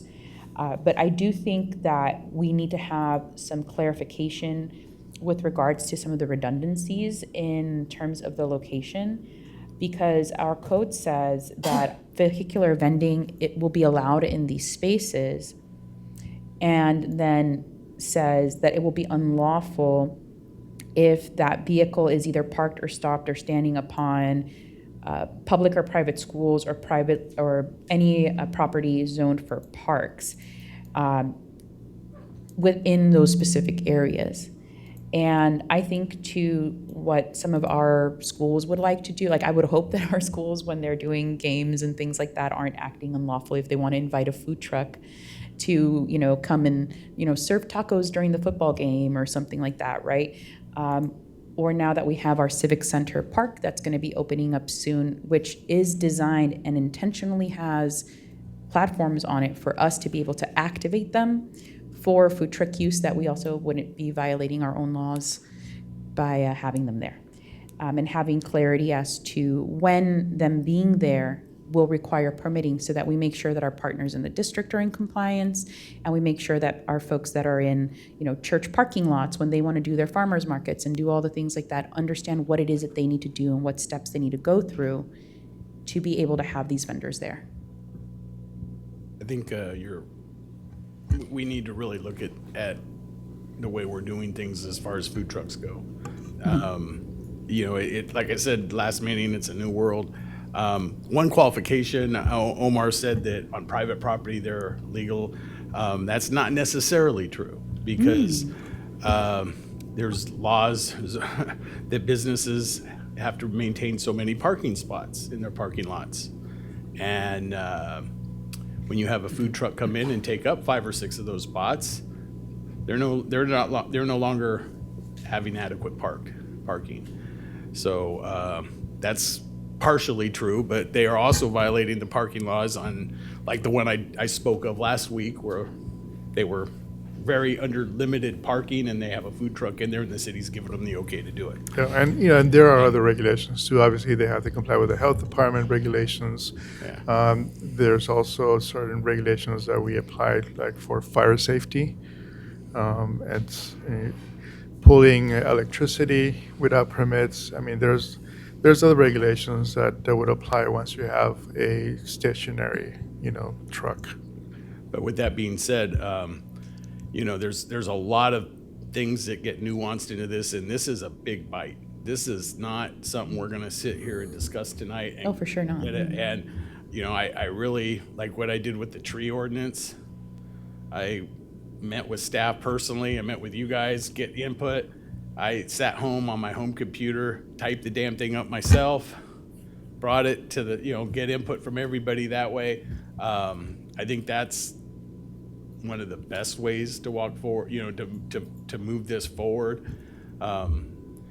If 2 or 3 of us want to do a subcommittee and start, working on that kind of stuff, that would be good. I think this is going to take at least a month for us to even get the basics. And that's because there's so much involved. There's so many moving components to this. As Omar said, you've got to take into account, cars parking on the side of the road. Well, is that going to be something that we're, are we going to have, freeways, like you said, just all the different components. Plus, there's some areas of the city that it's probably not convenient for the food trucks, just because of, like the hotel area there. It's probably not going to be easy for that kind of a thing. And lastly, there's a lot of criminal activity involved in food trucks, and we need a vetting process. And again, not all food trucks are nefarious. It's nothing. That's not what I'm saying. but there are a lot of them run by organized crime. And so we got to make sure that we're not bringing that application in too, where they force an elderly couple to run their food truck and they take all the money. So there's a lot of things that go into play, but it's something I don't think we're going to be able to kill right here, right now. And I do think we probably might even want to do a closed session meeting with everyone to get input. And I know we're going to have to get more input from the community. We had some of the vendors here, and they all made great points. They're just trying to make a living, and then we need distance from. What do we think is a good distance? How far should they be from a retail restaurant? I know LA had an hour thing. They would let the food trucks park for an hour. And that was maintained pretty good. Then you had to move along, and you had to move at least 3 miles away after an hour, right?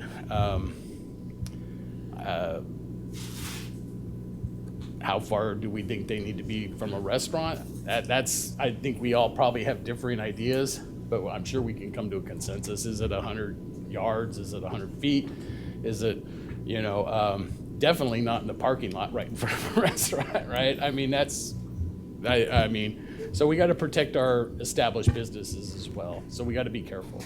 Yeah, I definitely, want to make sure that we hear from folks, and I do agree with you, George, because this is a very huge, statutory kind of logistical behemoth, right, for us to take on. But I'm certainly in accordance with you that we need to have continued conversations about this so that we can really take a look at our code and how it is functioning right now so that we all have an understanding of it and we feel comfortable talking about it.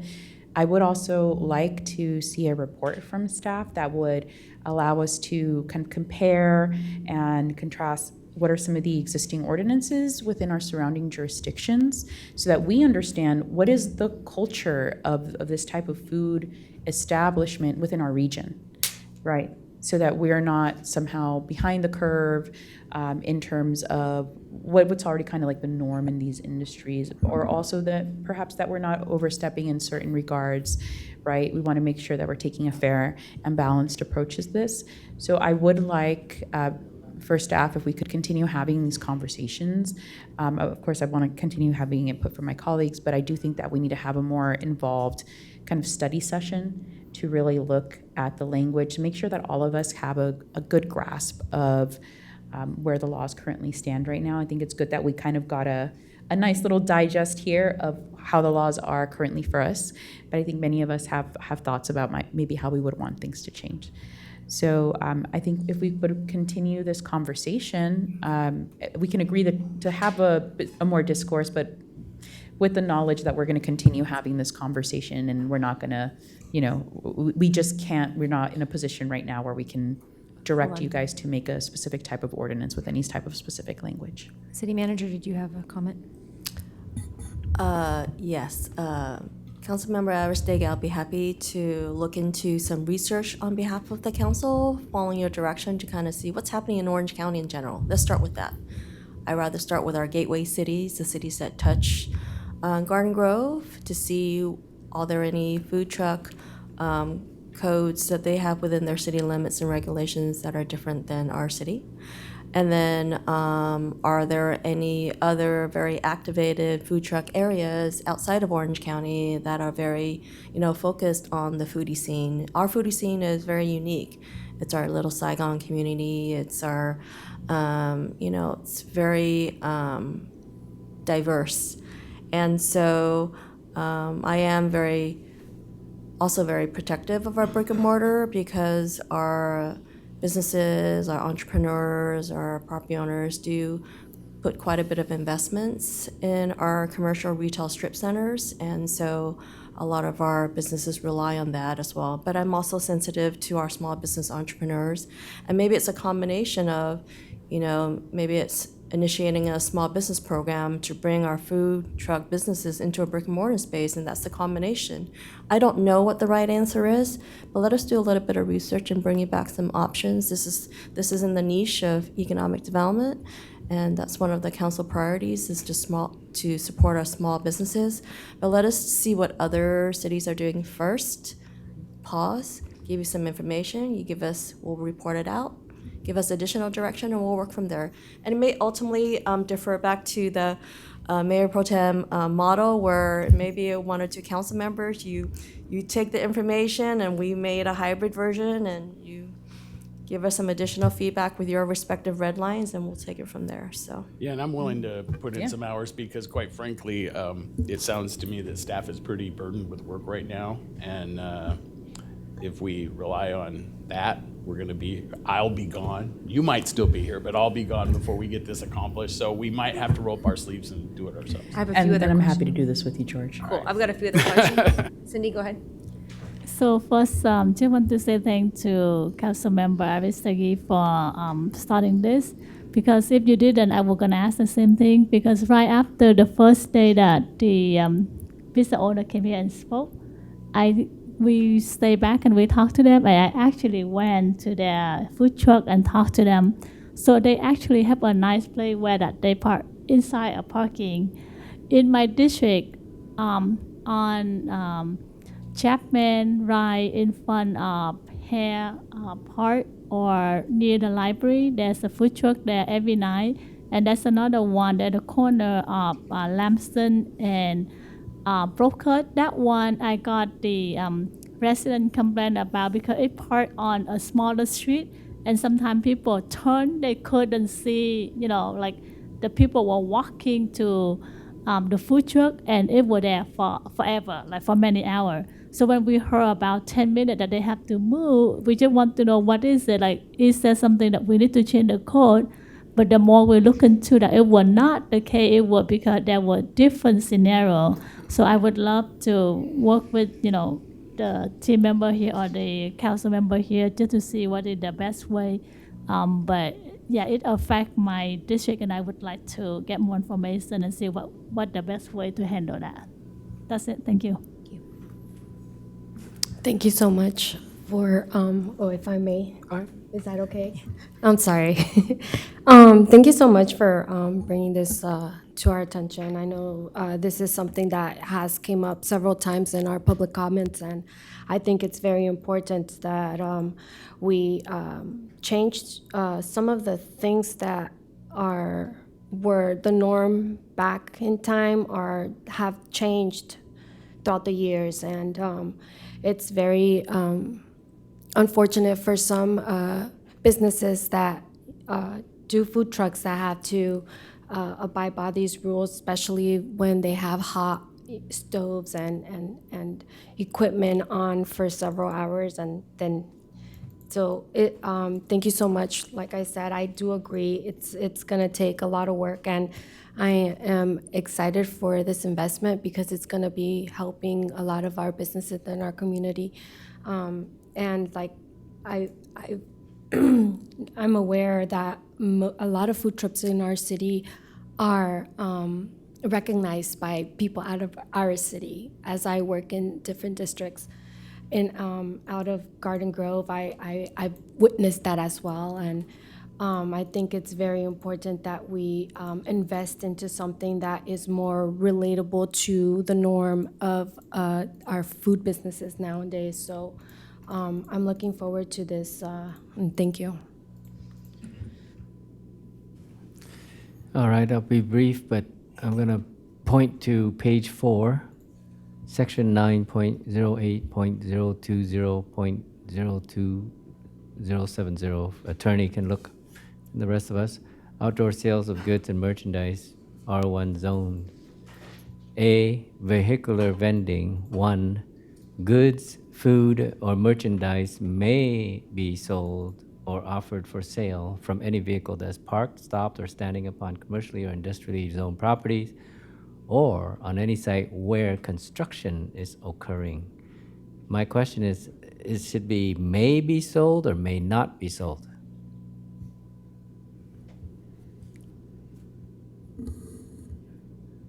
Maybe, so it's permitting vehicular vending in those areas. Including where construction is occurring? Yes, And it's typical of,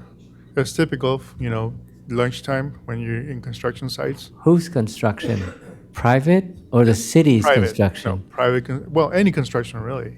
So if, We let's have say food trucks. our city is doing construction on a street, our city, Public Works Department, Yes, they can park there and vend, yes. okay? 9.12.020.070, same thing. A, the goods may be sold or offered for sale from any vehicle that's parked, stopped, or standing upon commercially or industrially zoned properties. Do they need permission from the owners? Well, they do. Otherwise, they'd be trespassing. Where does it say that, or is that just baked in? Well, this is a zoning code. So the zoning code only identifies where activities can occur. Okay, so you get a property owner says they're squatting on my commercial property. They can ask for a trespass and they either, they can ask PD they can ask them to move along. And if they won't, they're trespassing and they can have PD. But see, if I'm a vendor and I read this, and I don't think there's anywhere in here that says I need permission from the owner of that property. Where in here? Maybe I'm not reading it right. Where in here does it say you must have the permission of the property owner? Does it say that? It doesn't say that because this is part of the zoning code. Okay. Title IX. I'm a food truck vendor. Yes. I'm literally reading this ordinance. And I don't see where I need to seek permission from the owner. So I'm just suggesting while you're amending this, right? Councilwoman, Councilman, whoever wants to amend it, can you take into consideration, and you're the one that pushed that law about clear and not obscure language, right? Plain language, plain.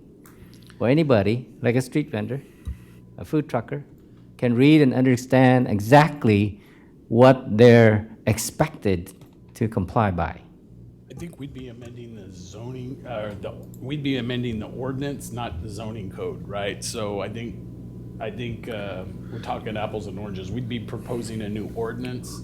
Okay. And what you're reading is the zoning code, right? Yeah, so Title IX is a zoning code, so those are sections of the zoning code that only Okay, identify that's fine. the zones where these activities can occur. For example, office uses, just because our zone allows for office uses, you cannot right. go on private property and set up your office. I'm past my bedtime already. I don't want to go past midnight, so I'm gonna cut you off. Section 8.48.030. Look at A, the time between stopping the vehicle to dispense any item of food and the time the vehicle leaves the location shall not exceed 10 minutes. Isn't that in the zoning code? No, that's Title VIII. Title VIII, it's public health and safety. So that's not zoning. No. And I think there's a different vehicle code on that too as well. Yes, Well, there hold is. on, I think it's a hold number on, in the vehicle hold code. on. It's actually listed there, 22,455. I'm going to circle back to what city manager said. We are going to research other cities' ordinances, right? Yes, We don't have one in front of us. Is that correct? correct. Okay. So when this agenda item comes back, it's going to come back with a sample ordinance or template that we can actually review with each other, correct? A proposed ordinance, right? Okay, because this is not what I'm reading. So the sponsors of this new ordinance, I don't know if we have one on the books, an ordinance. What I'm reading here is sections of a code regulations. I don't have an ordinance from Garden Grove City regarding food trucks, that's correct? I think we need to give them direction. Correct. That we would. That's what I'm saying. We need to create an ordinance. This item's just discussion. The council Okay. needs to give us direction, what regulations you'd like Okay. us to bring back to you. Okay, now I'm going to give directions. In lieu of the fact we don't have an ordinance, okay, which is months out before we even vote it up or down, months out, right? I propose we suspend all citations. This is a proposal. Suspend. I don't want no $500 ticket. I don't want no $1,000 ticket until we pass an ordinance or we don't. If we don't, we're gonna suspend. I don't want anybody cited, and I want it as an example for all the cities. We are relaxing the regulations. That's exactly what we're doing. Wait. Let me finish. If by the end of this year or whenever it happens, and we vote up a new ordinance, either based on other cities' ordinance or unique own, our very own, that would be a model for other cities if they don't have one. So what you're proposing, a whole new, it's not apples and oranges, it's strawberries. We're creating a new ordinance. So everybody's gonna pitch in, give your 2 bits, and we're gonna write it up so that the street vendors or whoever's reading it can understand it and comply with it reasonably, with the terms and conditions that is not harsh, not 10 minutes. 10 minutes is harsh to me. So when I say you relaxing regulation, you're gonna allow for an hour or more. To me, that's relaxation of a regulation. And you know what that's gonna do? That's gonna open the floodgates. Now, I'm gonna make a prediction for you, for the whole council. If you're gonna write up that new ordinance, and you're gonna pass it, every city who doesn't have an ordinance gonna bring their food trucks here. Is that what we want? Maybe that's exactly what we want. Are we gonna open that floodgate? Okay? And then once you give those rights, you create that ordinance, and you're enforcing it now, it's still regulatory. Are we gonna give out more tickets, more citations, or less? What we're doing with this new ordinance is to, if not encourage, support the existing food trucks.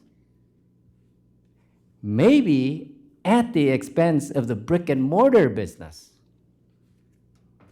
Okay? Once you pass it, you can't take it back unless you do another vote to revise it or to revoke it.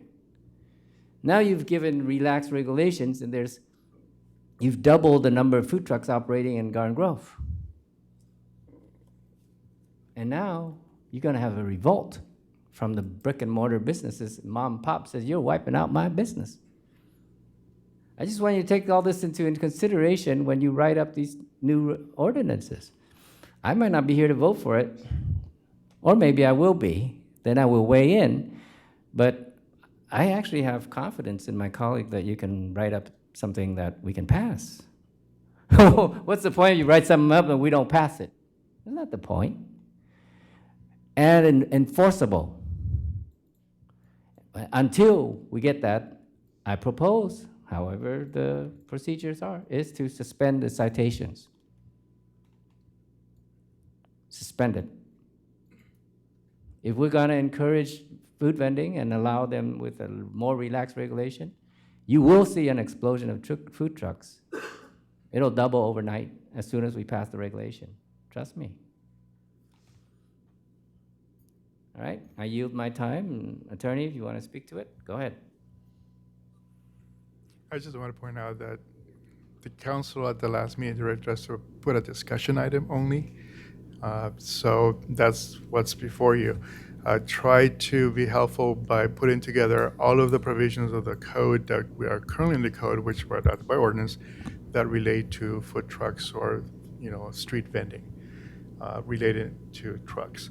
And so that's all we did, just to tell the council these are the regulations we currently have, and as a basis for your discussion, to discuss it and then give us direction. Whether to suspend, citations, that's not necessarily on the agenda, and it was not considered as part of the agenda. But we can bring it back if you want to consider such a program. I would want to hear from our code enforcement department and get some input from them as to what would be the procedures and what that would entail, right? All of this has implications for their operations too. Well, and also the city, if we're not allowing ADA access on sidewalks, the city would be exposed to liability under federal law, which is ADA.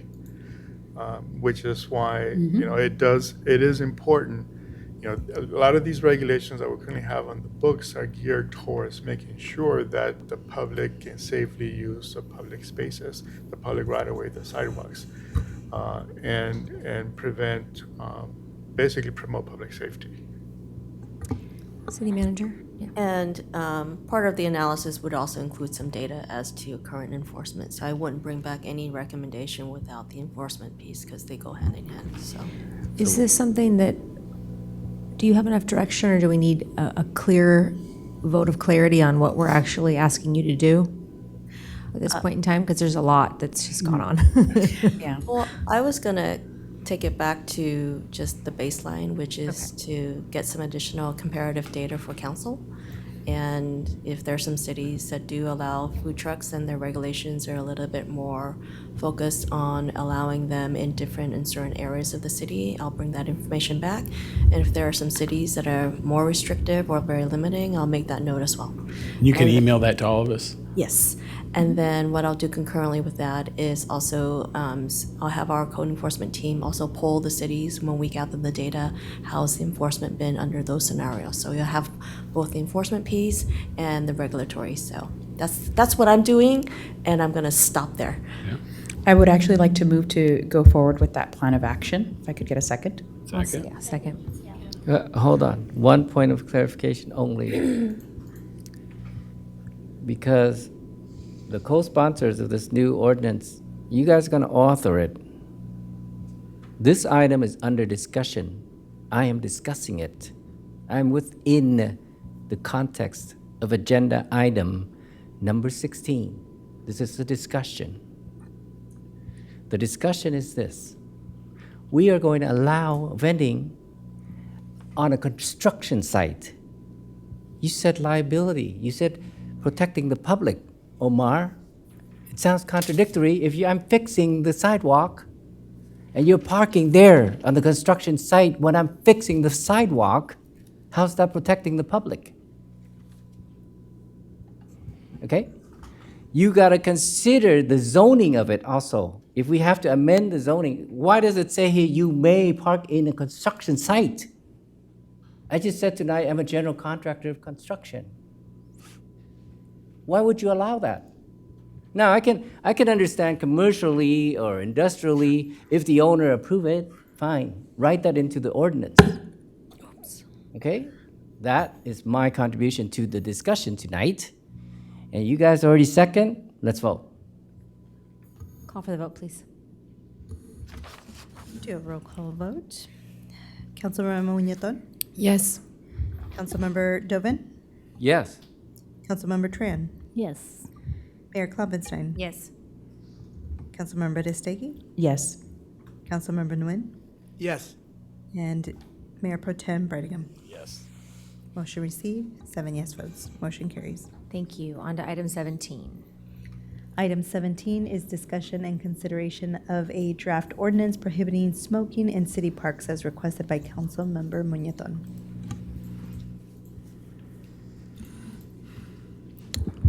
Good evening, everyone. Thank you so much for those who came out to speak and say their perspective on this matter. It's a smoke-free ordinance at a park. So passing this ordinance is banning smoking in all public park areas, including the parking lot. When I refer to smoking, I am talking about tobacco, vape, and all other drugs. California Health and Safety Code prohibits smoking within 25 feet of playgrounds and sandboxes. However, Garden Grove doesn't have a city ordinance that bans smoking in park areas, in all park areas. There is no mention of public parks in Garden Grove local non-smoking ordinance. The 2022 Garden Grove Park Facility Rules does not prohibit smoking across parks. Public parks are not listed in the city non-smoking areas under Garden Grove Municipal Code. 6.32.030. So some cities or in our surroundings have already banned smoking in all their city parks. Some include Santa Ana, Irvine, Costa Mesa, amongst others, the most recent Orange as well. This is a few of many. The current city policy only meets minimum state requirements.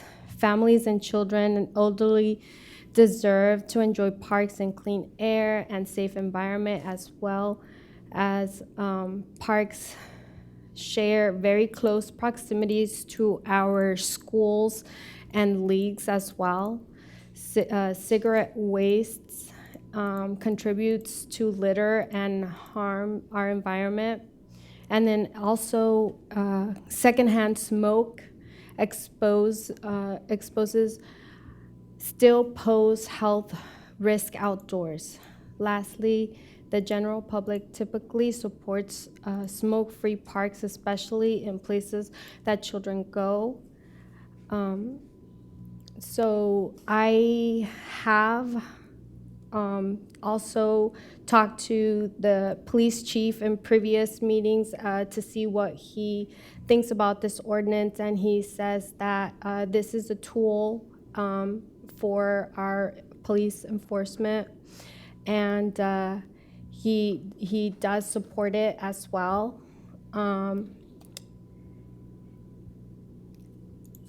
So I also wanted to mention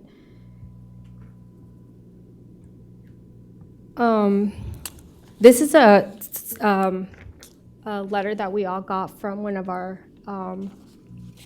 speakers today, and they went to the extent of getting an American Society Cancer Action specific reference as well to this ordinance in support. So I am asking for your support to pass this ordinance today. Just, can I just clarify? Yeah, the matter came back as a discussion item, so it is not for introduction of the ordinance. I think that was the direction I got for discussion, because the council, at the time we first introduced it, had a lot of different ideas, and we needed clarification as to whether there are going to be any changes, any other recommendations.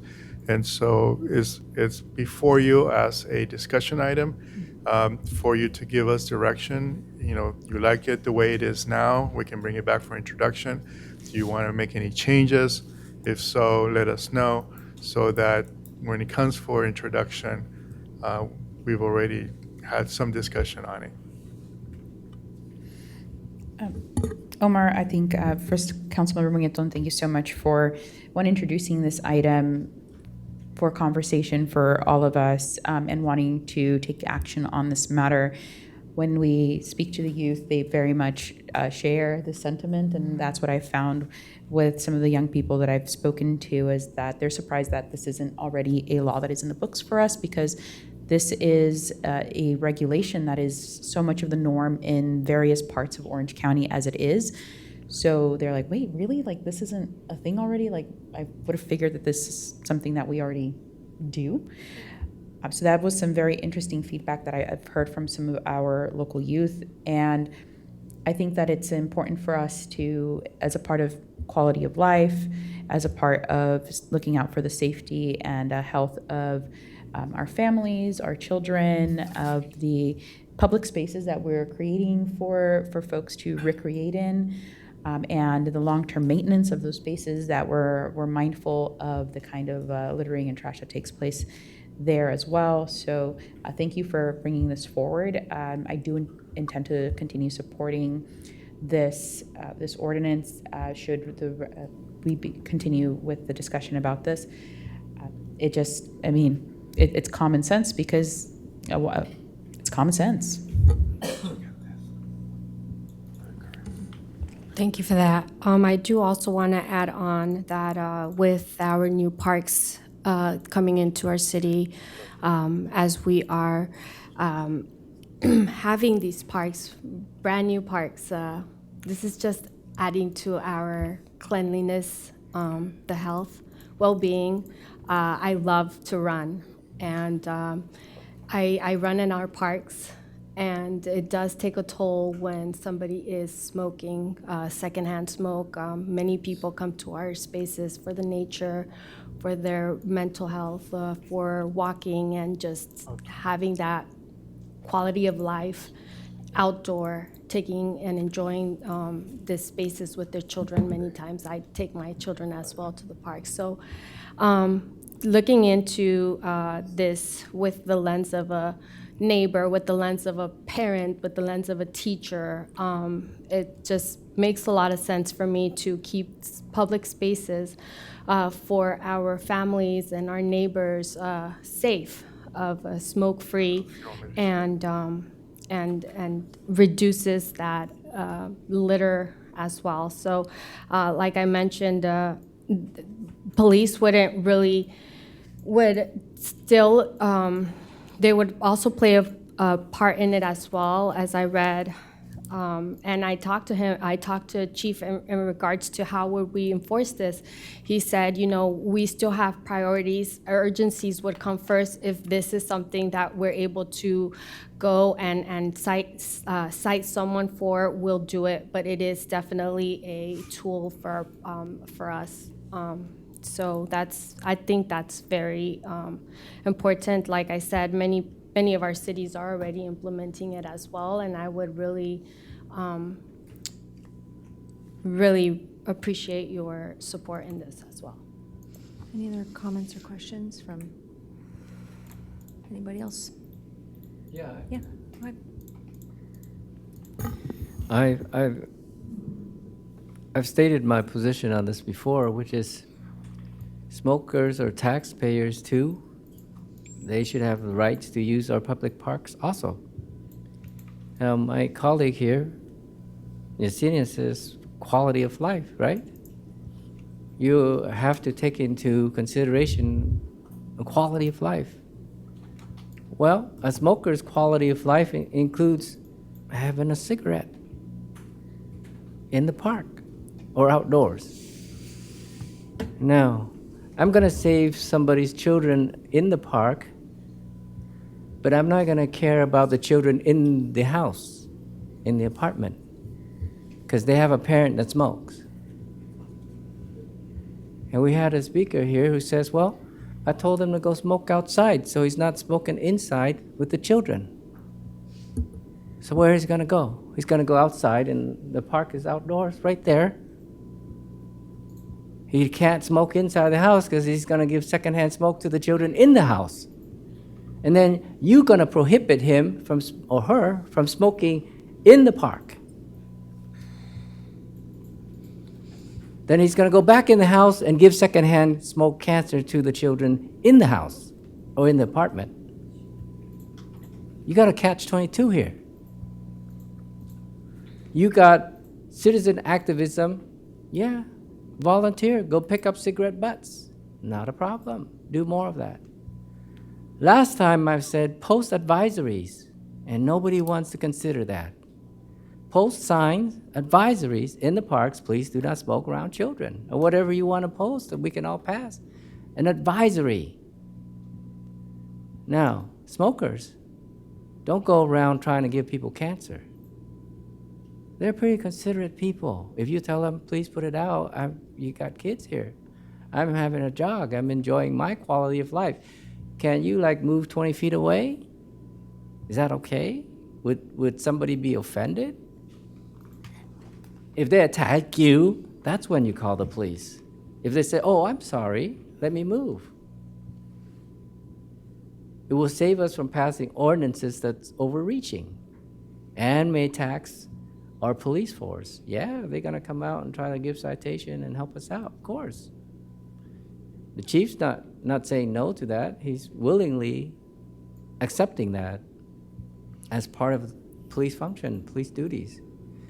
And I don't think it's going to come at a big cost either, but there's going to be some financial impact. And lastly, last point, I don't want to regulate every bad behavior.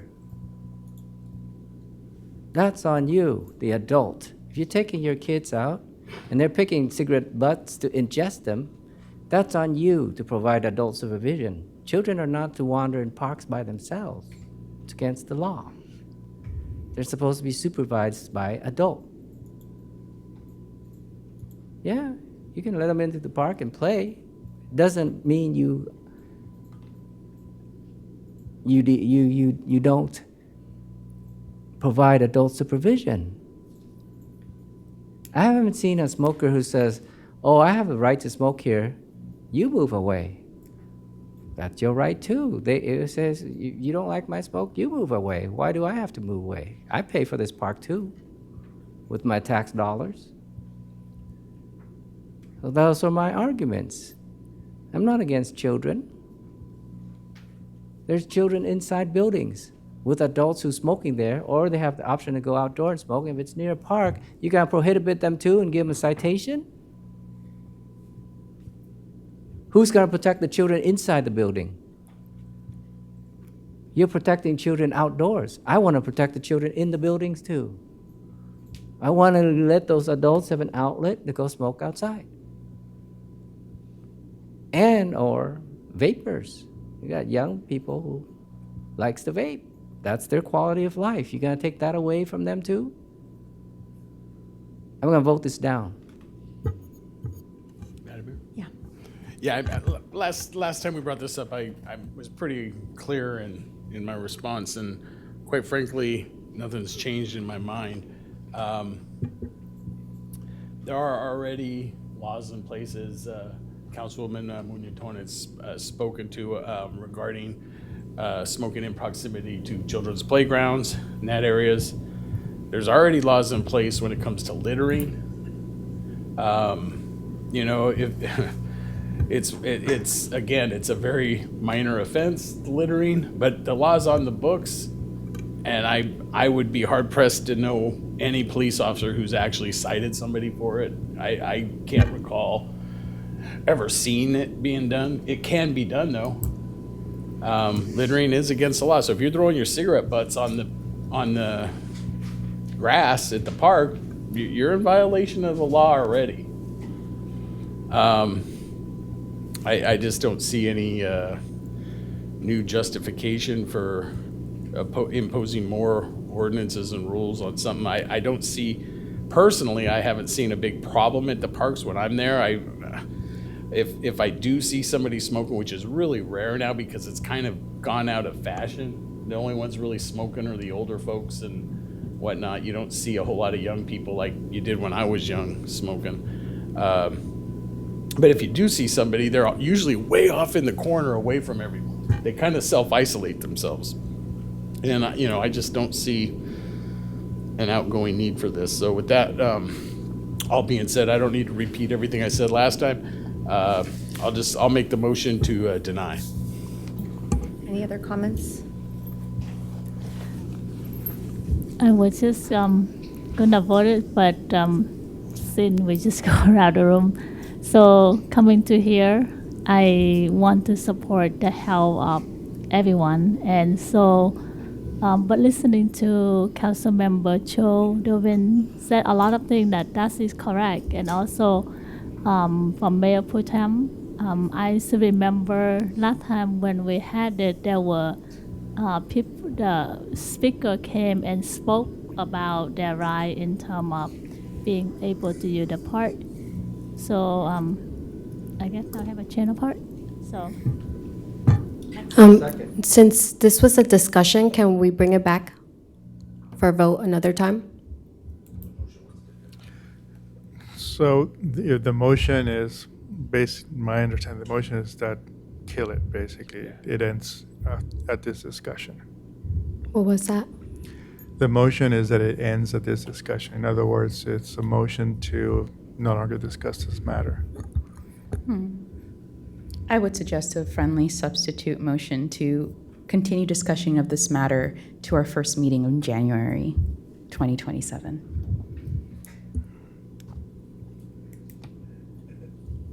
I'm going to second the motion to deny. Cindy already did. We have a motion and a second to deny. Call for the vote on that first. Councilmember Muñetón? I'm puzzled. Sorry? I, This is, we're voting on the motion from George to deny for the discussion of the item. So. You vote no. no.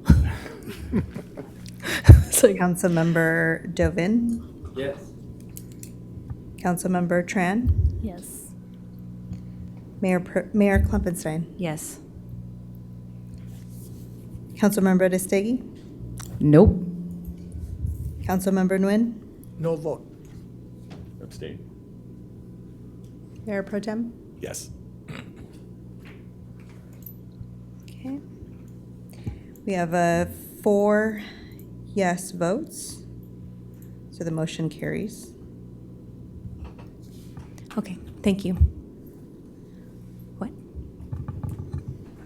Somebody said, okay. All right, we're moving on. Anybody else for matters for council this evening? You want to go around the horn? All right, I do have an issue I'd like to bring up, and as Councilwoman Aristogui says, I like to say it a lot, so I think it's time we explore becoming a charter city. I don't necessarily know if it's a good thing or a bad thing, but I'd like to start that process. There's a lot of positives that I could see. Most of the negatives could be drafted into the charter to eliminate them as negatives. So what I would like to see is 2 years from now, 2028, that this would be something that we either decide to put on the ballot, because if we try to do it on our own, in between, it costs a lot of money to put something on the ballot. So you want to do it in the normal, voting times. So what I'd like to see, and what I'm proposing, is that the mayor select a committee of 7 members of the community. And they meet monthly with a member of staff selected by our city manager. And they go over the pros and cons of becoming a charter city, compile a report, and come back to the dais with a recommendation, one way or the other. I think that would be a good start, and get some community involvement. Hopefully we can get people from all over the city, particularly people who are probably more involved, that kind of thing. But that's kind of my proposal. I'd like to form a committee exploring the charter city application. I would second that if that's needed. I'm comfortable with that idea. Obviously, Okay, so it's not on the agenda, so the Yeah. motion is to bring it back as an yes. agenda item. No, I was going to say was just I think obviously we need to flesh out what that committee looks like and how that is formulated. But yeah, that's fine. So we have a We'd be motion bringing it back next. and a second to bring back for discussion. Correct. Or for action. I mean, I'm next. sorry. Action for a charter city committee. Is that correct? Correct? Okay. So we have a motion and a second. Call for the vote on that. Councilmember Muñetón? No. Councilmember Dovin? Yes. Councilmember Tran? Yes. Mayor Klumpenstein? Yes. Councilmember Destegi? Absolutely no.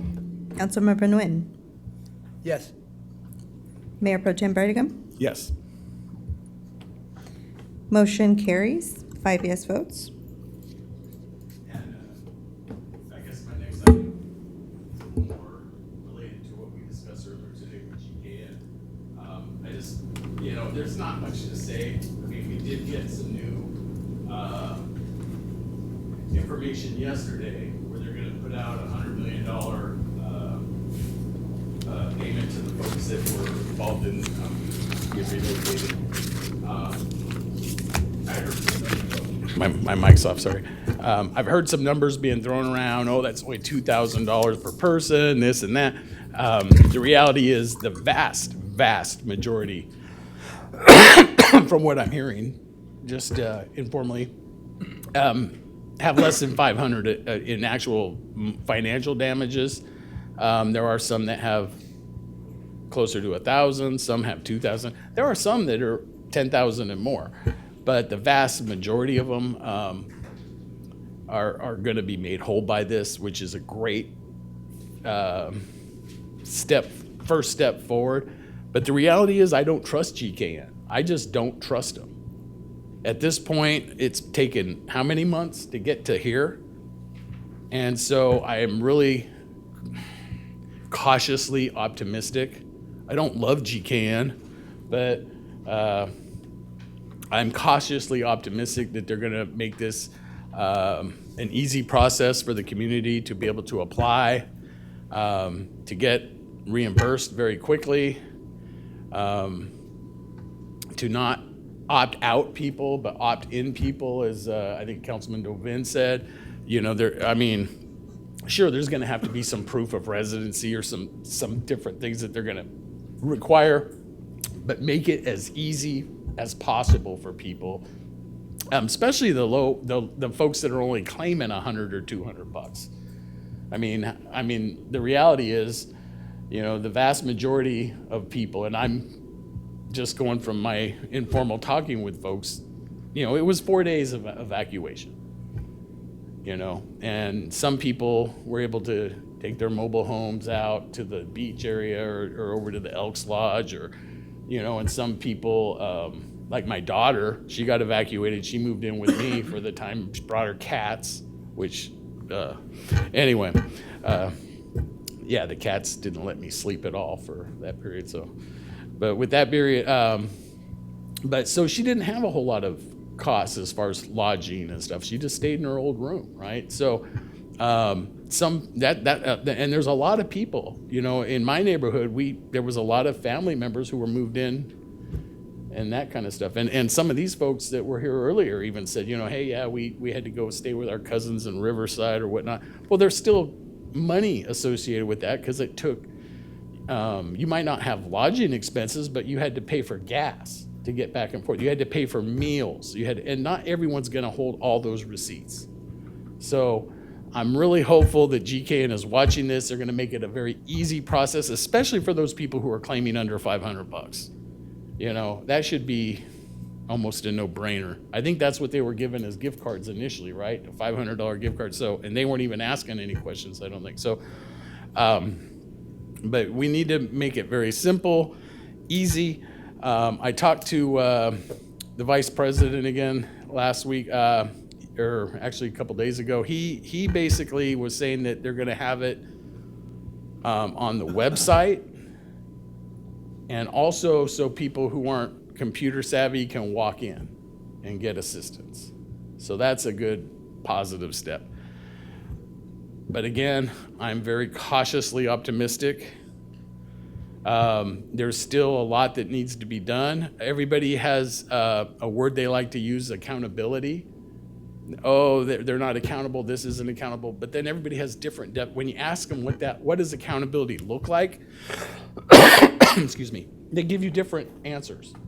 Some people will tell you it's about making everyone financially whole. Some people will say it's about making sure there's a safety plan in place. Some people, I mean, everybody has different ideas of what accountability looks like. So that's why I really hate that word, because it's so broad and generic. You got to be a little more specific. Financial accountability, $100,000 without having to go to court, that's significant. You know, I'm sorry, $100 million without having to go to court. That's significant. I'm not saying that's full accountability. I would really like to see a safety plan. How are we going to ensure that there is no more bomb back there?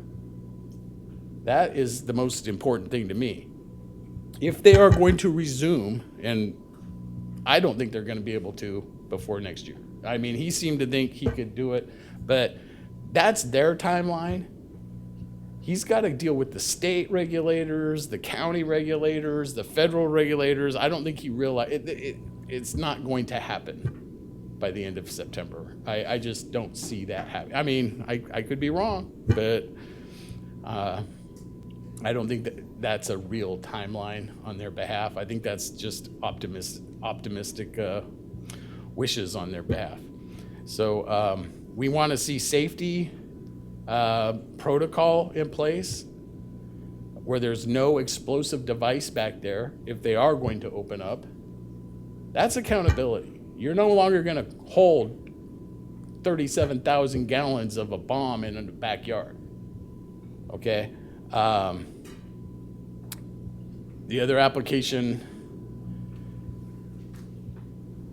financial, the safety, the employees, the whole bit. So, and they're meeting.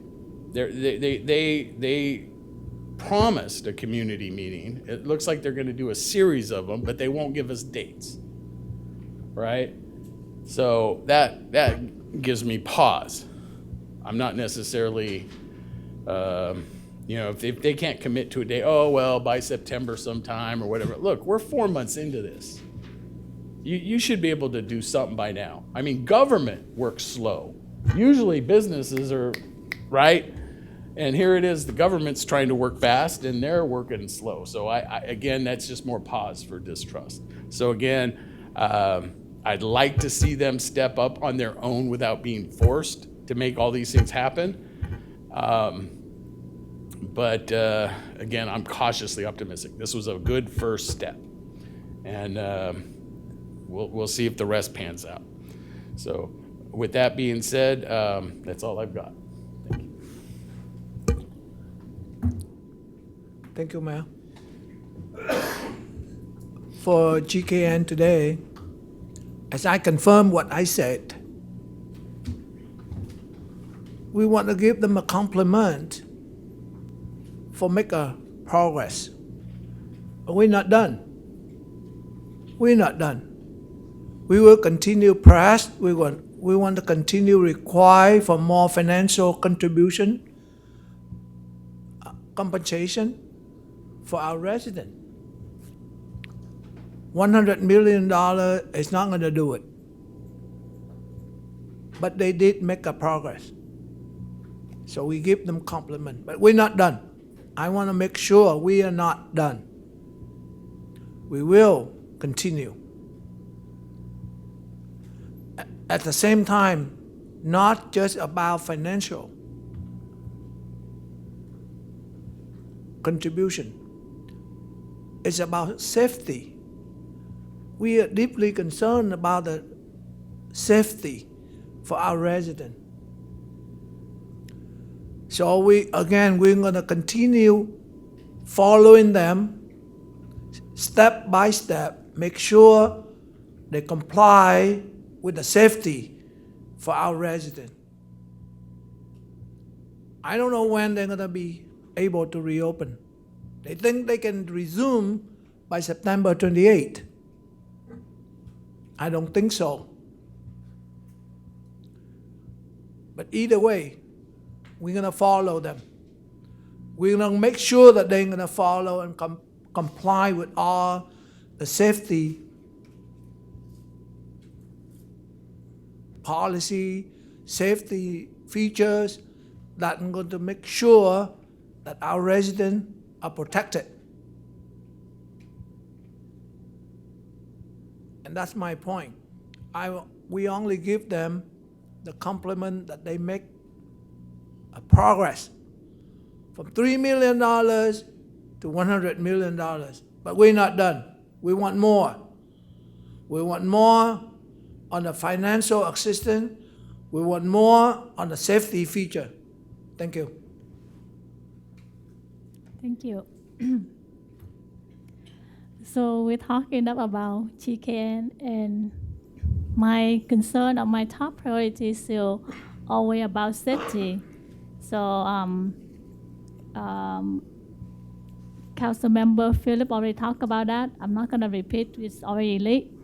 we still have some of the speaker here in the room, and I want to address the vote that we had earlier a little bit. Coming here, in the past, I used to walk to apartment with the some of the nonprofit group to ask the apartment owner to ban smoking in the apartment, and we ask for their support. We put aside and we give the smoker the information for them to prepare themselves or to help them. So that where my heart was. But then when, like I mentioned earlier, when listening to the council member Joe Dovin, and I agree, and that's how I have the change of heart. But I think we still, in a way that I don't want people that's smoking near my kid. So I totally understand Council Member Yesenia Munutan, had that in the agenda and want the support. But we want to make sure everybody is in the consideration.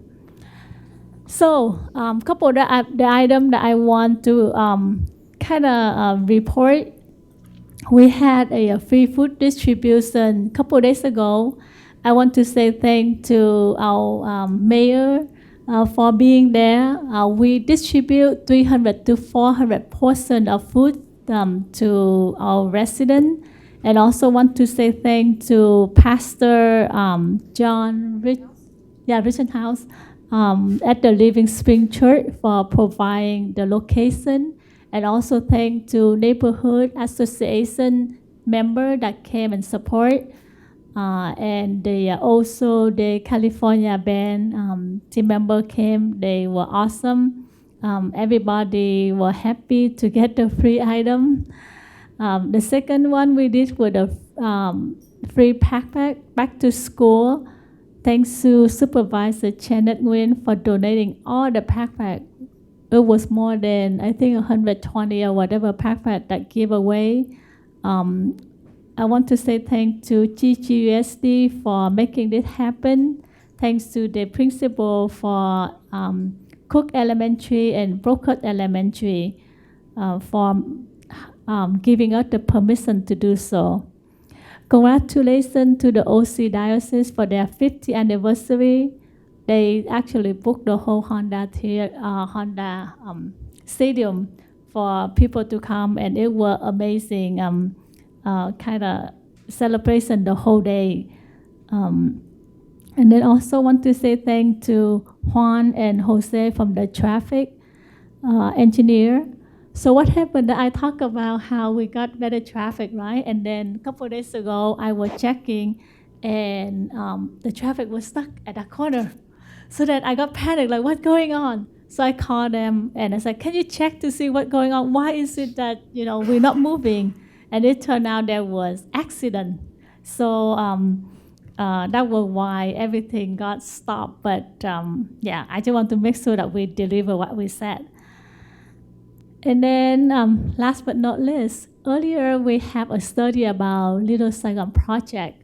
This is something that I was super happy to hear about, what we moving forward. It's the first step, but so I shared this story earlier, but I just want to bring it up really quick so that for people watching, learning about it. So before the COVID, I was part of the teacher that from Cal State Fullerton, led by Dr. Natalie Tran. And every year we would have the field trip. So we would go to visit different museums, the Little Tokyo, Chinatown, like in LA and all that. And we keep asking, like, why can't we have a Little Saigon town or something like that when we have so many Vietnamese around here? And that was before COVID. And so after that, we learned more from our staff. Cal State Fullerton actually did the study and provide that. And then I reached out to Ursula and Lisa when we heard about this project, the Little Saigon. effort to do a study. What can we do? And I brought up here when we make the vote, and I said, well, we have the consultant, but they don't have any Vietnamese in their team. So how can they make a decision on our culture when they don't have anyone from that team?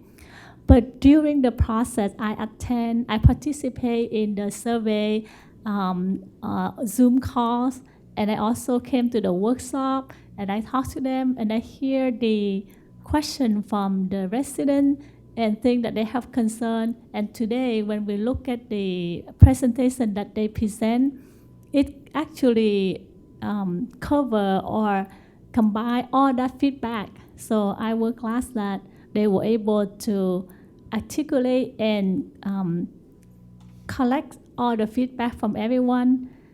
It's still a long way to go to make it become reality, but I think that's a hope, first step. So I know it's Ursula sitting right in front of me, smiling right here.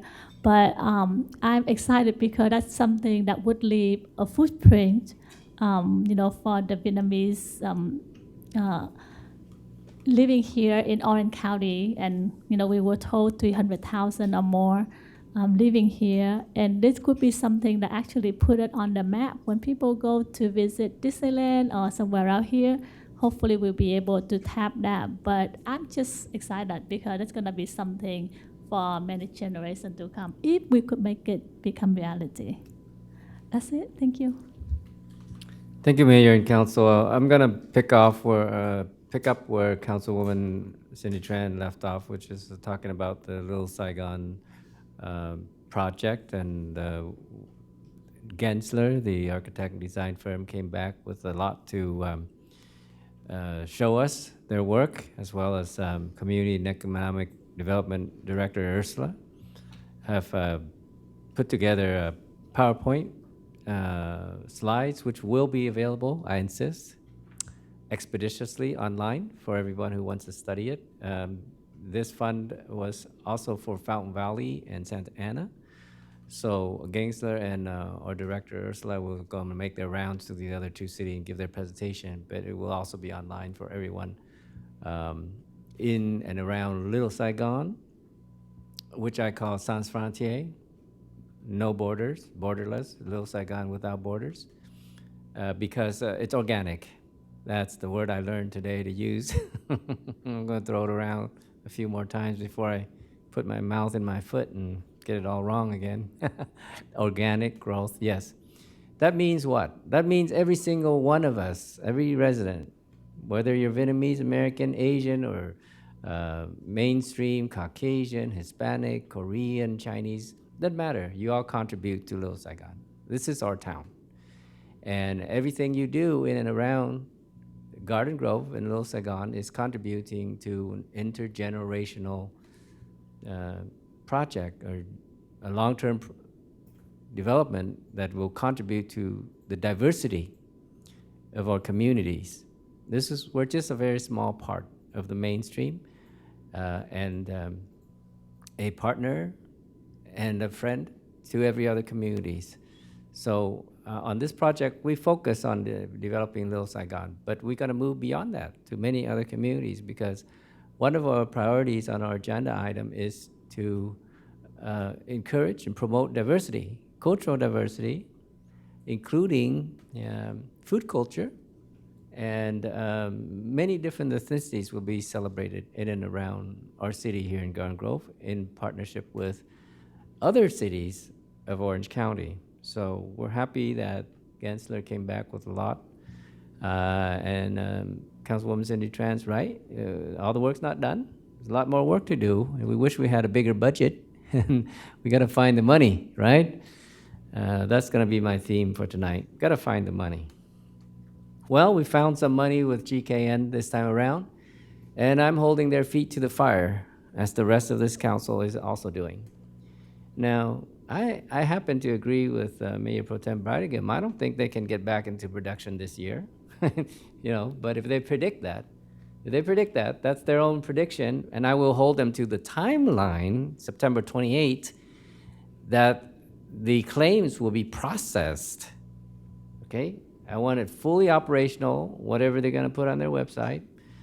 Whatever process is available, it needs to happen in September. We're short on days in August, but it better happen in September. 2, 3, 4 months is a long time. You're right. Mayor Pro Tem is right. For government, bureaucracy, yes. For businesses, corporation, they can make these decisions expeditiously with a meeting of their board of directors or whatever it requires. But okay, give them the benefit of the doubt that they needed all that time to take care of business. We'll give them the benefit of the doubt. Then they have to give us the benefit of the doubt, our residents and our applicants and our claimants. Screen in or opt in versus screening out, opting out. Give people the benefit of the doubt and adjudicate their claims expeditiously. And I think GKN will have to capitulate. They're under a lot of pressure. I don't want to be in their position. I don't think they're celebrating anything at this point. The DA decided not to prosecute criminally against them. We have no say in that. We're not the district attorney. We don't get to say prosecute or not prosecute. Todd Spitzer, the district attorney, is on the record saying they're not going to bring forth criminal charges at this time. At this time. I don't think GKN's off the hook on anything. And I am on the record talking to the press that this $100 million is not an end-all be-all. Councilman Philip Nguyen said he's not satisfied. When did he say that this is end-all be-all? This is it. It's not. But it's a good start, right? We've said as such. So while Mayor Pro Tem is cautiously optimistic, I'm a bit overly optimistic. And I'll take the blame for that. Okay? I'll take the blame for that. But I'm somewhat relieved, and I call it a measure of success because our staff, our city manager, she's smiling at me. She fought hard for this. Our whole council, our mayor, everyone in the city. So we catch a little breather. Can we not? Do we have to be like confrontational and all the time? Can we look for resolutions? Can we find ways to de-escalate? And if they promise to make things right, make things right. They promise a town hall, do a town hall. Until they do one, come here. Report to us. We'll ask questions. They'll have to give answers. Y'all come, speak. This is as good as a town hall. Use this forum. It's for everybody. It's for you. Everybody in this city pays for this forum. Use it. Including GKN as a good corporate citizen, and I hope they will be. I'm kind of with Mayor Pro Tem that we're short on trust here. But I'm not short on hope. No. And neither should you be. Now, until they can produce again, there is an effective moratorium. How long-term that will be, we don't know yet. Mayor Pro Tem predict probably outside of this year, probably first or second quarter of next year, maybe. And I'm in agreement because I haven't seen any incident report, final report. I haven't seen any regulatory bodies or agencies give them a 2 thumbs up, green light, anything. So, okay, you think it's September 28? Make sure that all the claimants get processed and your online procedures to review those applicants. Make it happen in September. Then we'll talk about whether you can operate again or not. And I'm going to put eyeballs on him. I'm going to be on site. I asked for a tour, didn't I? And he said, anybody who wants a tour, come on to the facility. Put some eyeballs on it. Bring the media in. Put them under a microscope. Shouldn't we? Yeah. GKN is under the microscope, literally, yes. We're going to walk those facilities. We're going to check them out. We're going to make sure the employees there are safe. The people in the neighborhood are safe. That Joe Dovan ain't gonna get blown up when he walks GKN facility. Now, if I get blown up, you guys know what to do. Call HIA.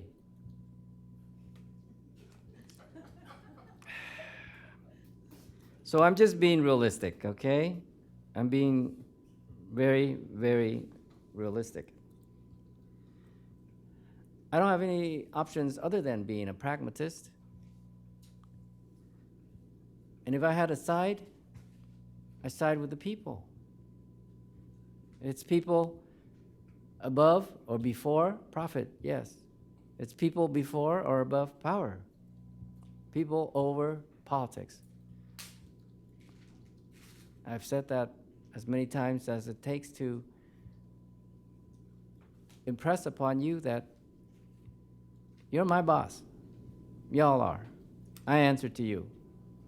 I don't answer to GKN.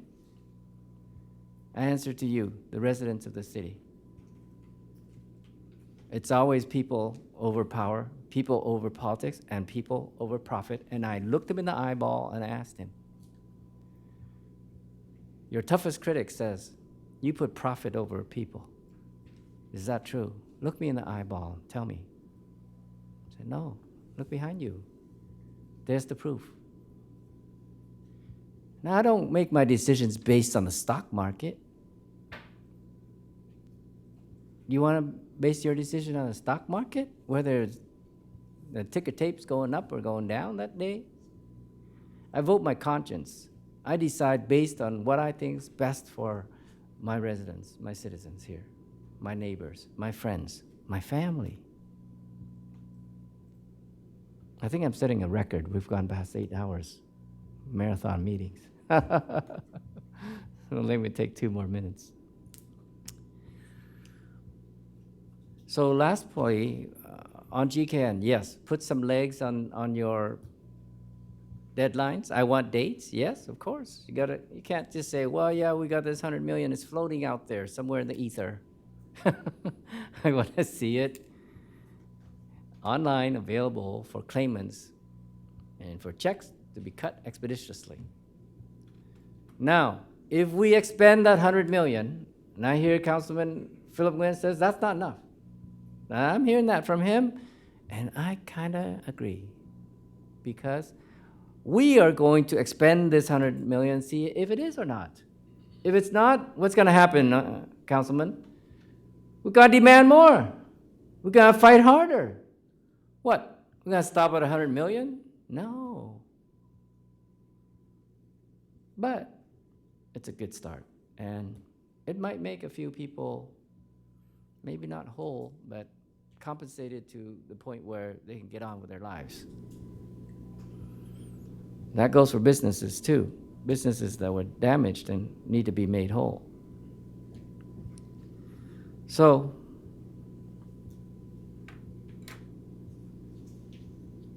I think we only have 2, 3 more, maybe 4 meetings to the end of the year. So we can only do so much. If we need to not kick an item down the road, but to table it until we get more information and we're all more comfortable to vote on it, let's move it a couple of weeks or a month or 2. Those issues are not going to go away. You'll get an opportunity to bring it back. Now, the votes that we had already cast is only one of 1,000 issues that will come in front of this council. Nobody's going to win all the time. You're going to get some, win some, and lose some. And maybe you should try winning incrementally instead of all or nothing. I can't sit here and go for a moonshot. I don't have that luxury. I have to be very practical. I can't overpromise and underdeliver. I'm trying to deliver whatever I can, piecemeal if I have to. Take it in small bites. And maybe you can pull the rest of us along We're not the only leaders in this town. You are. The activists, the people who come and speak. You are the true leaders. You're the civic leaders. Not everything's riding on us. We're counting on you too. So thank you for coming and hearing us out and staying to the very end. And thank you for the media has provided coverage of these issues that we have to deal with on a weekly basis or daily basis. And hopefully we'll pull through and we'll be able to set an example for other cities too. We're not the only city with hazards, with hazardous materials, and GKN is not the only business with hazardous material. We got a lot of work ahead of us, so hopefully we can keep it all together and deliver results for our residents and hold our head up high and celebrate every little victory. You're not gonna get a big win. If you get a small win, be happy with that for now and fight on. Thank you.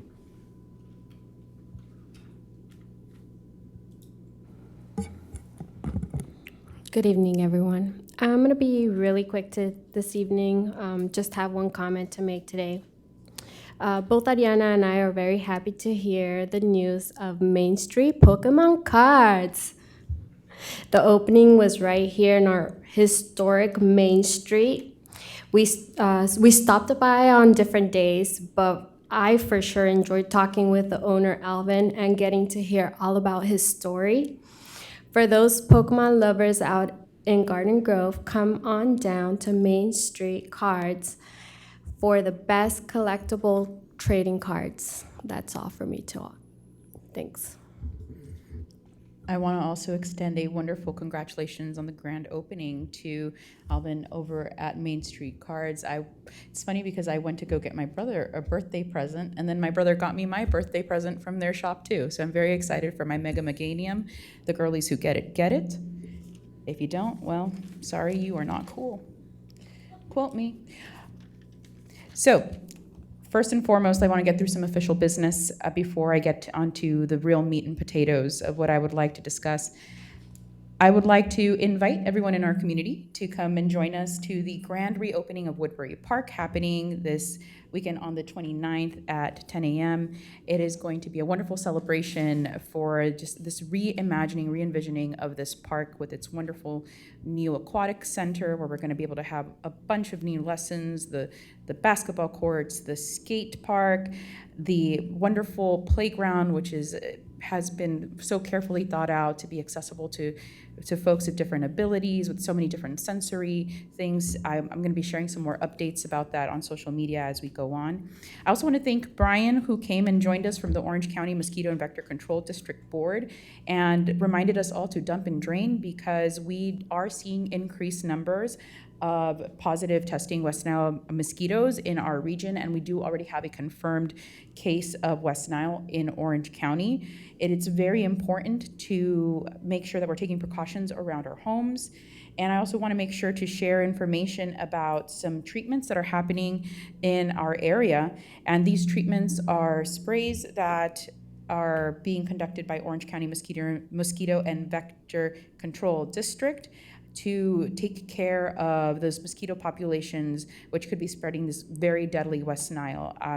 And on some folks, they might get symptoms, they might not get symptoms, but there are chances where you could develop things like meningitis and other conditions. There's more information about this on the Orange County Mosquito Vector Control District website, which is information that we're going to be sharing, and we have been sharing through our city and also with Orange County Mosquito Vector and Control District Board. But they are going to be doing some spraying in the city of Garden Grove from Wednesday through Friday from midnight to 1 a.m. between the 26th and the 28th.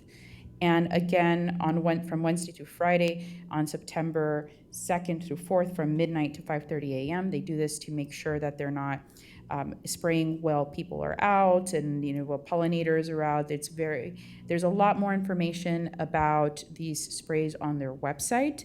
And they will be posting notices in the areas that are going to be sprayed. These notices will have QR codes that you can follow just to check your address and make sure whether you are in vicinity or proximity to the spray zone, so make sure to check that out. Boy, what an eventful evening. Truly, what an eventful evening. When I first got elected, I had a little sit down with George over there, and one of the first things he brought up to me was his idea about us becoming a charter city. And, we see so many of our neighboring cities that are charter cities that are, going through quite a bit at this moment. And we're going through quite a bit at this moment. So it's very interesting, but you know what? I get it, George. You're on your way out, so you got to give it your one last go. I got to commend you, A, for effort. You did it, Joe. I do have questions for Omar with regards to what was approved by the majority of this council body with regards to the charter city process, this investigatory process that we're going to be entering into, what this commission entails, what would the rules be for this commission, and how would people get in this commission? None of that was discussed. The only item that's coming back is a discussion of all of those issues you just raised. Wonderful. So I just want to make sure the community understands that those are the discussions that we're going to be entering into. What would look like for us to go through this charter city process, for us to evaluate that. George mentioned a committee with members of the mayor's choosing. Could you go into more detail about that, Omar? No. So at this point, we wouldn't have any idea of how that committee would be formed, if it would be a commission, as if it were like our planning commission or our Parks, Recreation, and Arts Commission. At this point, it's just kind of like a concept. Yeah, it's just an item for discussion at your next meeting. So as a process of our discussion, we would be able to propose things like rules, stipulation, and process for people to be entered into consideration for this type of body. It's rhetorical. Does that mean I don't have to answer? I think you do, just for the matter of getting clarification for the public. But yes. Yeah, all of those issues can be discussed at the next meeting. Yes.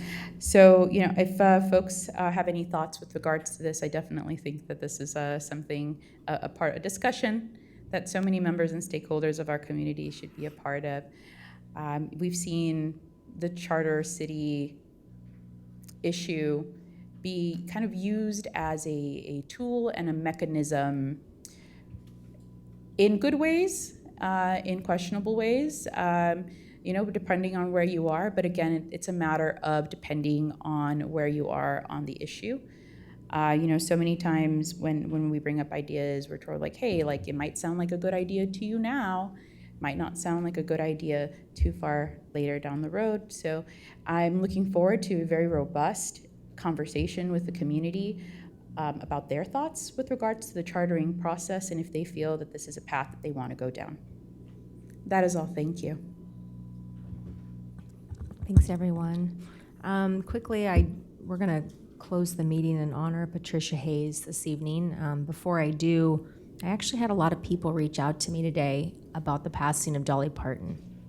And I had a handful of them ask if I would close the meeting in her honor. And I said, well, we already are closing the meeting in honor of one of our lovely former employees, but I would make mention of Dolly's passing. And I think one of the things, when I think about her, that's very unique is there's very few people that can go through 80 years of their life and pretty much have everybody love them.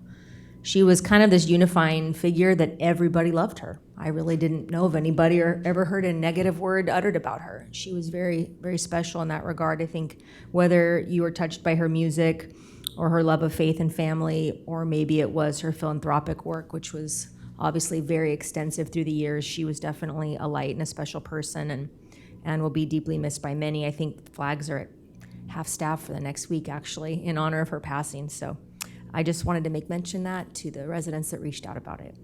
And now we'll go ahead and close the meeting in honor of Patricia Hayes. I would like to take a moment to honor and recognize a valued member of the City of Garden Grove family who recently passed. For over 40 years, Patricia dedicated her time and energy to our public works team, working every day to serve the residents of our city. Patricia began working in the city as a lifeguard instructor in 1973.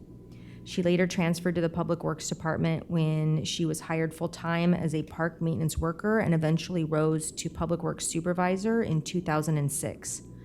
Patricia was a mentor to many in the Public Works Department and was someone known for her dedication to her coworkers and to our city. She had a passion for delivering safe, clean, and quality parks and landscaping to the residents of Garden Grove. Patricia's work may not have always been in the public spotlight, but she made a lasting impact on the daily lives of staff, her colleagues, and the people who call Garden Grove home. Those who had the privilege of working alongside Patricia remember her for her kindness, dedication, and leadership. On behalf of the City Council and community, I want to extend our deepest condolences to Patricia's family, friends, and former colleagues on the Public Works team. Please join me in a moment of silence and remembrance for Patricia Hayes.